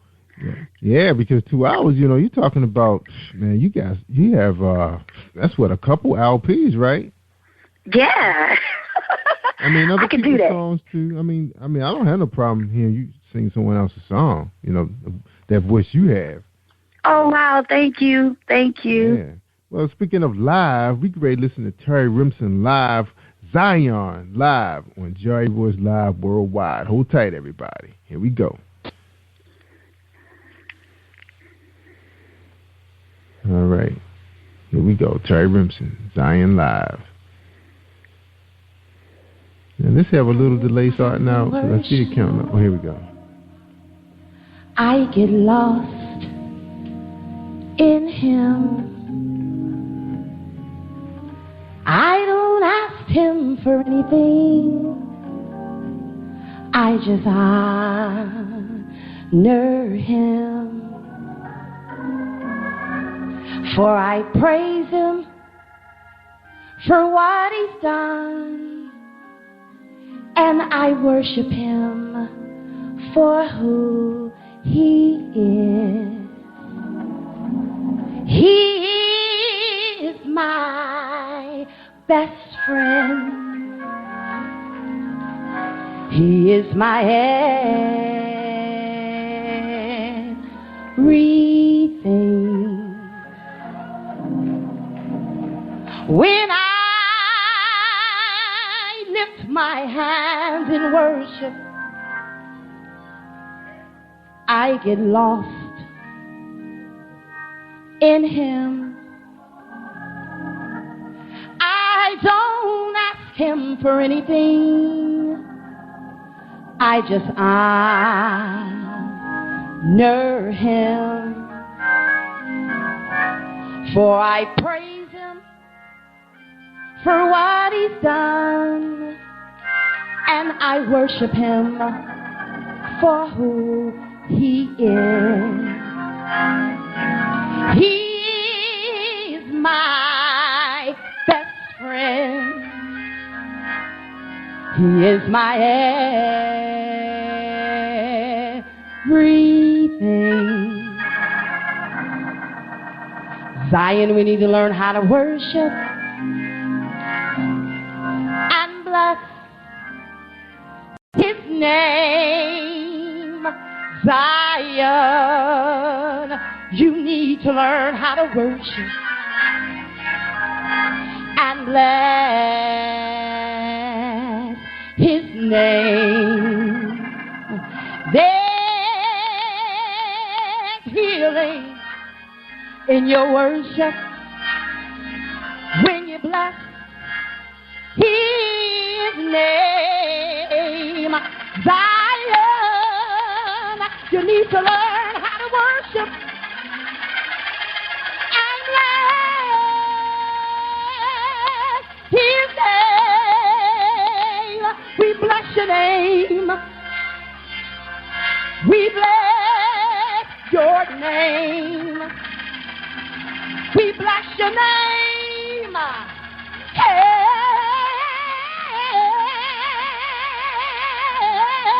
we bless your name. We bless your name. Zion, you need to learn how to worship. There's healing in your worship. There's deliverance in your worship. We bless. Y'all ready to bless them with me? We bless. We give you glory. We give you honor. We bless. Bless.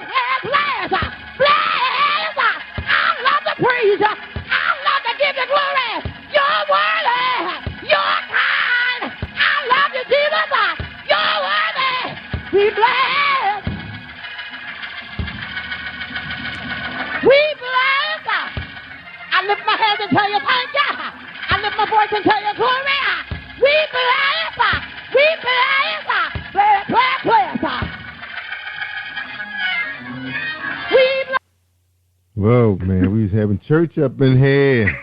Woo! Terry Remsen, goodness gracious. Woo! That was singing. Man, tell us about what does that feel like? Wow, the anointing of God. That's all it is. It's not even me. I have nothing to do with it. It's the anointing of God. See, that's why I can't sing. See, God knows I'll be up there showing off. I already act up. Look, I already act up on his radio station. Oh, God. He's not going to put Jerry Royce live on those stages with no mic singing. Wow. Oh, Terry Remsen. Man. But we got to go to commercial after that. All right, hold tight, everybody. Let's listen to a Book Boy episode with Cassandra Thompson. Support this young sister. How would you like to have a book that reflects your life? Hi, I'm Mocha Butterfly. I would like to tell you more about my latest book, The Reality of Mocha Butterfly. It's a poetry chapbook capturing my life that covers subjects such as self-esteem, anti-bullying, spirituality, family, friends, love, and heartbreak. You can purchase your copy online at twopensandlit.com/Thompson. To find out more about me, visit me on Facebook at facebook.com/M8CHA-Fly. Thanks for listening. Hi, this is Angel Sessions, and when I'm in town, I listen to Jerry Royce Live, positivepower21.org, where they play my favorite music. That's right. We play Angel's favorite music, including Terry Remsen, Zion. Oh man, you're gonna do well in the world. Now, Terry, let's get your final thoughts for tonight. You know, of course, we want everybody to remember to tune in to your show, All About Terry, docuseries. You said it's on Wednesdays. Well, it's coming. It's on Monday nights now at 9 p.m. on Monday nights at livingwitnesstv.com. Yeah. Man, I'm gonna be doing a whole bunch of Terry Remsen on Friday because I'm gonna catch the on demand. Yes. And then I got to switch over to YouTube and look at your concert footages. Just singing. Yeah. Terry Remsen night. Yeah. All about Terry. That's right. That's right. Man, that is awesome. It's good. I wish you the best. Thank you so much. And you definitely got to come back when you drop your next release so we can talk about it. Oh, yes. Most definitely. Yeah, you owe me a radio drop too, don't you? I will do that. Yeah, we appreciate it. Yeah, because right now Angel Session is dominating the airways on Jerry Royce Live. So we gotta fill that void. Help her out, right? Yes, sir. I will do that. Yeah, she's carrying my show right now. All right, Terry, any final thoughts for tonight for our audience? Yes, audience, whatever your dream and your passion is, don't give up on it, no matter if it doesn't look like it's coming to pass. If God promised it to you, if he promised it, he has to do it. He's not a man that he can lie. It's not even in his nature to lie. So if he told you he was going to do it, just stand on it, no matter what it looks like, and believe that it will happen. Yeah, appreciate those words of encouragement. A lot of us are going through stuff right now, promotions, relationships, children, you name it, money. That was great you to say that. And we want to, shout out to our audience that listen to us abroad, Canada, United Kingdom, Australia, Japan, and even India. I was impressed when I saw that. Appreciate you guys tuning in. We're growing every day and every week. I appreciate my staff for helping us, and we appreciate the Angora family. Bringing Terry Remsen to life on Jerry Royce Live. We really appreciate all that. And Terry, I tell people all the time, if they want to hear the good stuff, and tonight we really heard the good stuff. I say it every night, we heard the good stuff, but tonight we really heard the good stuff. We heard somebody has a reality TV show. That's powerful.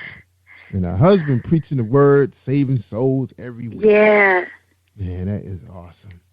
All right. Well, we out of here, right? We done? Yes, we are. Yes, sir. We are done. All right, everybody. This is Jerry Royce Live worldwide on PositivePower21.org and Spreaker.com/PositivePower21. Take care and stay awesome all week long. Thank you for tuning in to Jerry Royce Live on PositivePower21.org and Spreaker.com/PositivePower21. This is a Voice Enterprises production. And don't forget about replay on Facebook.com/Jerry Royce Live.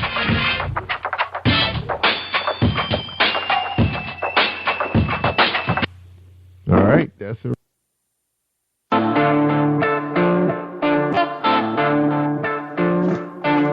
Hello, everyone. I'm an Amazon author and writer. My name is George Wilder Jr., and I'm on Positive Power 21 with Jerry Royce Live this Monday at 8 p.m. Eastern. And when I'm online, I listen to Jerry Royce Live. Always listen to Jerry Royce Live on www.positivepower21.org. How cool is that, huh? Hey, everybody, this is Terry Rimpson, gospel recording and performing artist, and you are listening to Jerry Royce Live. You are listening to PositivePower21.org with Jerry Royce.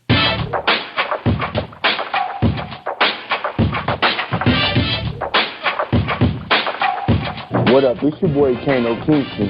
Hi, this is Angel Sessions. Hey, this is Pat. Hi, I'm Teresa Powell. Hi, Jerry. This is Iris Samuel Carter. Hi, this is Phil Powers. Hello, this is Teresa Bobby with Jerry Royce Live. Hi, I'm Philip Barron. I'm live on the Jerry Royce Show. Hey, what it do? It's your boy Houston Saint. Peace, this is Dahlia the Poet, spoken word artist. Hello, this is Lamar Marquise with Jerry Royce Live. All right, everyone. You got Robin Lynn, and I'm keeping it live right now on Jerry Royce Live. Hey, what's going on, everybody? What's up? This is award-winning podcast with the greatest podcast on earth. Thank you for stopping by. I'm your host, Jerry Royce Live worldwide on internet radio, where you get your positive on. So when it's all positive, it's all power. That's positive power. This is a worldwide podcast for growth, wealth, and success. Thank you.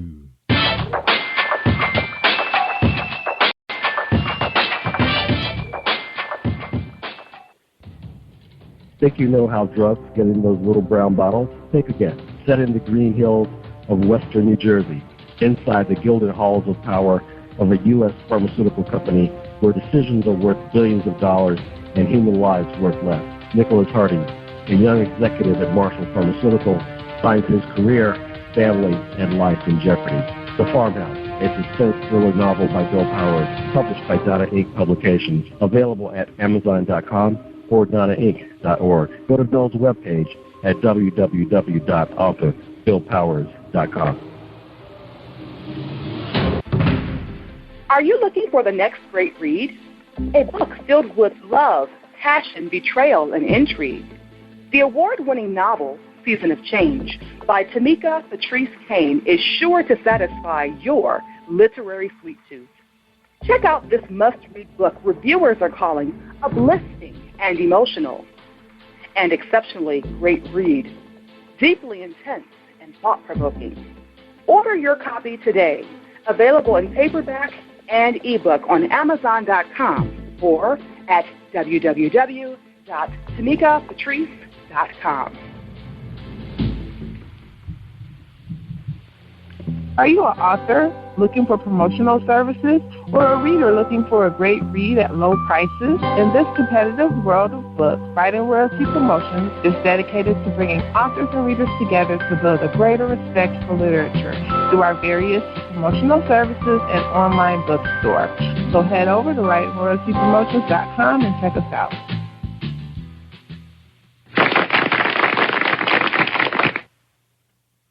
Thank you, everybody, for joining us, and welcome to PositivePower21.org. I am Jerry Royce Live, and tonight, a special sponsor for tonight's show featuring Terry Rimpson, Music.com would be Darlene Rucker Williams. our sponsor for this program. Hold tight for a 60-second presentation from Darlene Rucker-Williams at Stylish and Stellar Gifts by Dar.com. What do you give to a person who has everything?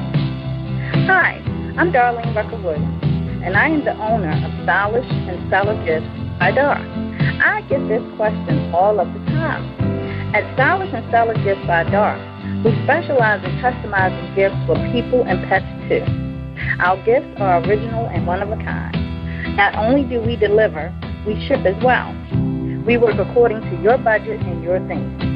We have gifts for all things, including baby showers, sports teams, get well, bridal, birthdays, pets, just because, and that's just to name a few.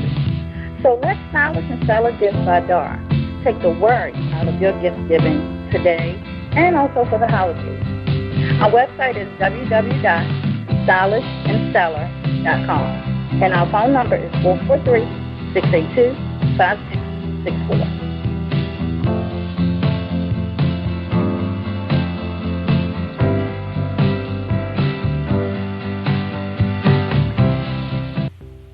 Hi, this is Angel Sessions, and when I'm in town, I listen to jerry-royce-live, positivepower21.org, where they play my favorite music.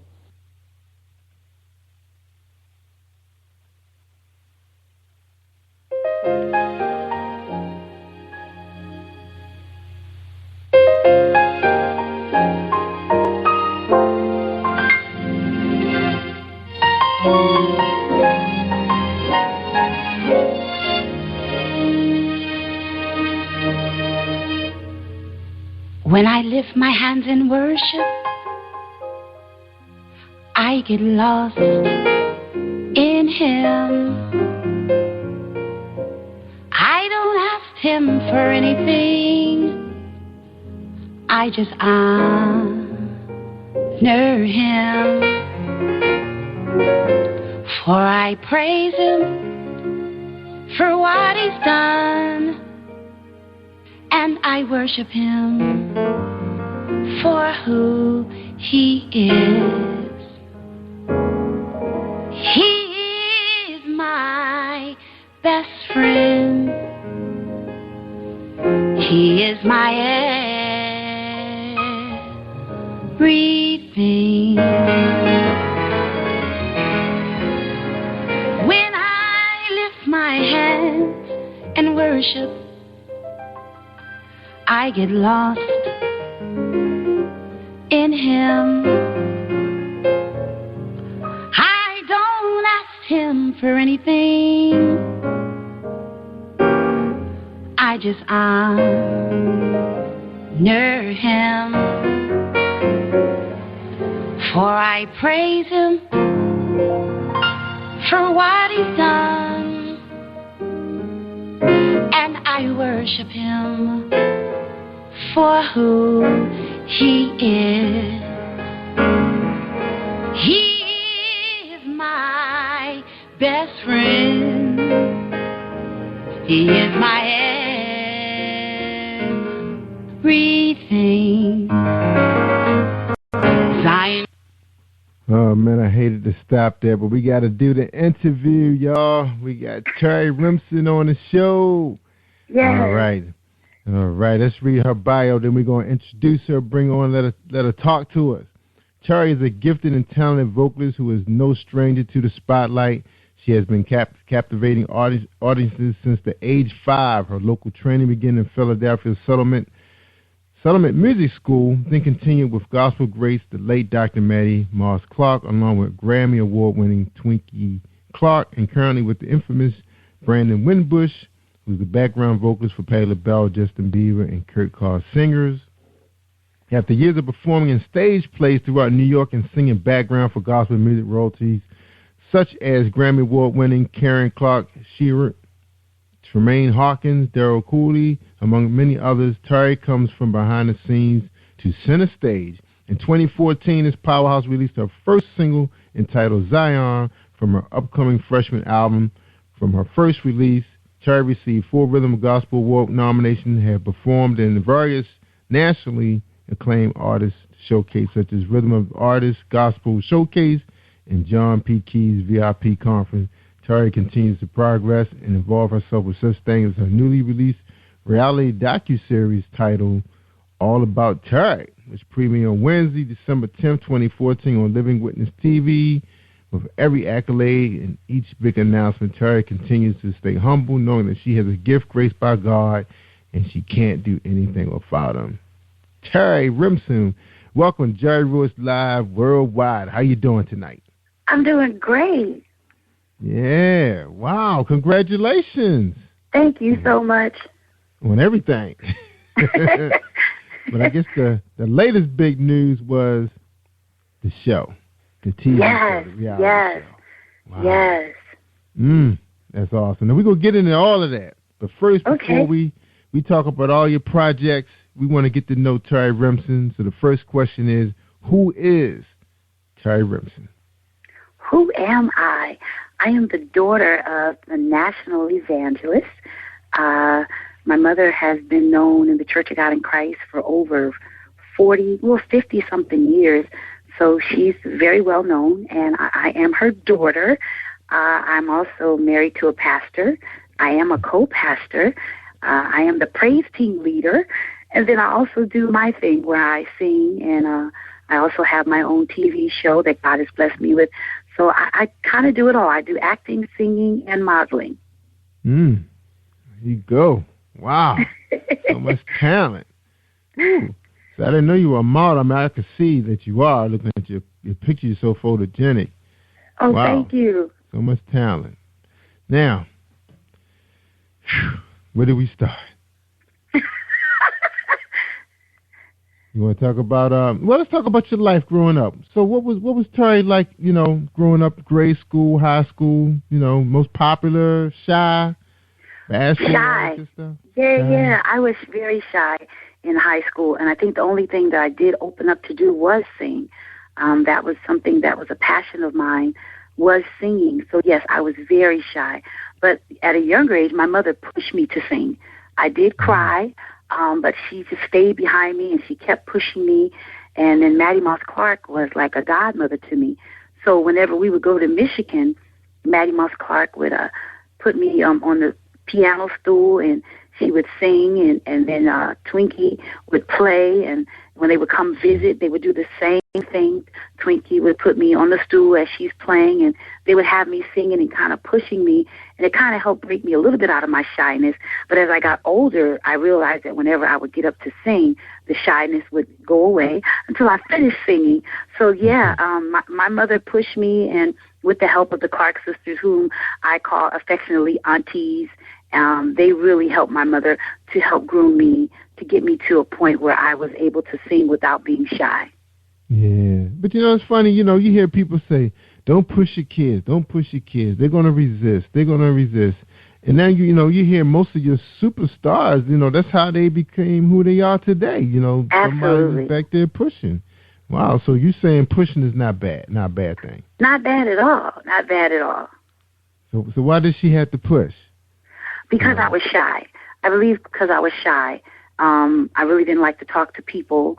I really didn't want to do anything in front of people. I did cry. And she told me a couple of times she had to threaten me. I don't remember because I was young. But it worked. It really worked. It made me have discipline. And like you said, you can't do that now. But, you know, the children today, you know, they're made up of something totally different than what we were brought up as. And I really appreciate my mother for pushing me, because if she didn't, I wouldn't really be where I am today. Yeah, and for some of us that never made it where we wanted to go, we probably wish somebody was pushing us at the same time. Right. Wow. Good for her. Good for her. All right. Now, you got involved with stage plays in New York. So how did that happen? Did she push you into doing stage plays? Well, this is what happened. What happened was, as growing up, she kind of saw what was in me. So basically, anything that I told her I wanted to do, she would try her best to make sure she supported it and sent me to get the right education and to prepare me for it. So growing up as a teenager, I did modeling, I did the acting. So she actually sent me to school for these different things because she saw these are things that I like. So I went to acting school as a teenager, and then growing up, as I graduated, I started being in little different plays. And then when we moved to Philadelphia, because I got married and moved away, but then we came back to take over my mother's church because she got remarried. And what happened was I said, you know what, I'm going to get back into this acting thing because my husband had told me, you know, you need to focus back on what you like to do. You've been helping me, you've been helping me build my churches, and it's like you have forgotten about what your passion is because you've been following after my passion, supporting me, which really meant a lot to me. So I said, okay, I'm going to get back into acting and singing, and I got in touch with New York. And I went for a couple of auditions, and God bless, where I was in a play 2 years straight called A Christmas Without Him. And it was an off-Broadway play, but it was such an awesome experience, and I really enjoyed it. God is good. He's really good. That's right. Now, is that the stepping stone is to trying to get on Broadway? I mean, what's the method to that madness to get on Broadway? Well, the method to my madness is I don't really want to do Broadway, but now if God opens up that door, I'm going to take it. But the method to my madness is, and it's the thing about it, it's kind of it's opening up, and God is starting to connect the dominoes and, the dots. He's starting to connect the dots. And it's like a domino effect because by me doing that play, it kind of, because I hadn't did acting in a while since I got married. And so by doing the play, it kind of brought things back to my remembrance. And after that, then now I get the offer to do the reality show. So now I'm able to get back into things that I like to do. So it's just like it was just a domino effect. So basically, really what I would like to do is have a TV show or either have someone have me on their TV show. Yeah, awesome. Now, how about growing up? Do you have siblings? Yes, I do. I am the baby girl. I had two brothers. One of my brothers passed several years ago. Yeah. So I have one brother, and he's a pastor. He's a bishop, and he's a pastor. And so it's just me and my brother. It's just us. And so, yes, I do have a sibling. All right. And where is his church? His church is in Willingboro, New Jersey. Okay, so he's in the area, so you can see him anytime. All right. Yeah, absolutely. As a matter of fact, I just interviewed my brother for my TV show 2 weeks ago. All right. Oh, awesome. All right, well, let's talk about the TV show. Tell us, how did that happen? I got a call because I'm hooked up with a organization called IGARA, which is Brother Keith Ron Powell and his wife Teresa, lovely couple, and I'm a part of their organization, which I feel like every independent artist needs to look them up because they really help out independent artists such as myself to help kind of get our names out there. And someone heard about me that's a part of his organization, and they gave me a call and asked me would I like to do my own show. And I said, sure. But I didn't want to do just a typical ordinary show, and I asked them, would it be okay if I do almost like a docuseries of me being in the studio? And so that's what we did. The first season was the docuseries of me being in the studio preparing for my project. And then the second season, which has started, is me, with the camera going around with me, the different events, interviewing different people, so it's coming along really well. Where a lot of people are starting to watch it. The name is getting out there, and I'm excited because each week the show gets better and better. Yeah, well, we want our audience to know where to find it. How can they tune in? They can tune in by going to livingwitnesstv.com, and I come on every Monday at 9 p.m. to 9:30 p.m. And the show is called All About Terry. So is that streaming? No, that's not streaming. It's internet TV. Oh, it's internet. Now, when they go to it, when they go to their website, is it like more shows being featured? They have to look for you. They have to look for All About Terry. Yes, that's what they do. Look for All About Terry, and then hit the tab that says Live TV. Oh, so you can't look at it on demand? You can on Friday. I'm glad you asked me that. Every Friday you can look at it on demand. Okay, good.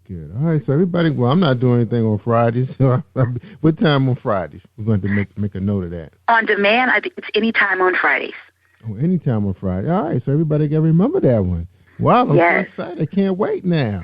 Yeah. Right. Then I have a YouTube channel where they can go and look up all about Terry, and they can see the docu-series on there, on the YouTube channel for All About Terry. Oh, cool. Yeah, I was going to ask you, because we were on your website, and I was going to ask you, can they go there to try to connect with their program? So they can. They can go to my YouTube channel for All About Terry, and they can see the docu-series of me in the studio. All right. Now on Terry's website, she has a YouTube icon that you can click, right? And that'll take you right there. Okay. Yes. Good. Now your website, your official website, because eventually there's going to be some flim-flammers out there. Okay. You're going to be so famous. But right now, your official website is terryrimsonmusic.com. You can join her Facebook page. You can be part of her Twitter and Instagram and YouTube. All this there. Yes. And they can download any of your music. Well, the one that's being released right now. Yes, sir. Zion. Yep, on iTunes, Amazon, and CD Baby. All right. Footage? Any concert footage of Terry Rimson? Yes. They can look me up on YouTube under Terry Rimson, and there's a whole lot of footage of me singing. Yeah, can't wait. Because, nowadays, everybody have the ability to, they can show digital technology on their widescreen using Chromecast or any wireless browser on their TV and enjoy watching concerts, and live in color now. You're not just restricted to your tablet or your PC. Right. Yeah. Enjoy it on your home theater in high definition. So that's always a blessing. Now also, Terry, I'm on your website. There's a number of ways people could buy your products. And a CD Baby, you have Google Play, Rhapsody, iTunes, and Spotify. I never heard of Spotify. Oh, yes, Spotify, yes. Spotify. Yes. Not familiar with them. Now, I don't see our good friend Igor on here. You know what? You got me. You got me. Because when the website was developed, I wasn't a part of Igara. But now that I am, yes, they can go to Igara and they can purchase my song. Yeah, that's right.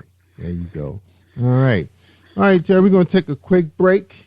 And when we get back, we're going to talk about the music business, Of course, you heard her talking a lot about acting and what she's doing now on reality TV, and then we'll talk about the music industry, the good and the bad. All right? So all right. Everybody. Okay, Tamika Kane on Book Buzz. Are you looking for the next great read? A book filled with love, passion, betrayal, and intrigue. The award-winning novel, Season of Change, by Tamika Patrice Kane, is sure to satisfy your literary sweet tooth. Check out this must-read book reviewers are calling uplifting and emotional, and exceptionally great read, deeply intense and thought-provoking. Order your copy today, available in paperback and ebook on Amazon.com or at www.tamikapatrice.com. Are you experiencing a stage of life trauma?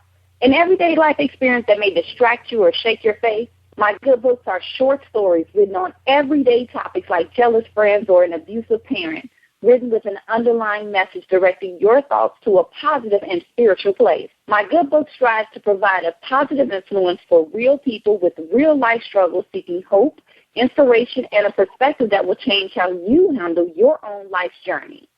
Read my good books to enjoy a positive and spiritual message today. Then share it with someone else who needs it. Are you an author looking for promotional services or a reader looking for a great read at low prices? In this competitive world of books, Writing Royalty Promotions is dedicated to bringing authors and readers together to build a greater respect for literature through our various promotional services and online bookstore. So head over to WritingRoyaltyPromotions.com and check us out. Hey everyone, this is Tanika Gonzalez, spoken word poet. Whenever I'm online, I'm always listening to Jerry Royce Live.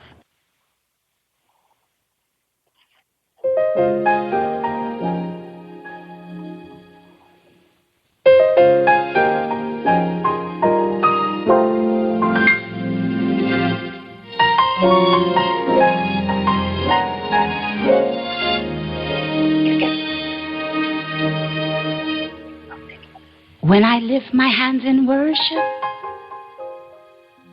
I get lost in Him. I don't ask Him for anything, I just honor Him.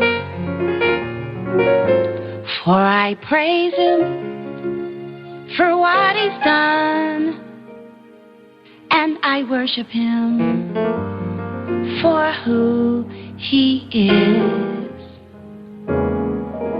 He is my best friend.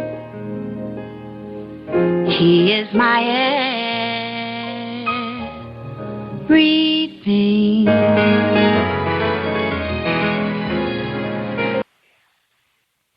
Wow, I just love this song.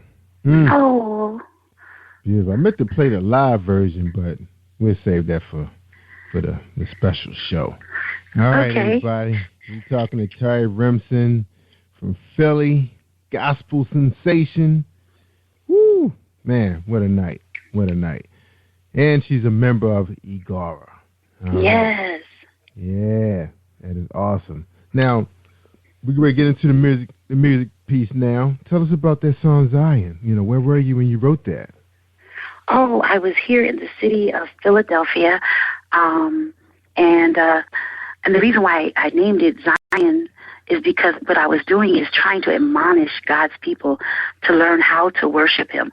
Because, you know, we go to so many different concerts, and all the people want to do is kind of use bodily exercise and running around, you know, doing all their little calisthenics and, you know, kind of showing off a little bit, you know, and sometimes it don't be no power. They just be them wanting to be seen.